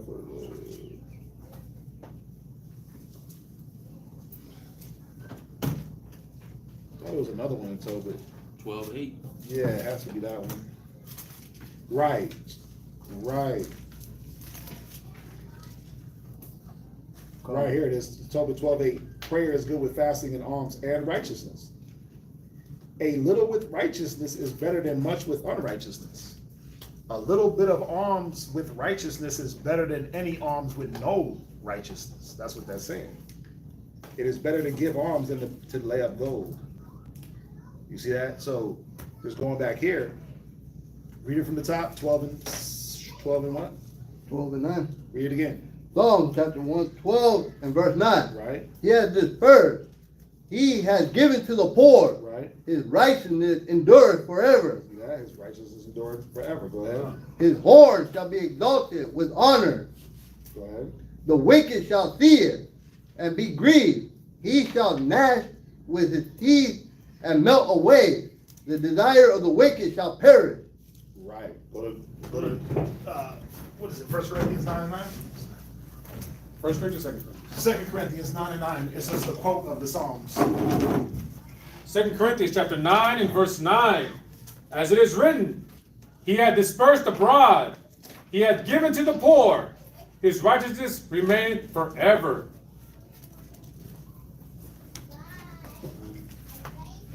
John, yep, his righteousness. There's another one. There's another one, Ecclesiasticus.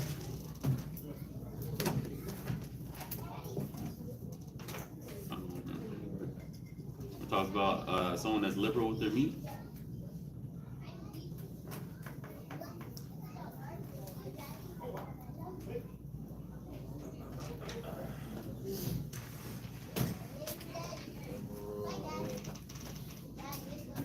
(31, 20, 23).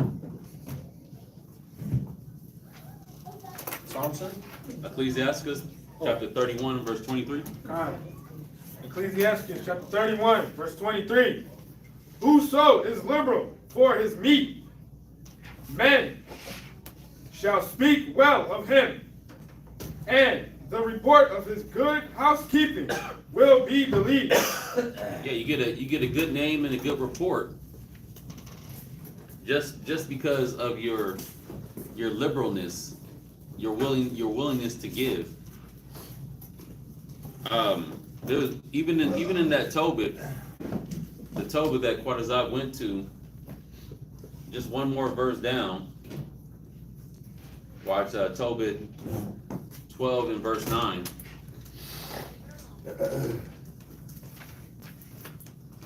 Tobit chapter 12 and verse 9. Uh-huh. For alms doth deliver from death, Uh-huh. and shall purge away all sin. See, you store up alms, like the giving and being generous with what you have versus holding back and thinking that I'm saving. You're actually losing. It's like when you open up your hand and let the money kind of come in and come out, or the riches come in and come out, versus keeping your hand tight and then all you get is what you had. And that slowly, your grip slowly starts to weaken over time, and you lose what you thought you had. I'll read on. Those that exercise alms and righteousness shall be filled with life. See, that's the enduring riches, that life. Even being able to, like Quatazab was bringing out earlier in a smaller scale, being able to keep the lights on, being able to keep a roof over your head. You're able to have a quality of life. You're not in a mud hut. You're not like dripping because you don't got no AC. It's not like you don't got food to eat on or food at all. You're able to have all your needs satisfied. But it comes from giving alms. It comes from being liberal and having that open hand. Money is supposed to be circulated. Wealth is supposed to be circulated. It's not supposed to be hoarded and just kept. Even the wealthy do it. They let the money circulate.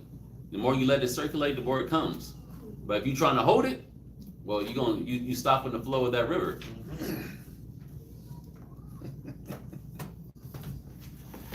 Okay. Where we at? Proverbs chapter 11 and verse 27. He that diligently seeketh good procureth favor. But so Proverbs what? 11 and 27. Right. You diligently seeking good. 11, right? Let me go back here real quick. 11 and verse 27. Let's see here. He that diligently seeketh good procureth favor of the people. If you're seeking to do good, you're going to get the favor of the people. Go ahead. But he that seeketh mischief it shall come unto him. Right. So it's just showing you how you deal with folks. If you seek the good of the community, if you seek the good of your neighbor, good will be there for you. You'll get that favor. You know, it'd be something as simple as with me. You know, I got nations that I live around. Ain't no damn Jew around me, right? In my neighborhood, no Israelite, right? But even with my neighbors, you know, when they'll deliver packages to the crib that ain't mine, I'm not opening their packages and keeping it, right? I'm not doing finders, keepers, losers, weepers. You know, they'll hit me up like, hey, a package was delivered to the house, but we didn't get it. Or did you get it? And it says it was delivered. I'm like, nah, it wasn't delivered. I don't see it. You know what? Let me go check my mailbox. And I go check the mail, bring the package back, drop it off, right? I do that because I know sometimes I be needing stuff, right? Like the other day, I needed my ribs car to get jumped twice. I gotta interrupt my neighbor to jump the vehicle, because he has like the little power box that, like, as soon as you touch it, the car is ready to go. Oh, that's what I got. Oh, you got one?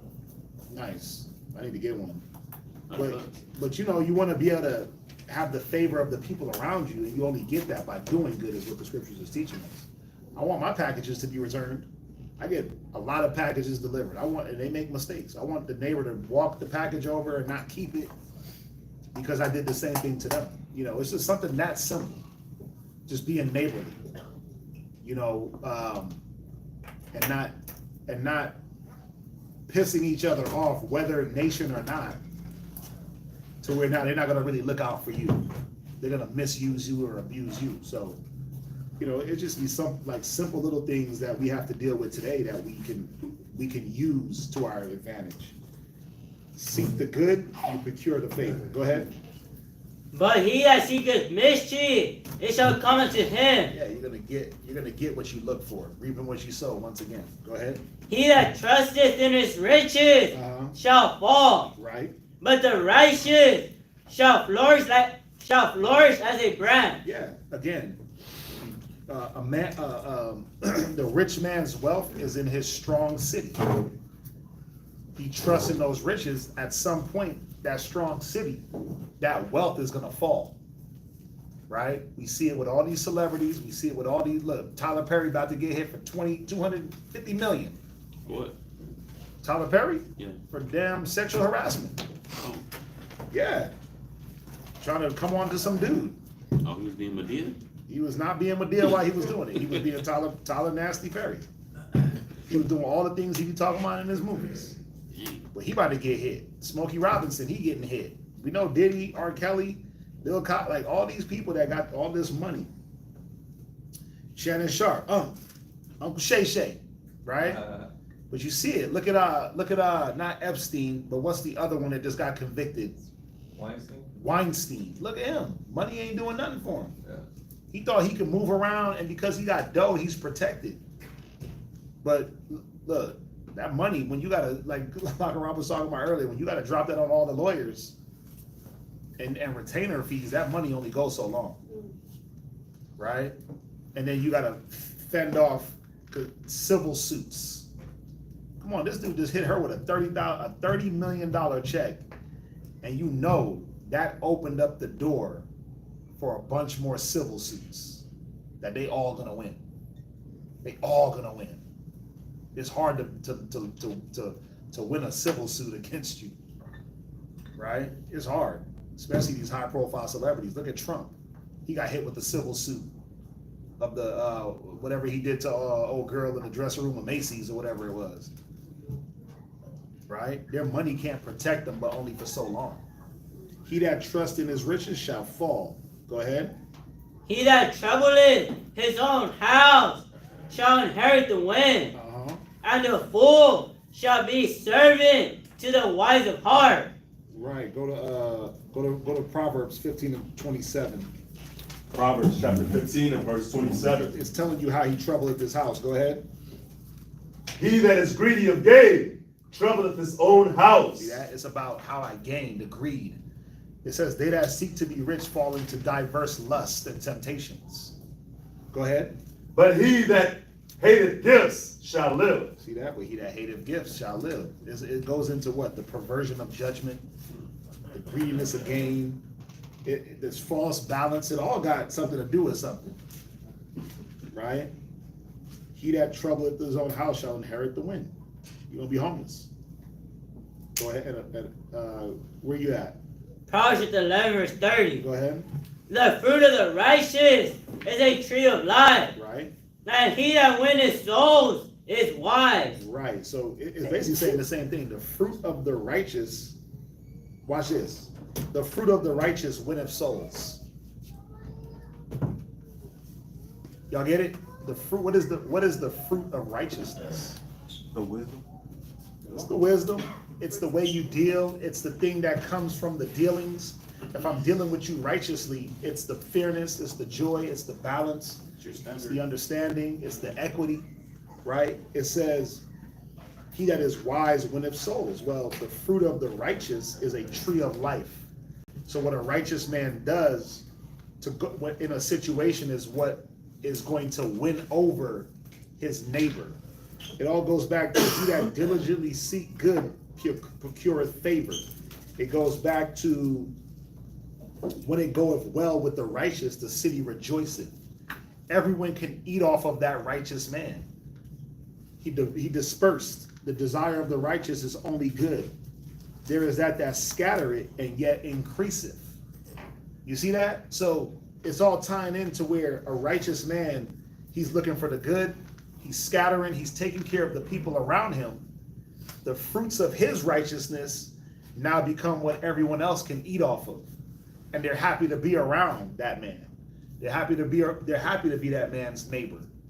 They're happy to have business dealings with that man, right? Because of the way he's moving, or that woman, because of the way she deals in business, the way they conduct their home, right? And it's showing you through these righteous dealings, that's how souls are won.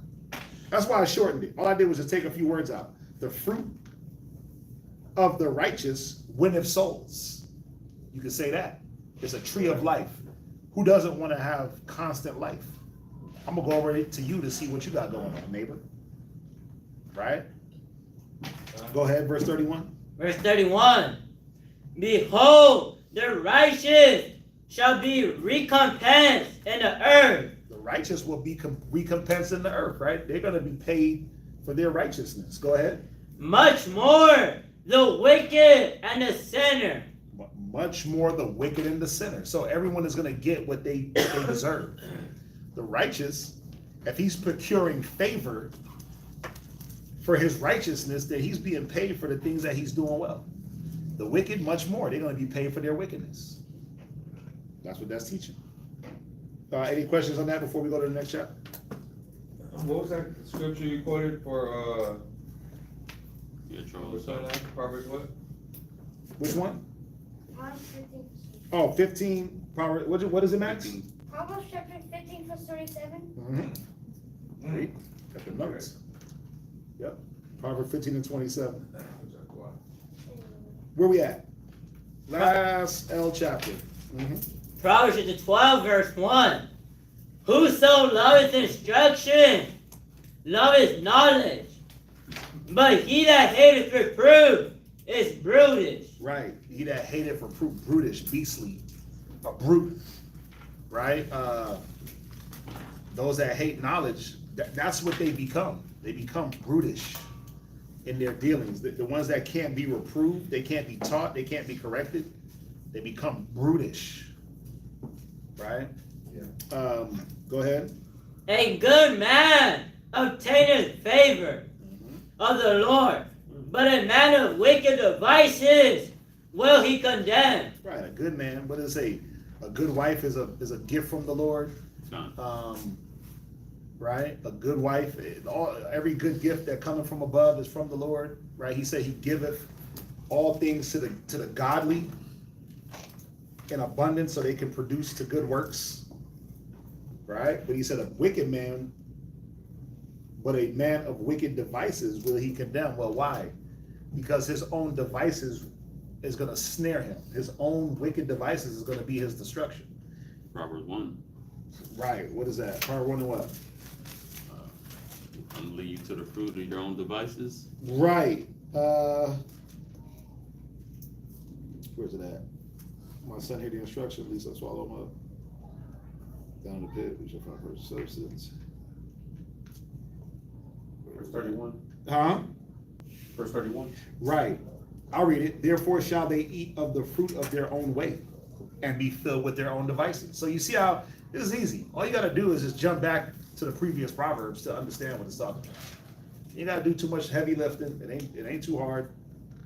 Again, that Proverbs chapter 1 through chapter 9 is more like a tune-up. It's more like a primer. And then now he's getting into these different Proverbs, and you could always just refer back. Where we at? You got your head up? Yeah, you got that shoulder lean. Okay, where we at? That's on me. Yep. Proverbs chapter 12, verse 3. 3, right?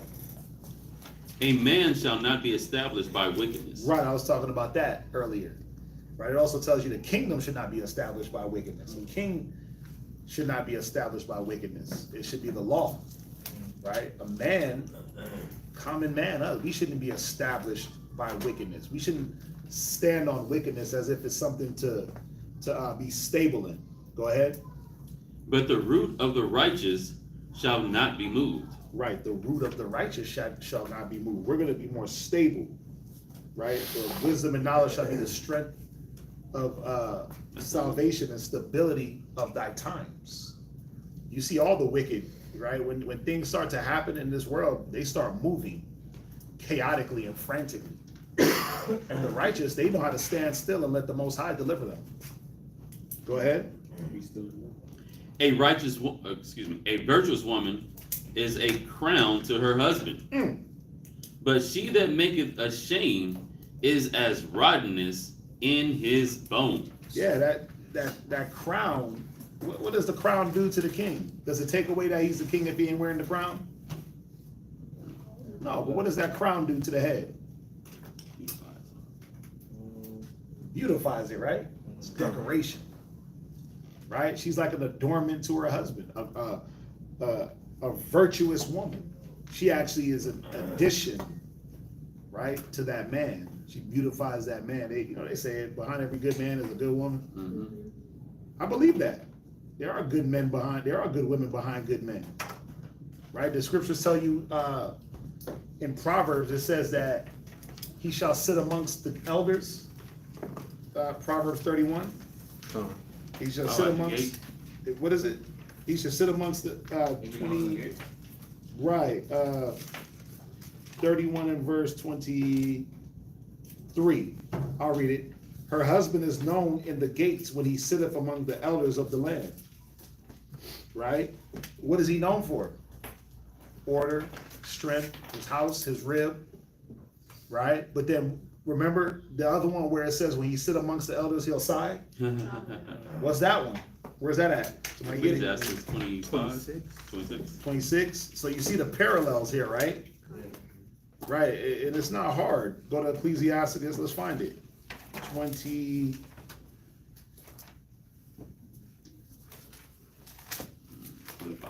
I'm looking. Right, 25 and verse 16.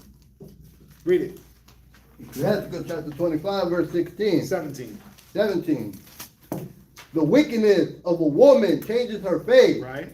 And darkness her countenance like sackcloth. Right, you can see that them dark spots. Them eyes be dark. Her countenance is dark. Her wickedness changes her countenance, her face. Right? She get wrinkly and she look upset and old and mad. Go ahead. Her husband shall sit among his neighbors. And when he heareth it, shall sigh bitterly. Yeah, he's gonna sigh bitterly, man. Oh, man, again. Hey, we need to talk to you about your rib. Some brothers was going through this for like years. Like, damn, what does she do again? What does she do now? Right? But now, them same brothers, hey, your rib's doing a good job. I can tell you how. But who does that make look good? Him. It makes him look good. It makes him seem as if he has his house in order. He's keeping things orderly. He's being that king. He's being that king that deserves that crown. His wife ain't smacking the crown off his head like that's my crown, like the boy in Ezra. He's able to wear that crown and take joy that that wife is adorning him, making him look good as the king, right? So we see the parallel. So we went to Proverbs 31 and verse 23, and then we went to Ecclesiastes 25 and verse 17 and 18. Right? So let's jump back. Proverbs chapter 12, verse 5. But she that maketh ashamed is as rottenness to his bones. Right? We talked about the rottenness of the bones last night's class about that jealousy. What was that, Proverbs 14? Talks about how that jealous woman, she rottens the bones. Mm-hmm. Right? That jealousy is a rottenness. Let's go back to Ecclesiastes real quick. We're just gonna dance in this chapter a little bit. We can dance, right? We ain't gotta sit here long. Now we getting bars, right? Where's it at? Ecclesiastes. What does it say about? It talks about fatness, fatten his bones. 26 and 13. 26, 13, yeah. Right, read that. Leviticus chapter 26, verse 13. Go ahead. The grace of a wife delighteth her husband. Right. See that? The grace of a wife delighteth her husband. He's delighted in the way she carries herself. Her grace is not just, it's everything. It's her beauty. It's the way she carries herself. It's the way she speaks. She's graceful in the way she deals with people, right? The way she handles perverse situations, the way she handles good situations. There's a grace about her. There's a delight to want to interact with this woman. It delighted her husband to be around her, right? It delighted her husband for her to interact with others. You know when you got that wife where you don't want her to talk to nobody because she's gonna embarrass you, or she gonna fly off, or she got no control over her emotions in these situations. You're like, nah, I got it. I got it. Right? But in certain situations, your wife is supposed to be able to speak in these situations to where it needs a woman's touch, and you're not scared that, about to sneeze. You're not scared that she's gonna say the wrong thing and now she's getting both of y'all beat up in the restaurant. Yeah. You're not delighted to be around her, right? But it says the grace of a wife delighteth her husband. Go ahead. And her discretion. And her what? And her discretion. Huh? And her discretion. His discretion, knowing what is needed at the time, knowing what to say at the time, knowing how much to say it, how hard to say it, how sharp. Her discretion, come on. Will fatten his bones. It will do what? Fatten his bones. Yeah, it's gonna fatten his bones. It's not gonna seep the life out of him. It's gonna fatten his bones. That is showing that she's bringing health. To have fat bones, that marrow is the life. She's lengthening his life. You see that? So, but she that maketh ashamed is the rottenness. Remember, when something is rotting away, it's a slow progression, right? It's a slow situation where things start to decay, right? And so this woman, instead of adding life, she's actually removing the life from this man, removing the life from their situation due to her spirit. Y'all get that? Right. Go ahead. Proverbs chapter 12, verse 5. The thoughts of the righteous are right. Right. But the counsel of the wicked are deceit. Mm-hmm. The words of the wicked are to lie in wait for blood. I mean, come on. Right? Proverbs, watch this. Go to Proverbs 1. We were just there. Right? This Proverbs 1 is nasty. Psalms 1. No, let's go to Psalms 1 real quick. Let's jump all the way. Is it Proverbs or Psalm? If sinners entice thee? That's Proverbs. That's Proverbs? Okay. Proverbs 1:10. Read that real quick. Proverbs chapter 1, verse 10. My son, if sinners entice thee, consent thou not. Right. If they say, come with us, let us lay wait for blood. That's the one. Yep, go ahead. Let us lurk privily for the innocent without cause. See that? They say it. It says the words of the wicked are to lie in wait for blood. Let us wait. They'll literally say it. We're about to go hit a lick. Mm-hmm. Yep. We're about to go catch these niggas up. We're about to go do this. We're about to go do that. We have to go commit some type of folly. Go ahead. Let us swallow them up alive as the grave. Come on. And whole as those that go down into the pit. We shall find all precious substance. We shall fill our houses with spoil. Right, but the house of the righteous. Oh no, go ahead. Right, that's it on that. Okay. Jump back. So y'all see where you can just jump right back to the previous Proverbs to get. Go ahead, the understanding. You're at Verse 7. Uh-huh. Proverbs chapter 12, verse 7. The wicked are overthrown and are not, but the house of the righteous shall stand. Uh-huh. A man shall be commended according to his wisdom. Right, to commend somebody, to be known, to commend is to give credit. Right? I'm commending you off of this. So you give credit to a man by the wisdom that he displays. That's how you know if you're dealing with a man or if you're dealing with a fool. Go ahead. But he that is perverse in his heart shall be despised. Right, perverse, again, meaning what? Excuse me. But he that is of a perverse heart Right. shall be despised. Crooked, deceitful, forward. That's what perverse is. Go ahead. He that despised, he that is despised and hath servant and hath a servant is better than he that honoreth himself and lacketh bread. Right, he that is despised or looked down, like you might be in society and you might not be at the very tip top of society. You're despised in the eyes of men, but you have a servant. It says he's better than him that prop himself up and beg for bread. You got that, you got those, right? It's like this. What's better? What's better? The man that can go to work, man. The man that go to work, he get his little 40 hours a week, he make his little couple of dollars an hour, he got his house, he got his fridge full of food, he got his vehicle, you know, he can provide for himself. Or the dude that's boasting of his riches, he got the Gucci belt on, he got the Louis loafers, he got this, he got that, but he ain't got no gas money. I ain't got no gas money. What's better? What's better? The man that can actually just be lowly and provide for himself, and he's quiet about it, than the dude that's loud, like these damn celebrities. They be loud as hell about their money, and then they going broke. They get to file bankruptcy. They getting all types of riches taken from them. I'm broke all of a sudden. I'm bankrupt, right? That's all it's talking about. A man that is despised or lowly with a servant is better than a man that honoreth himself and lack bread. Go ahead. A righteous. What did he say? He hate a poor man that's proud. Nah. Right, but that's really what it is. This man is poor and proud. He honored himself, but he lacked bread. Go ahead. A righteous man regardeth the life of his beast. Right. But the tender mercies of the wicked are cruel. Yeah, you honor the life of your beast. How are you going to do that? You're going to take care of it, muzzle not the ox, when to tread it out the corn.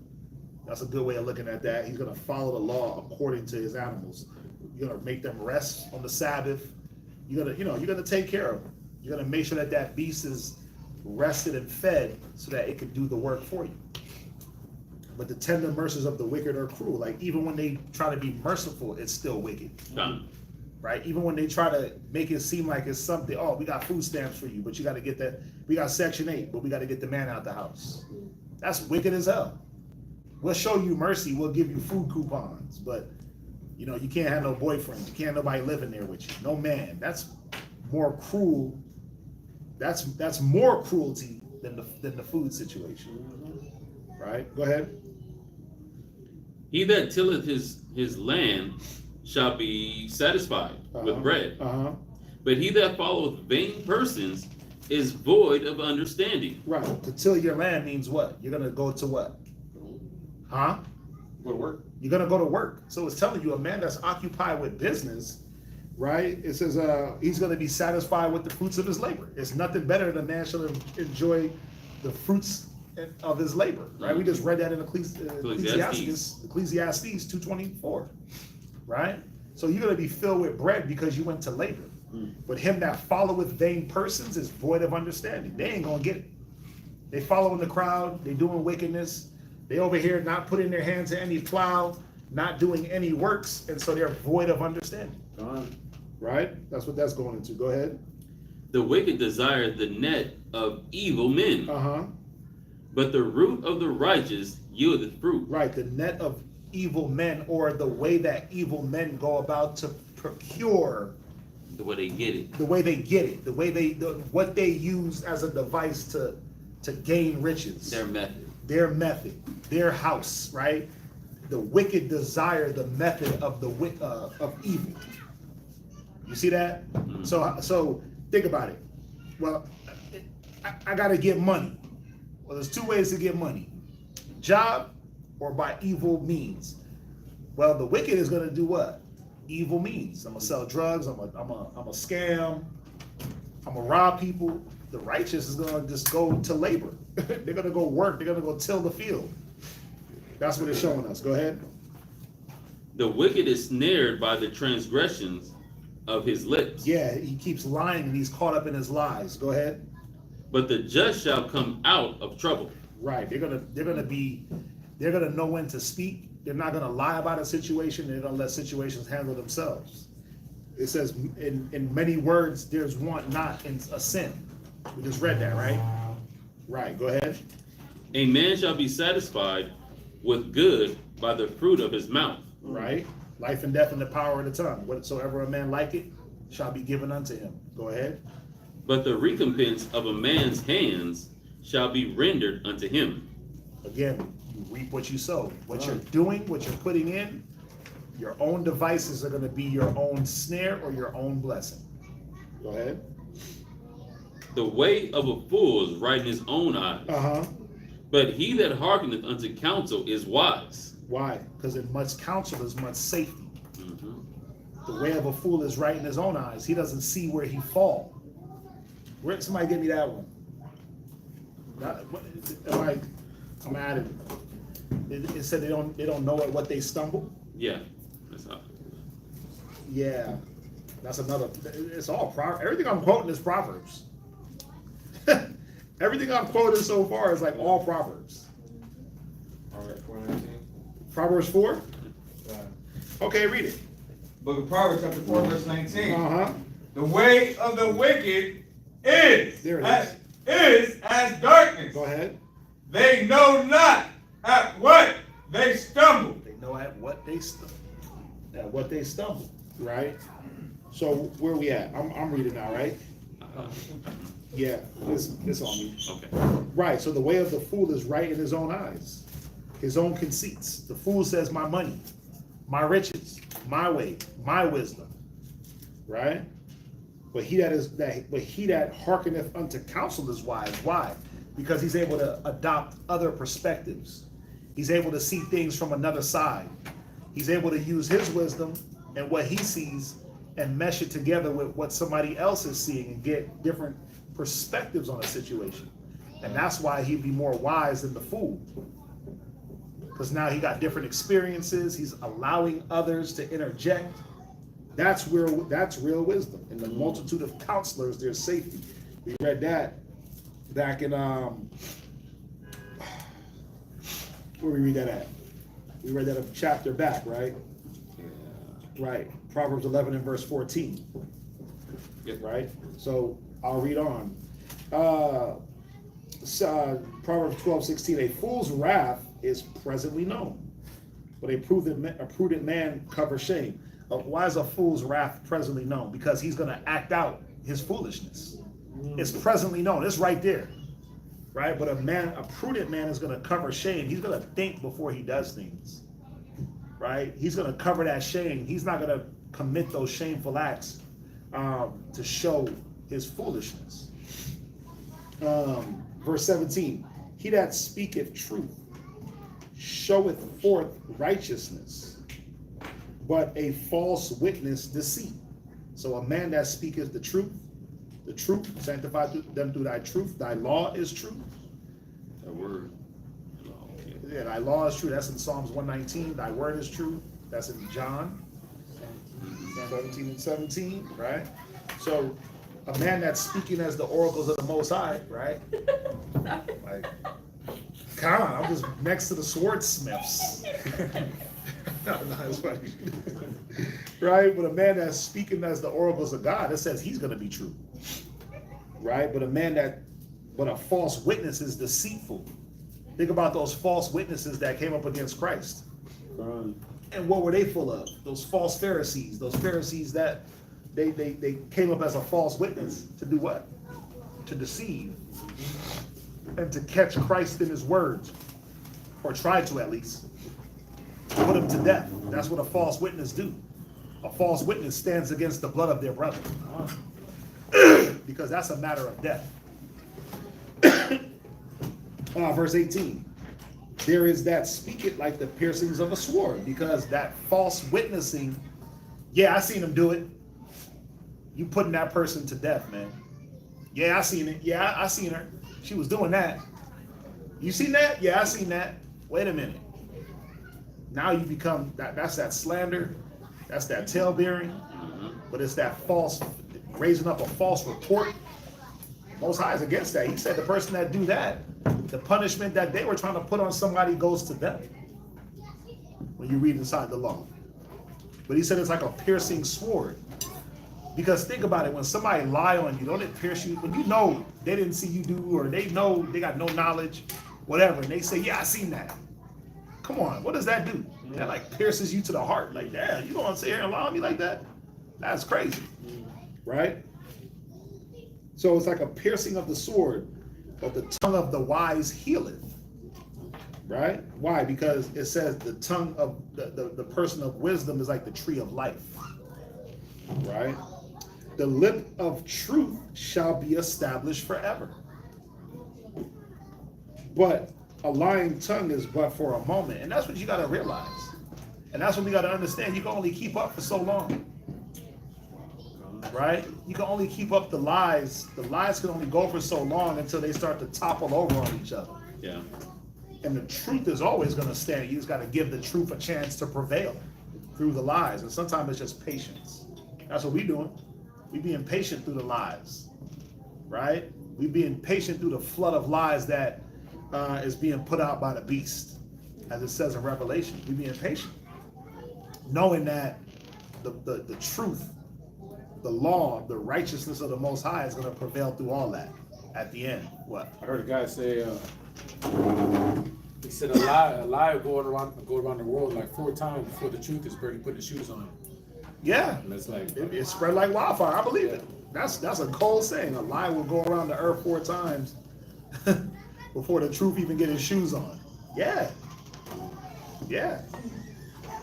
But what does it show? It's about patience. Because the truth gonna catch up, right? The truth will catch up.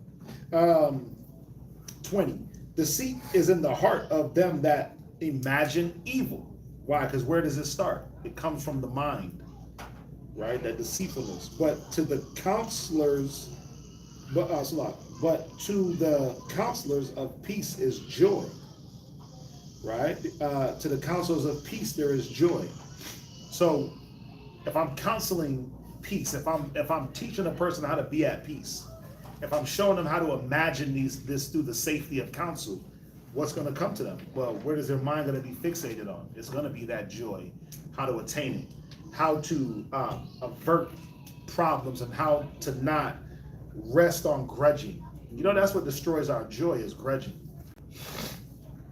Your joy with your family, your joy with your husband, your wife, you hold grudges. And so it's hard, huh? So true. Yeah, and then it's hard to be at peace. It's hard to imagine peace, because peace does bring joy. It's hard to imagine peace, but that's what a counselor is meant to do. The safety. They're trying to propagate peace in your mind, but the wicked, they imagine deceit, and they propagate that, and then they act on it. You got to learn how to act on your peace so it brings joy. The wicked is going to do what they do. 21. There shall no evil happen to the just. Right? We read in Ecclesiasticus, what is it, 7 and 1? Verse 1. What does it say? Sirach, chapter 7 and verse 1. Right. Do no evil, so shall no harm come unto thee. Go ahead. Depart from the unjust. Do what? Depart from the unjust. But it says here, I just read it, there shall no evil happen unto the just. So part of that is that you have to depart from the unjust and the unjust ways. The unjust are not upright. They have no integrity. So you have to depart from that. Put off the old man and put on the new man renewed in the knowledge. Go ahead. And iniquity shall turn away from thee. Come on. My son, sow not upon the furrows of unrighteousness. See that? Go ahead. And thou shalt not reap them sevenfold. Because you reap what you sow. The furrows, the trenches. When you till that ground, you make those trenches and you sow into that ground. He said, sow not into the furrows of unrighteousness, because you'll reap tenfold. Right? Jump back to Proverbs. Lying lips are an abomination to the Lord, but they that deal truly are his delight. Right? And we know a liar, when you go into Ecclesiasticus, it says she is far from pride.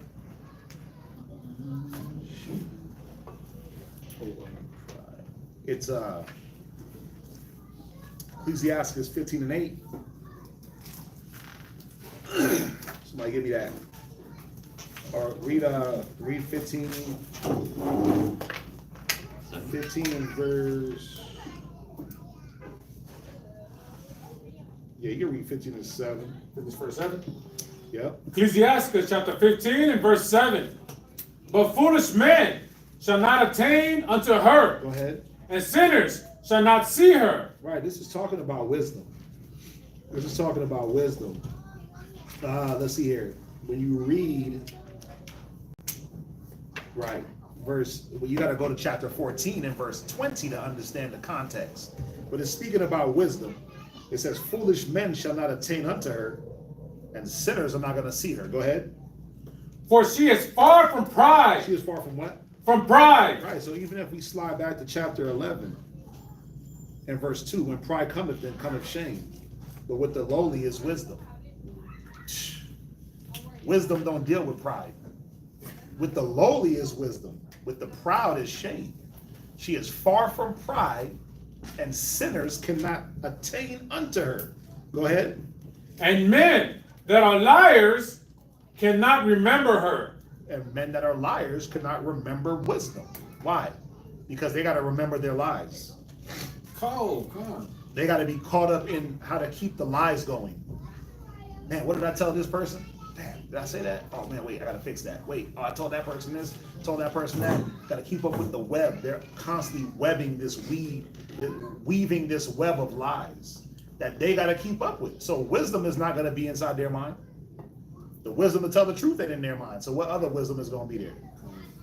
If anything, they got like that subtlety wisdom, that sly, cunning, deceitful, treacherous wisdom that is not of the Most High. It's not of the Spirit. It's earthly and sensual. Right? I'm going to jump back. I'm coming home, tell the world we almost done.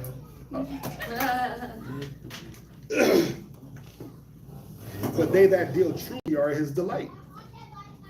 A prudent man concealeth knowledge, but the heart of the fools proclaimeth foolishness. So a prudent man, he knows when to speak.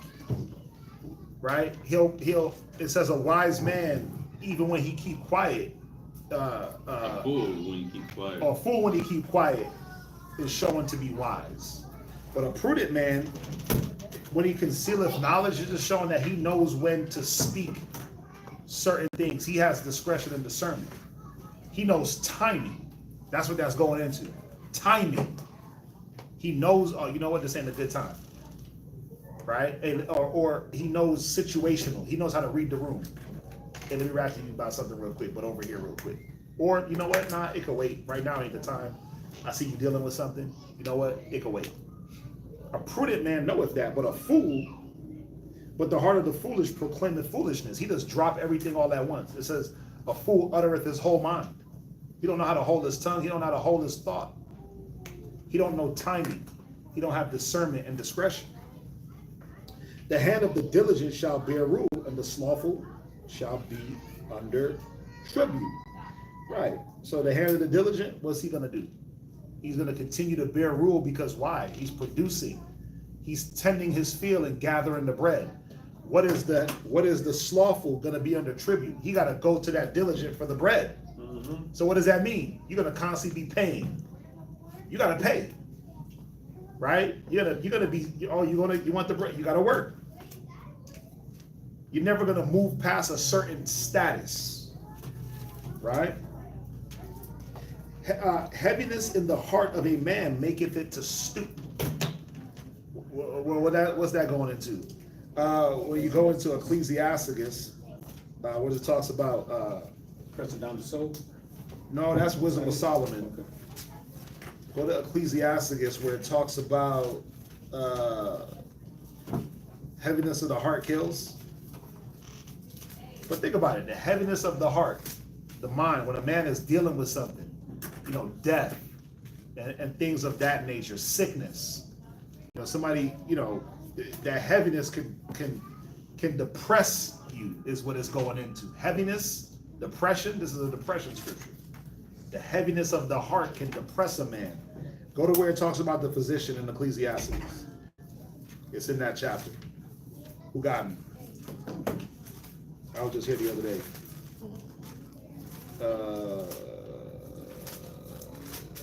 You know what I'm talking about? The physician chapter. Is it Is it it? 38 verse 18? 38 and 18. Let's see. 38. Yep. Go ahead. Ecclesiasticus chapter 38, verse 18. Yep. For heaviness comes death. See that? Heaviness of the heart bringeth death. If that heart is weighed down too long and too often, that's death, man. All those sorrows of life that we can press ourselves down with, that can kill. Grief can kill.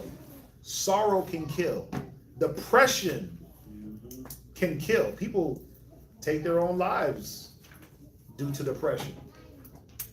Go ahead. And the heaviness of the heart breaketh strength. See that? And the heaviness of the heart breaketh strength. I don't know if anybody ever, I'll tell y'all straight up. I used to deal with depression when I was a teenager. And in my early 20s also.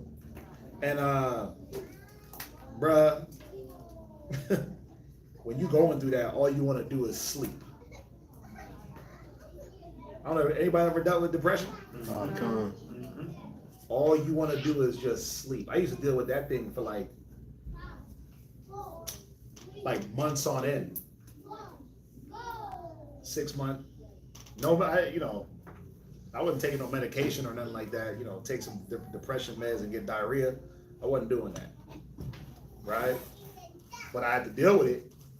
The Bible and different things like that. You try to find different ways. When I was a young teenager, I would try to find, I thought shopping was going to be the way, and none of that stuff worked.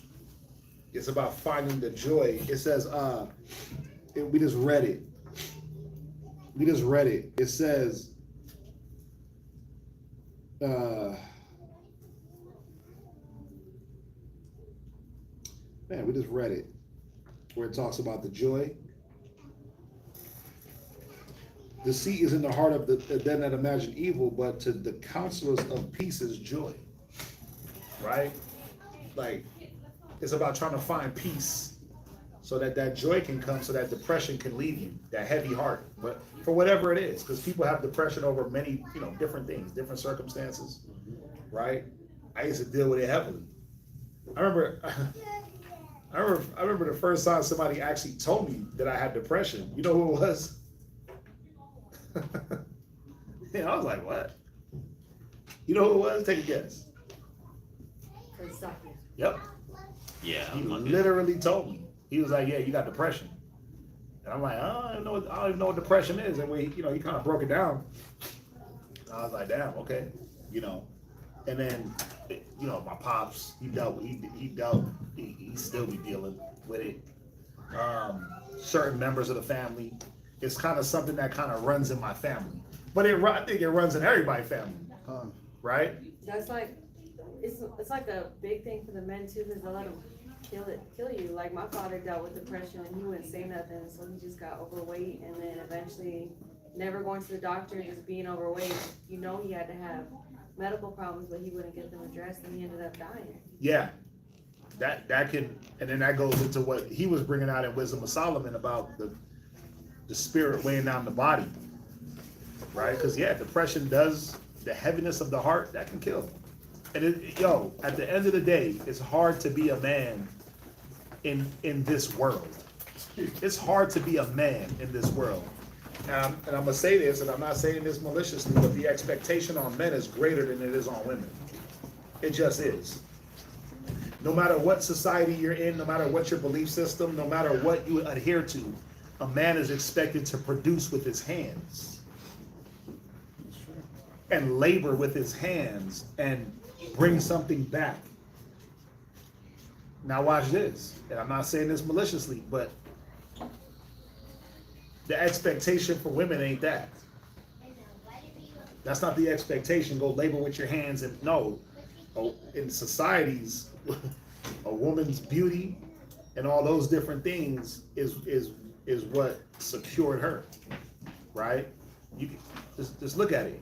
These dumbass women in this world, they dumb as hell, and men still chase them. And what do the men gotta have for these dumbass women? Place to stay, money, and a car to drive in. No matter what, we can't escape it. I'm not glorifying foolish women and dumbass men. I'm not, but you just gotta look at it. Providing security. A man with a 9-to-5 is looked down on. Who was it that was doing that? One of these little dumbass celebrity women, stupid as hell. She was like looking down on men because they had 9-to-5s. Cause they work 40 hours a week. Now I can't be with that type of nigga. Like, huh?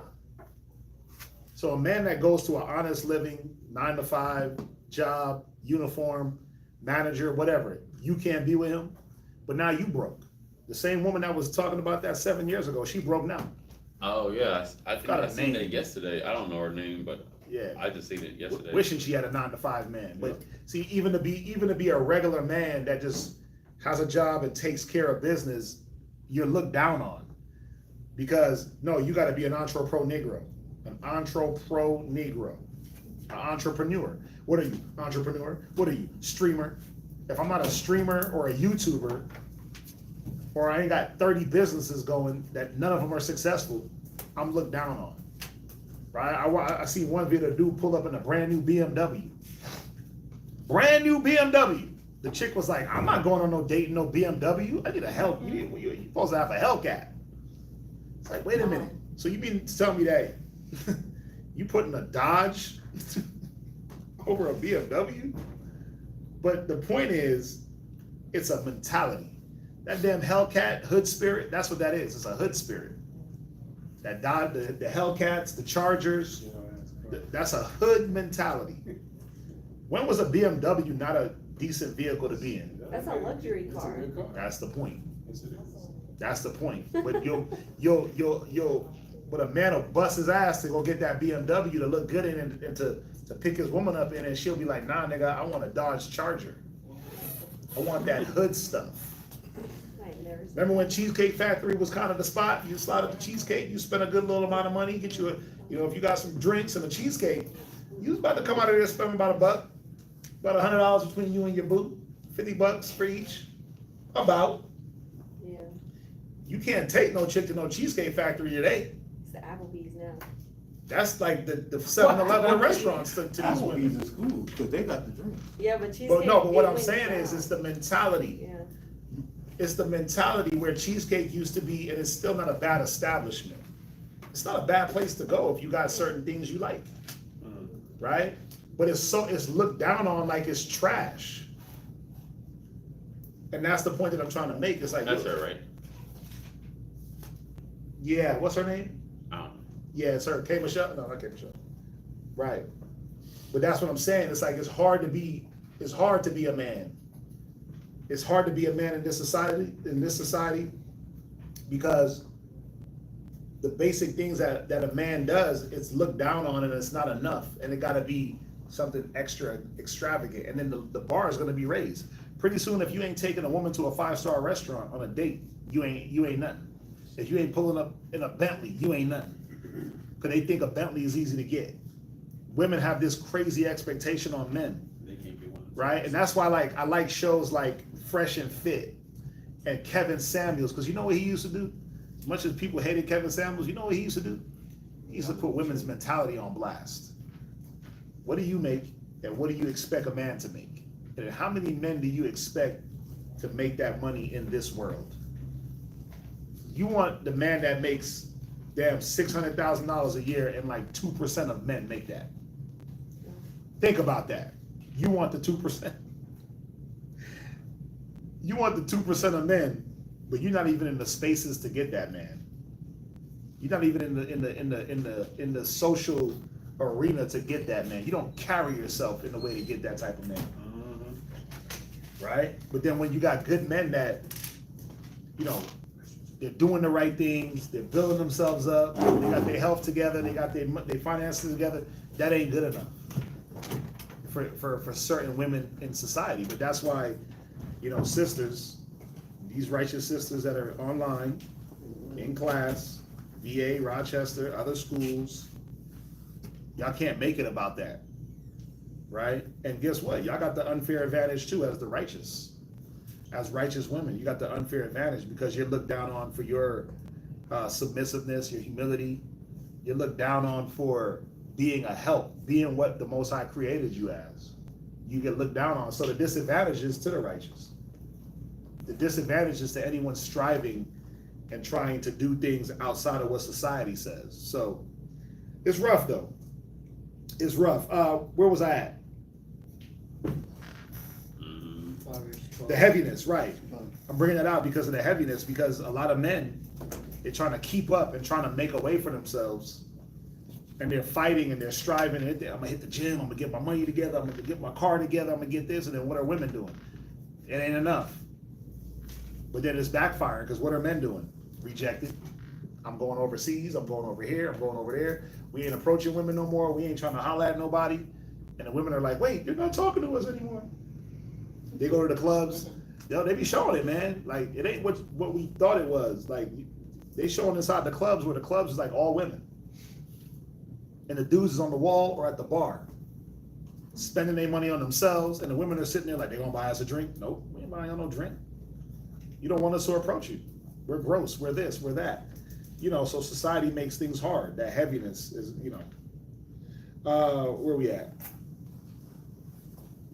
Proverbs 12 and 25.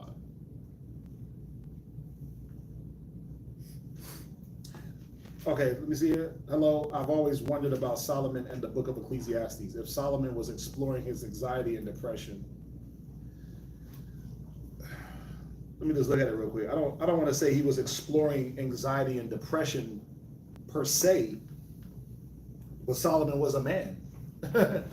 Solomon was a man just like any one of us. So guess what he felt? Just like any one of us. Depression and anxiety. Like, remember, because you know the Bible and because you know the scriptures don't mean you're just going to be exempt from every feeling. You're going to feel depression at some point. You're going to feel anxiety at some point. It's how I act through the depression and anxiety. What remedy do I use to fix the depression and anxiety? You're not going to get away from feeling anxious. You're not going to get away from feeling depressed, just like you can't get away from feeling joy at certain points. You're going to feel jealous. You're going to feel angry. You're going to feel mad. You're going to feel all these emotions because we're men and women. It's how we deal with them. Right? So I'll read it. Ecclesiastes 1:14. I have seen all the works that are done under the sun, and behold, all is vanity and vexation of spirit. And when you go through this entire book, I believe that Solomon is being real with the condition of man. That you could build an enterprise, you could build up a business, but what you got to do? Leave it to some dummy for him to either keep it going or break it down. And that's a vexation, right? That you can give yourself to drinking, you can give yourself to this, you can give yourself to that. But if you got wisdom, you can't really give yourself to too much of that. The wisdom is gonna be like a deterrent for you not to go to certain levels. True. Right? You won't even enjoy it. And you're not gonna enjoy, like he's showing, like there's no enjoyment in the things that you think you can take enjoyment in. But what can you enjoy? Well, it's good that a man enjoy the fruits of his labor, working with his hands and being able to eat a little bit, drink a little bit, rest a little bit, you know, having sons and daughters. That's a joy. But that can only go so far if they're wicked, right? That can only go so far. So he's really giving you the human condition that, and I feel like when I read that book, because that is one of my favorites, but when I read that, I'm like, yeah, I get that. I understand. You get the brand new car, you ride around for a moment, that bill hit. Before you get the car, I want the car. You get the car, bro, I can tell you how it's cool, it's nice, you shining it up, you got that new car smell. But then you got kids, and they're gonna destroy that thing before you do. You got dumb people that when you park at the parking lot in the grocery store, they let the cart roll down the hill. Bam, they open their door, bam. So you go to wash the car for the first time, you're like, wait, cuz, where this door ding come from? Where these scratches come from? I didn't buy it like this. And every time you go back and wash that thing, you find a new scratch, and you're like, then after a while, you're like, oh well. That's how I move my car. When I first got it, it was nice, shiny, everything was good on it, bro. You go look at the hood of that vehicle. That thing got so many little from people's tires and rocks. Bro, the other day I was driving and I looked and I was like, oh hell nah. Windshield crack? Bruh. And my rib was like, nah, that's not a windshield crack, that's just a bug. And I said, nah. And it was raining. I was like, nah, I know what a windshield crack looked like. Right in the middle of the windshield. And it's like a hole, and it goes like this. It's gonna stretch. And I'm like, oh, I already know. I already know. That's the point. But I couldn't even be upset. The other day I'm driving, I look, somebody cut a hole in my seat. Yeah, the front seat. I'm like, and I was like, ugh. I was mad. I hit him up. He was the last person in the car. But then my kids were the last people in the car. It was him and it was your pop. And I'm like, dude, somebody put a hole in the front seat. And I said, you know what? Vanity of vanities, all is vexation of spirit and vanity. It is what, you know what, whatever. It is what it is. It's not meant to last forever. You can only do so much. You can only take care of it so long. Right?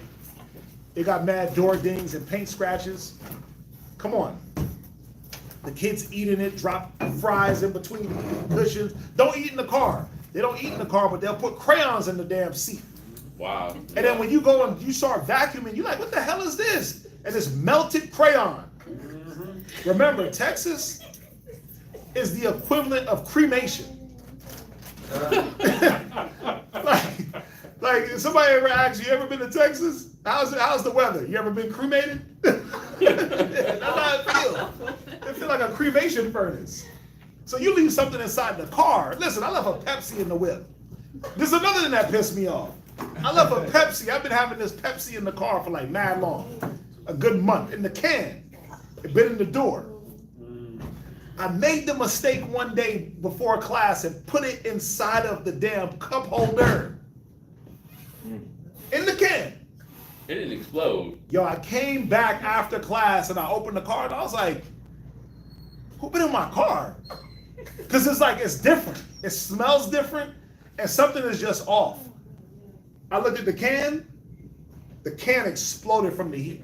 The Pepsi went up to the damn ceiling of the car. I'm like, bruh, remember the Pepsi? Yeah, nobody knows except for Corey. He was there. Remember the Pepsi? Yeah. He's like, what you doing? I said, bro, the damn can exploded. He said, in the car? I'm like, bruh, in the cup holder, in the grooves of the shifter. The watermelon exploded in my house. That's not the same. It's not the same. You know why I'm using this vehicle? Because those are certain, well, I mean, the house is the same. It's the same. Because even your home, right? When you start getting leaks and things like that, you got to peel back the whole ceiling. After a while, you're like, man, bruh, I'm ready to get a new one. That's it. And then you're going to get the new one and you're going to do what? Same thing. It's all vanity and vexation, right? So, but he's exploring he's giving us wisdom on like true humanity. On being men, like we're not superheroes, we're not angels. We're gonna feel things and we're gonna feel things towards things, and there's nothing wrong with it. Nothing that Solomon said was wrong. You know, and I know you're not saying that, Cayenne. Right, Cayenne, what you said. But wasn't Solomon the wisest? Of course he was the wisest. Right? Would you recommend the study of the book of Ecclesiastes to help someone understand and navigate their feelings when they are overwhelmed by life? Of course, that's what I'm saying. Like, in his wisdom, he's able to articulate something and actually give us the point of how we should be looking at it. That if you get so consumed in a vehicle or in a business or in your sons or in your daughters, but you're not consumed in the wisdom of the Most High, then what's going to happen? You're going to continue to be disappointed and depressed. So what you do is you read Ecclesiasticus along with Wisdom of Solomon. And then you'll understand how to balance out. You can't read just Ecclesiasticus. You got to read Wisdom of Solomon, but then you got to read Proverbs also. Yeah. So that's why we're reading these books. So I'm sure you're probably new to our channel. I haven't seen you comment before. But we've been in the book of, we started in Psalms. Now we're in Proverbs. After Proverbs, what are we going to go to? We're going to go to Ecclesiastes. We're going to go to Wisdom of Solomon. We're going to go to Ecclesiasticus, these wisdom books, right? So we can get the totality of how do we deal with depression? How do we deal with anxiety? How do we deal with loss? How do we deal with gain? All these books, they all mesh together. Remember, Wisdom of Solomon, Solomon wrote, as well as Ecclesiastes, as well as Proverbs. So they all are going to be centered on the idea of what, though? Wisdom, knowledge, understanding. Get wisdom, but with all thy getting, get what? Get understanding. So I got to get an understanding of life so that I don't fall deep into depression. Let me get an understanding of life so I don't fall deep into the trenches of my mind. You see that? So that's what he's just articulating in Ecclesiastes. He's talking about death. He's talking about business. He's talking about laboring and working towards something. He's giving you all the conditions that we're going to go through as regular men. And he's showing you how to compartmentalize and where to put certain things and not to let certain things overtake you in your mind. So yeah, it is a good book to read for the issues of life. Remember, he said it. Solomon is the one that said this. Go back to it. Proverbs 4, I just quoted it. Proverbs 4:23, I believe. He said, Proverbs 4:23. Somebody read that. Proverbs 4:23. Go ahead. Keep thy heart with all diligence. Go ahead. For out of it are the issues of life. Right, so to keep your heart or to keep your mind with diligence, right, is to what? Adhere to wisdom. Adhere to the instructions of the law, right? To gain knowledge and understanding. That's how you keep your heart with all diligence, because out of it are the issues of life. The more wisdom I have, it can minimize the issues I go through in life. A man's trial is in his reasoning. The way I reason through things is going to either lessen the trial, make the trial longer, shorter, harder, but it's all about how I reason through things using wisdom. So how do I keep my heart from the issues of life? Or how do I keep my mind from being depressed by the things I'm going to go through? Finances, bills, businesses not working out, vehicles, women. What does he end Ecclesiastes with? Oh, keep the law. Yeah, At the end of the day, he said it. The last two verses, right? Somebody read it. Ecclesiastes 12 and 13. Ecclesiastes chapter 12, verse 13. Go ahead. Let us hear the conclusion of the whole matter. Because yes, it's all vanity and vexation. It's all vanity. It's all vain. But what is the conclusion of this vanity and vexation? How do I not let vanity and vexation get to me? This is the conclusion. Go ahead. Fear God. Do what? Fear God. Go ahead. And keep his commandments. How do I keep my heart diligent? Well, he tells us, Deuteronomy 4 and 7, right? What does Deuteronomy 4 and 7 say? I'll just read it just right now. And Well, go to it. Deuteronomy 4 and 7. Stay with me. I'm on a roll. Deuteronomy 4 and 7. Yeah, I'll just Come read on. it right now. Come on. Deuteronomy chapter 4, verse 7. Come on, read. For what nation is there so great, and who has God so nigh unto Is them? that what I wanted? Go ahead. No, you want to go to Go ahead. Deuteronomy 6 and 8. Salakia. No, it is 4 and 9. 4 and It's 9. 4 and 9. Read. Only take heed to thyself, Right. and keep thy soul diligently. And do what? And keep thy soul diligently, Keep your heart diligently. Read. lest thou forget the things which thine eyes have seen. Come on. And lest they depart from thy heart all the days of thy life. Right. So you said keep the commandment. That's how you keep your soul diligently. That's how you keep your mind with all diligence, is to keep the law. The conclusion of the matter. Fear the Most High. Keep His commandments. Read. But teach them thy sons. Right. That's it. Go back to 12 and 13. Ecclesiastes chapter 12, verse 13. Fear God. Go ahead. Fear God and keep His commandments. Right. For this is the whole duty of man. That's your duty. And when you do that, all the anxieties go away. All the vexation goes away. Read on. For God shall bring every word into judgment. Right. With every secret thing. Go ahead. Whether it be good or whether it be evil. Yeah. So just keep watching. You know, we're gonna go through, like I said, these books. We're gonna hit Ecclesiastes, excuse me, Wisdom of Solomon. But yeah, it is a good book. The whole Bible is a good book to hit to deal with grief. To be honest, but there are certain points that are more highlighted in certain books. So yes, I would recommend it. Okay, I'm gonna jump back. I'm gonna jump back to Proverbs chapter 12. 12 and 26. Yeah. The righteous is more excellent than his neighbor, right?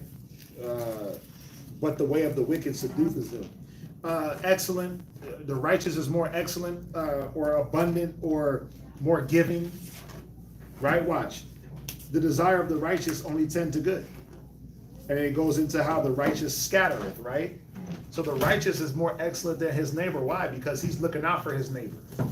But the way of the wicked seduceth him, meaning, I see how this wicked person is moving. I almost slipped looking at the prosperity of the wicked. I got to be righteous and hold a standard, and I'm not getting what this wicked nigga is getting. Let me start to follow what he's doing to procure riches and wealth. And you know what? He holding back, and he got something. I'm going to start holding back too. I'm no longer going to be as abundant. I'm not going to be more excellent than the neighbor.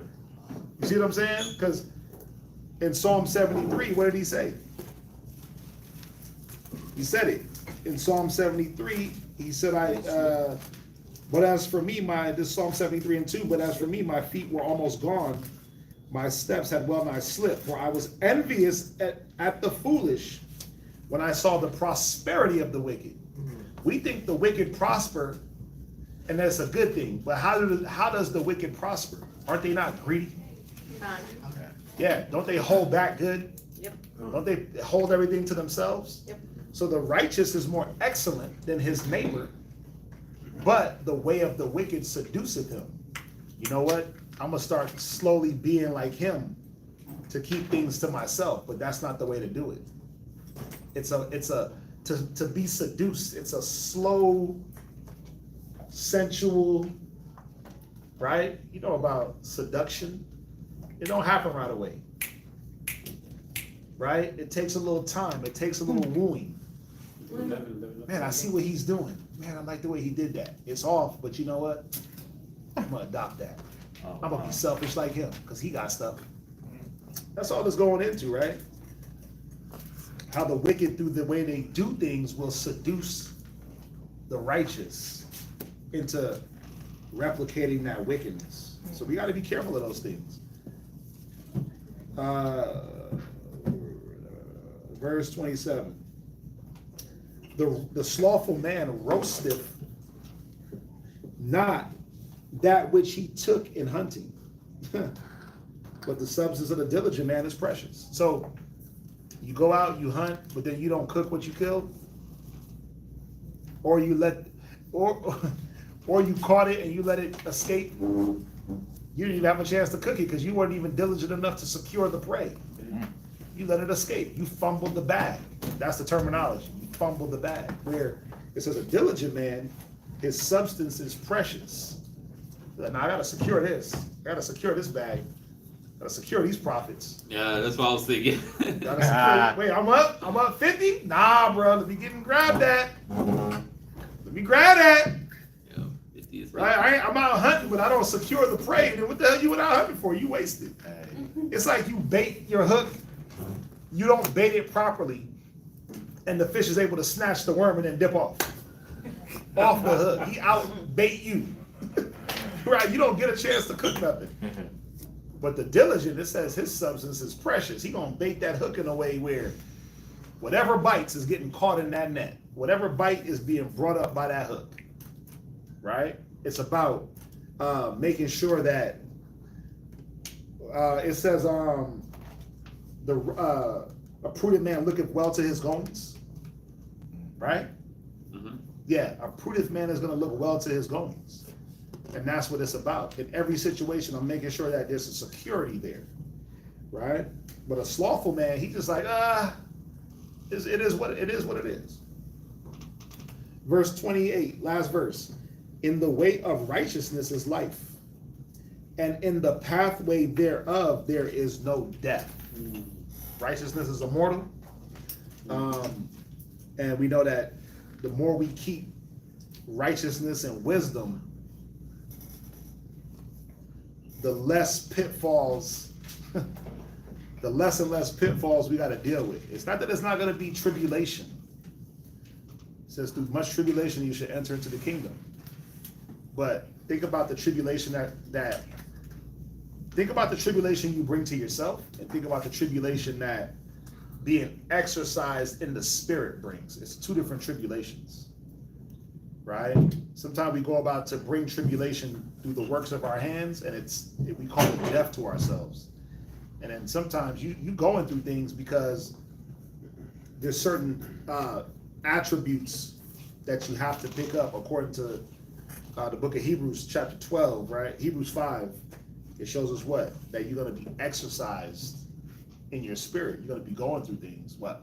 One thing I learned recently was that, like, it honestly doesn't matter whether you be in the truth or not. Like, you're gonna go through things, but with the truth, you at least have the option to do things righteously, so you get more blessings.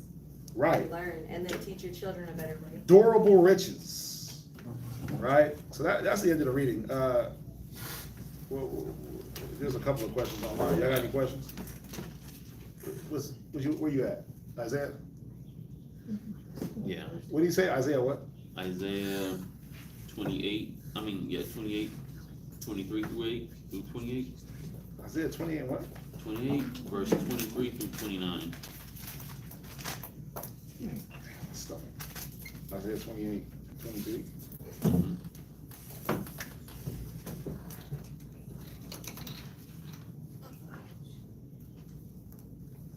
Okay.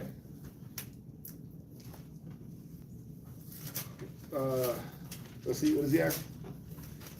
28 through 29? Mm-hmm. Okay, somebody read it.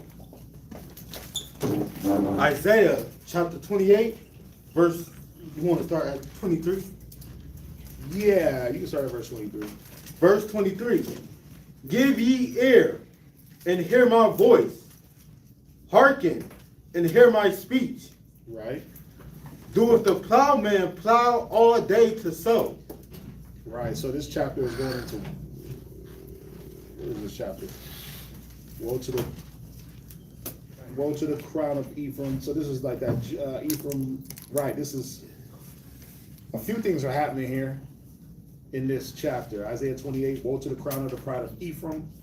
So he's given a judgment on Ephraim for their idolatry and the things that they did when they fell away from the law. Right? And then death. Let's see, Oh, and then it goes in, therefore thus saith the Lord, behold, I lay in Zion a stone. I lay in Zion for a foundation, a stone, a tried stone. Right? And then where we at? Verse 24. Okay, go ahead. Doeth he open and break the clothes of his ground? Right, doeth the plowman plow all day to sow? Doeth he open and break the, so he's talking about tilling and plowing and sowing. Go ahead. When he have made plain the face thereof, doeth he not cast abroad the fitches, and scatter the cumin, and cast in the principal wheat, and the appointed barley, and the rye in their place? So, sir, can you get the understanding of Isaiah, the parable of God and the farmer?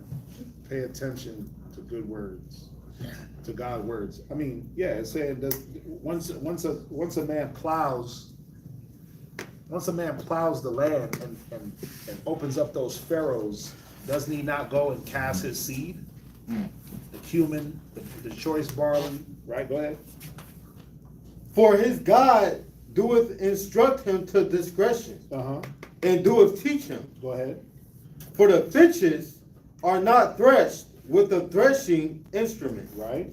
Neither is a cartwheel turned about upon the cumin. Right. So you're not gonna, after you throw your seed down, you're not going to drive a cart over the seed to damage it, because that wouldn't make sense, right? Yeah, you're gonna take care for what you're sowing, and so that you can reap. If you damage the seed, there's nothing to reap. So if you throw the seed in the ground and then you trample over it, what's gonna come up? Nothing. It's saying that. For the fetches are not threshed with a threshing instrument, neither is the cartwheel turned upon the cumin. Come on. But the fitches are beaten out with the staff, and the cumin with the rod. Go ahead. Bread corn is bruised, right? Because he will not ever be threshing it, right? Nor break it with the wheel of his cart. Go ahead. Nor bruise it with his horsemen. Come on. This also coming forth from the Lord of hosts, which is wonderful in counsel and excellent in working. Right. So, I mean, it's just talking about, from what I'm getting, how you plow and how you sow. You got to do it with carefulness. And even when you sow, if you're not careful, you could damage what you put in. If you use the wrong instruments, if you thresh, even if you harvest. Remember, he said in Matthew, he said, let the wheat grow with the tares. At least if you pull up the tares, you pull up the wheat also. So he's just showing you how you go about to sow, to plant, to till, and then also how you reap. Right? That happens a lot to me. You'll have like a little baby tomato plant, or you'll have a bunch of baby plants in your little starter thing, and then a weed pops up, and you're like, I gotta get this weed. You don't pull the weed, because when you pull the weed, you pull up the whole plant, the whole baby. So you gotta be careful. You gotta snip the weed at the top to kill it, or at the base of the dirt. So it's just showing a carefulness. Yeah. I mean, that's what I got from that. There was something else. Somebody asked something else. Shalom. Question, according to Numbers 22 and 23, why did Balaam beat his donkey 3 times? Is it significant that in chapter 23, he blessed them those 3 times instead of cursed them? Let's look at it. Numbers 22 and 23. I mean, he was, from what I remember, we can look at it, 22 and 23.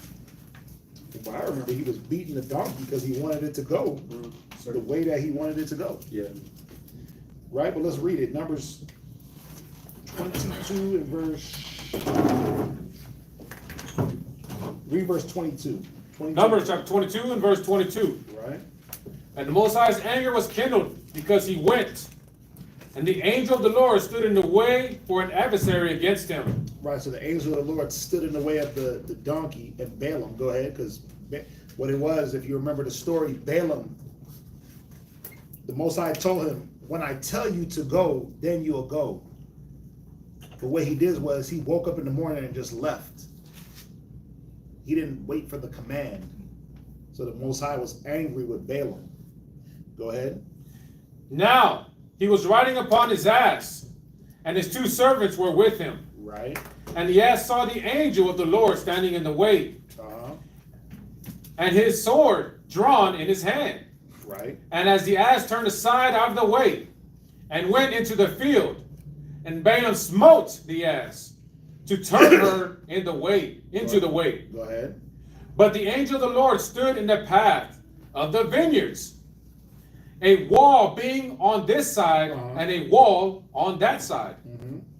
And when the ass saw the angel of the Lord, she thrust herself into the wall, right, and crushed Balaam's foot against the wall. And he smote her again. Right. And the angel of the Lord went further and stood in a narrow place where was no way to turn either to the right hand or to the left. And when the ass saw the angel of the Lord, she fell down under Balaam. And Balaam's anger was kindled, and he smote the ass with the staff. And the Lord opened the mouth of the ass, and she said unto Balaam, What have I done unto thee, that thou hast smitten me these 3 times? Right. Okay, so they're asking, what did those 3 times signify? Is it significant that in chapter 23 he blessed them those 3 times instead of cursed them? I'm not gonna say that the 3 times of him smoting the donkey was going to be the 3 times of them being blessed. We know that the number 3 is like the number of what? Understanding. Like you do things 3 times. But remember, go to Job. Where he says, Most High speak once, yea twice. Job chapter 33. Yeah, verse read that 14. real quick. Job chapter 33 and verse 14. For the Most High speak once, right, yea twice. Go ahead. Yet man perceiveth it not. Right. So the Most High, the angel was there once. He hit him. Angel was there twice. He perceived it not. Go ahead. Keep on. Yeah. Yes, sir. In a dream. In a vision of the night. Right. When deep sleep falleth upon So men. that dream, that vision, that's another confirmation that the Most High has to give for men to see the things he was trying to show them the first 2 times. So what happened on the 3rd time? Well, he confirmed it by having the ass speak. Why are you beating on me these 3 times? Right? I'm not gonna say whether or not because it don't say like, well, the donkey being smacked 3 times signifies the 3 blessings. It don't say it, but we know that number that number 3 could stand for just that number of understanding. I always wondered why. You ever listen to good speakers or people that speak? They say things 3 times. Like, what the hell they saying it 3 times? Like, you know who do that a lot? It pissed me off. Umar Johnson. He say everything 3 times. Just listen to him talk. He repeat it 3 times. I'm like, why does he do that? But I get it. He does that so it seals up in your brain. Most High speak once, yea twice. Now in a vision, in a dream, I gotta give you the understanding. Or I gotta make something outside of like regular speech happen.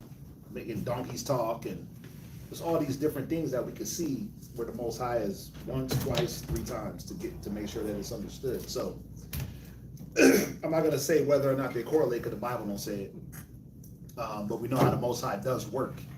He said, let 2 and 3 witnesses establish a matter. In the mouth for 2 or 3 witnesses shall a matter be established. So that's part of it also, where the 2 and 3 is to establish things. I'll go with that before I go with a correlation of the 3 signifying, the 3 hits of the donkey signifying 3 blessings. of Balaam. Hopefully that answers. What else? I have one. Romans chapter 11, verse 28. Okay. Read it. Romans chapter 11, verse 28. As concerning the gospel, they are enemies for your sakes, Right. but as touching the election, they are beloved for the Father's sakes. So, reading verse Romans chapter 11 basically goes into the 9.5. I mean, they're the broken, they were the branches that were broken off and bring them back into the fold. And I can read up a little bit, verse 26. No, what's your question? What does that actually mean, that they were enemies for our sakes? Let me get there real quick.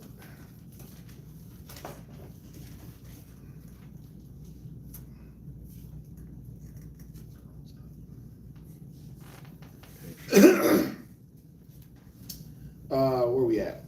Romans chapter 11, verse 28. Give me one sec.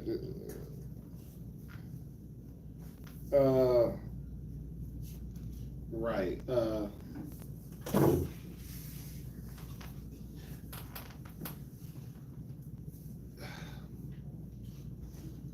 So, where we at?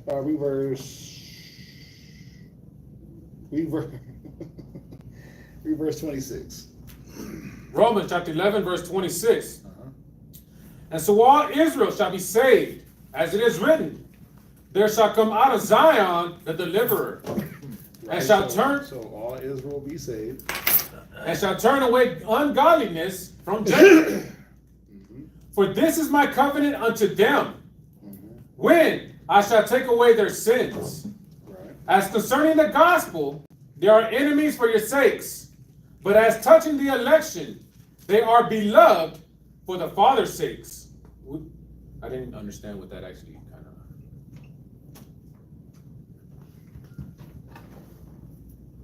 of. Let me get back to you on that one. Gotcha. Yeah, I'll get back to you on that. What else we got?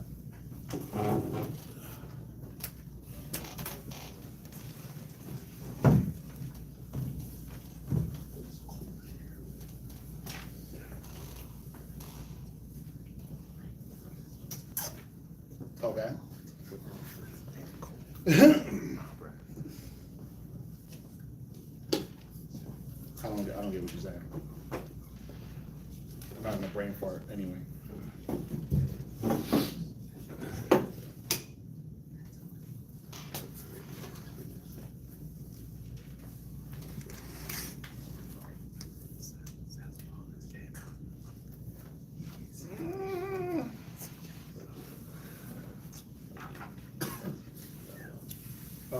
Right.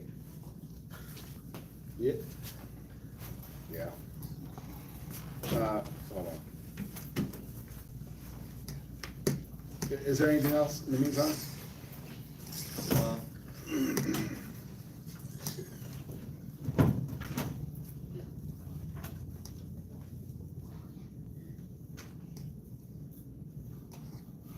Got a headache. I ain't gonna lie. Not bad.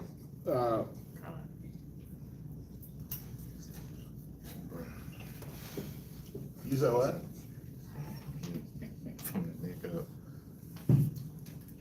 Anything else in the meantime?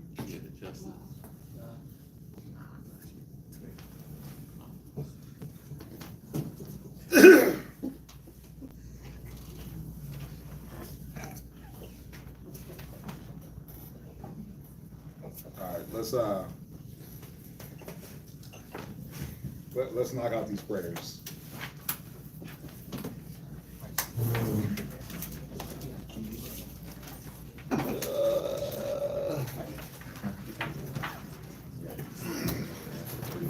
Y'all ready?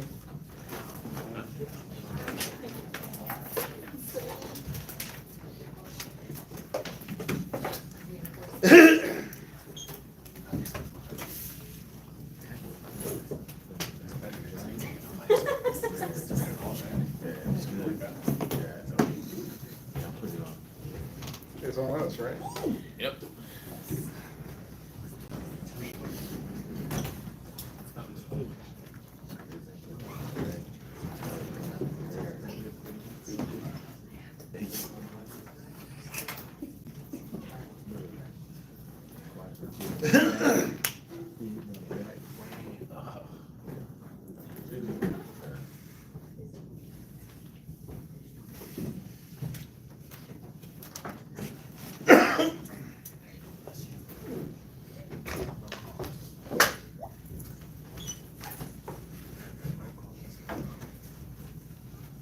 So, okay. Just real quick. On this Romans, it's real simple.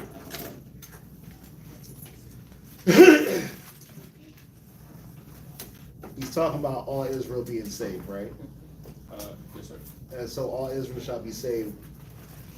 They shall come out of Zion and deliver, and shall turn away ungodliness from Jacob. For this is my covenant unto them, whom I shall take away their sins. So think about it. According to when you deal with, like, you go back into Israel as a whole, what was supposed to happen to the 9.5 that fell into idolatry? Cast away. Aren't they not enemies to the gospel? People that commit idolatry, people that murder, people that kill, people that steal, people that break the commandments, they're considered, they will be an enemy to the gospel. Right? So he said, as concerning the gospel, they are enemies for your sake, right? But as touching the election, they are beloved for the Father's sake. So he's showing that on the way we look at it, they're enemies to the gospel. They're enemies to the cross, right? Because of the things that they do. But for the Father, they're beloved. They're the election. They're part of all Israel shall be saved, that is as it is written. They shall come out of Zion, the deliverer, and shall turn away ungodliness from Jacob. So just think about it. Wasn't the 9.5 gone doing sin? Gone. Are they part of Jacob? Gone. Were they looked at as enemies to the cross? Right. But it says enemies for your sakes, though. Well, it's not that you're looking at it. You're not looking at it in a way that is being brought out. They're not enemies for anyone's sake, but according to the Gospels or according to the law, they would be an enemy. What does Romans say? Because we're in Romans, right? It talks about being at enmity with God. What is that? Romans what?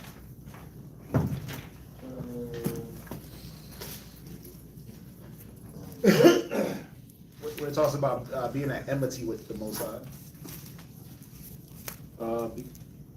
Or being against God, Romans 8:7. Oh, Romans 8. Because the carnal mind is enmity against God, for it is not subject to the law of God, neither indeed can be. Right? But he's coming back and saying all Israel is going to be saved. But is all Israel keeping the law at this time? Law. Right, so they would be an enemy to the gospel. They'll be enemies to the gospel. You're looking at the word for your sake and you're thinking like it's something different when it's not. Okay. Right? Okay. It just means that they're going to be an enemy because of what they're doing. But concerning the Most High, they're still the elect. I understand that. When you go to Revelations, is 12,000 coming out of Ephraim? Colin? Did Ephraim go off? They did. Is 12,000 coming out of the 9.5? Mm-hmm. He's tried, yeah, so that's the point. The point is,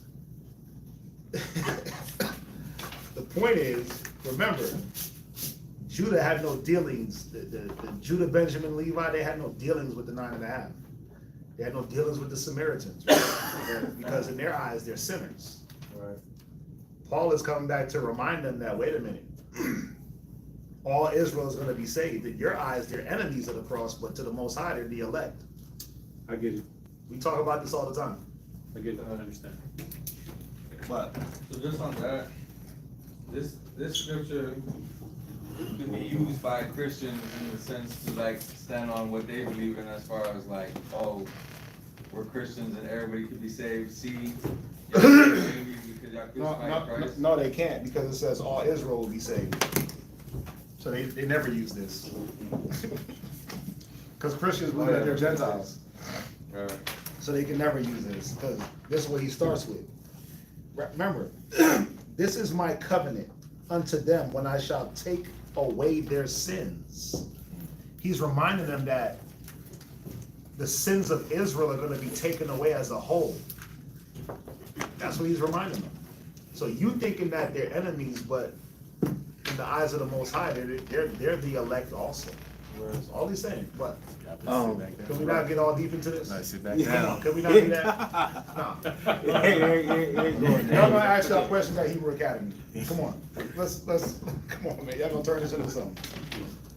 Y'all trying to turn this into something, dude. I'm not doing that today. No, it ain't nothing like that. Okay, what? But when you read down to verse 31, can you explain the part where it says that through your mercy, they also may obtain mercy?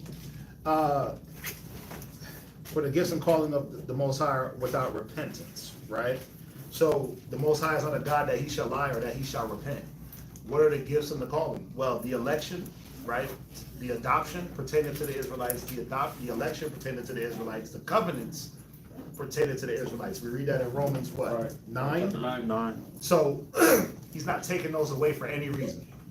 Well, I believe when you go into the book of either Ephesians or Galatians, he talks about how us breaking the law did not remove any of the covenants, right?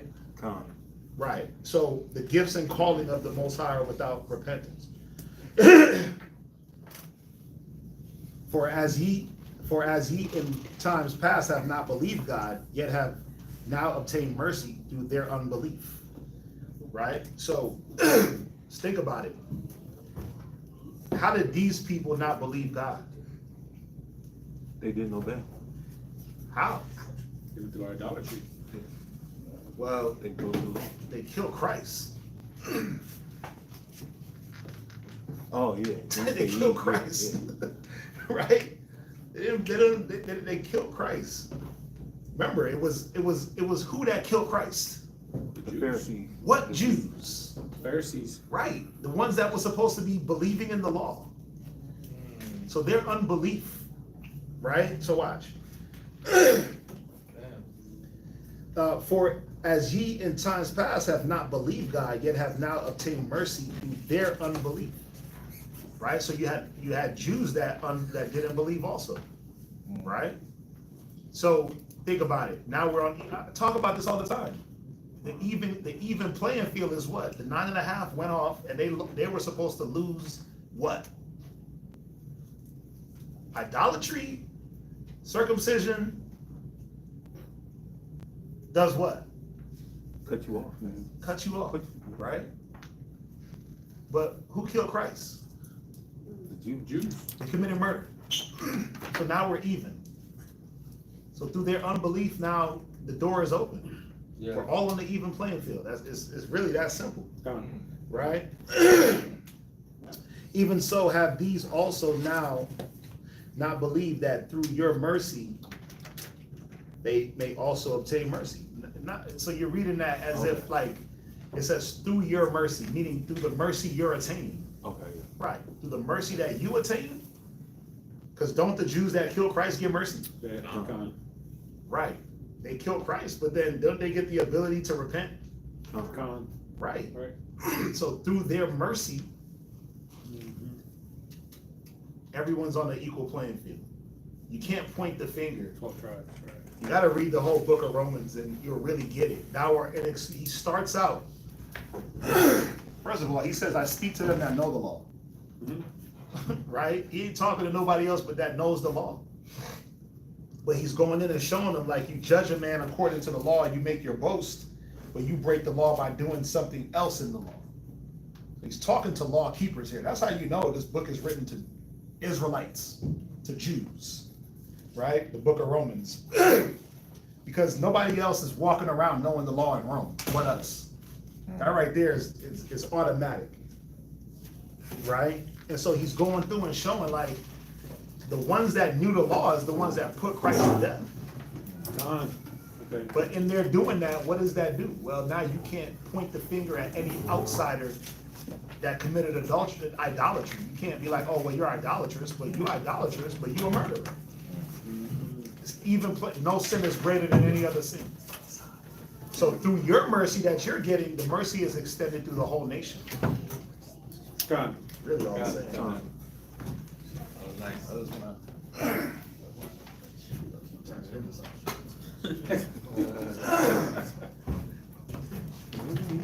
Things that don't look at you. Come on, let's do this. There's nothing else online, right?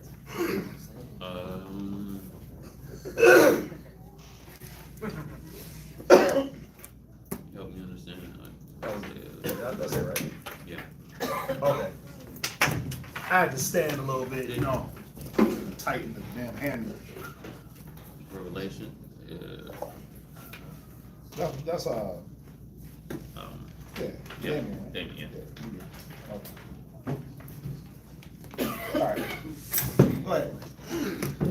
Yahweh in the name of Yahweh Shai. Yahweh in the name of Yahweh Shai. Please listen to us right now. Please listen to us right now. Send Michael and the righteous angels. Send Michael and the righteous angels. To watch over. To watch over. Bless. Bless. Heal. Heal. Protect. Protect. And make strong the people of Israel. And make strong the people of Israel. Also send unto us much wisdom. Also send unto us much wisdom. Much knowledge. Much knowledge. Much understanding. Much understanding. Much patience. Much patience. Much faith. Much faith. Much brotherhood. Much brotherhood. And much love. And much love. Spiritual power. Spiritual power. And forgive all of our sins. Forgive all of our sins. Yahweh Shai come quickly. Yahweh Shai come quickly. For in thee is our hope. For in thee is our hope. Always and forever. Always and forever. Amen. Amen. Woo!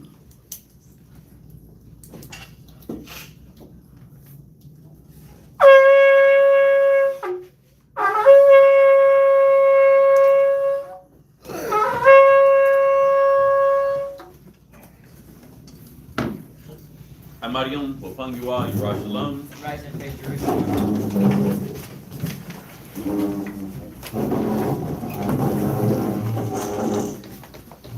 Drink some tea. Yeah. I need to. It's actually on the agenda. Definitely need some tea after the Sabbath.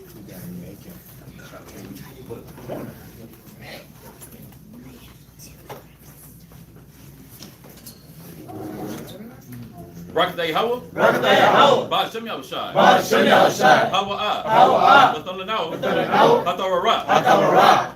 Blessed be Yahweh in the name of Yahweh Shai that gives to us the law. Barakatah Yahweh. Barakatah Yahweh. Ba'ashem Yahushai. Ba'ashem Yahushai. Hawa'ah. Hawa'ah. B'thalanao. B'thalanao. Award. Award. Lara'ah. Lara'ah. Blessed be Yahweh in the name of Yahweh Shai that gives us the light to see. Barakatah Yahweh. Barakatah Yahweh. Ba'ashem Yahushai. Ba'ashem Yahushai. Hawa'ah. Hawa'ah. B'thalanao. B'thalanao. Ha'ayah. Ha'ayah. Korah. Korah. Lakora'ah. Lakora'ah. Ha'ayin. Ha'ayin. Blessed be Yahweh in the name of Yahweh Shai that gives us the ram's horn to call the people. Barakatah Yahweh. Barakatah Yahweh. Ba'ashem Yahushai. Ba'ashem Yahushai. Hawa'ah. Hawa'ah. B'thalanao. B'thalanao. Shaman. Shaman. Zayah. Zayah. Lamashah. Lamashah. Yasha'allah. Yasha'allah.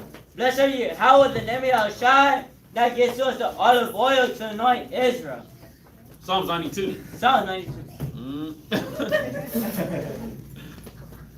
It is a good thing. It is a good thing to give thanks unto the Lord. to give thanks unto the Lord And to sing praises to thy name. and to sing praise to thy name. O Most High. O Most High. To show forth thy loving kindness in the morning. Show forth thy loving kindness in the morning. And thy faithfulness every night. And thy faithfulness every night. Upon an instrument of 10 strings. Upon an instrument of 10 strings. And upon the psaltery. And upon the psaltery. Upon the harp with the solemn sound. Upon the harp with the solemn sound. For thou, For thou, O Yahweh, O Yahweh, hast made me glad through thy works. hast made me glad in thy works. I will triumph in the works of thy hand. I will triumph in the works of thy hand. O Yahweh, O Yahweh, how great are thy works. how great are thy works. And thy thoughts are very deep. And thy thoughts are very deep. A brutish man knoweth not. A brutish man knoweth not. Neither a fool understand this. Neither does a fool understand this. When the wicked spring as the grass. When the wicked spring as the grass. And when all the works of iniquity do flourish. And when all the works of iniquity do flourish. Is that they shall be destroyed forever. Is that they shall be destroyed forever. But thou, Yahweh, Yahweh, art most high forevermore. Our Most High forevermore. Below thy enemies. Below thy enemies. O Yahweh, O Yahweh, below thy enemies shall perish. below their enemies shall perish. All the works of iniquity shall be scattered. All the workers of iniquity shall be scattered. But my horn shalt thou exalt. Like the horn of a unicorn. I shall be anointed with fresh oil. I shall be anointed with fresh oil. My eye also shall see. My eye also shall see. My desire my enemies. My desire my enemies. And my ear shall hear. And my ear shall hear. My desire the wicked that rise up against me. My desire the wicked that rise against me. The righteous shall flourish like the palm tree. The righteous shall flourish like a palm tree. He shall grow like a cedar in Lebanon. He shall grow like a cedar in Lebanon. Those that be planted in the house of the Lord. Those that planted in the house of the Lord Shall flourish in the courts of our God. shall flourish in the courts of our God. They shall still bring forth fruit in old age. They shall still bring forth food in old age. They shall be fat and flourishing. They shall be fat and flourishing. To show that the Lord is upright. To show that the Lord is upright. He is there is no unrighteousness in him. And there is no unrighteousness in him.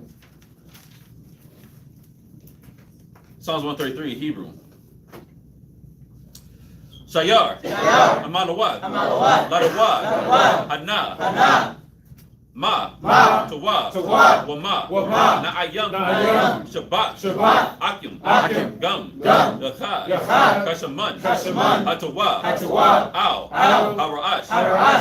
Yarad. Ow. Hazakwan. Zakwan. Aharan.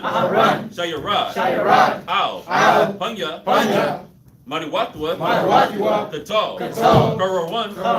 Shayarad. Ow. Hararia. Hazayawan. Kaya. Shum. Tazawa. Yahweh. Habaraka. Kayayam. I Walam. Aman.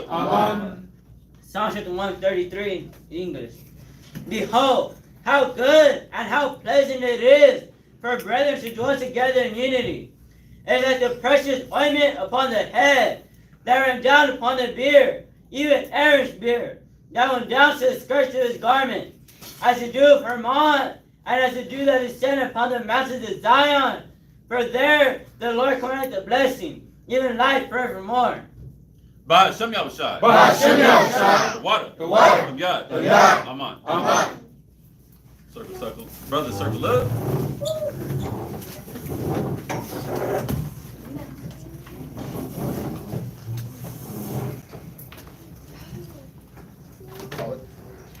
Men of Israel, Amadu. Barak.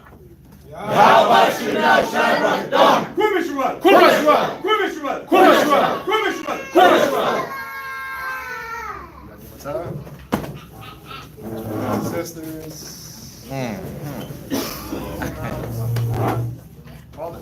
Salute up the daughters of Zion. Men of Israel, Amadu. Barak. Yahweh Shema Yitlan Yahweh Hashem Yahushai. Yahweh Shema Yitlan Yahweh Hashem Yahushai. Say shalom, everybody on the line. Shalom. And we'll see y'all another time. Shalom.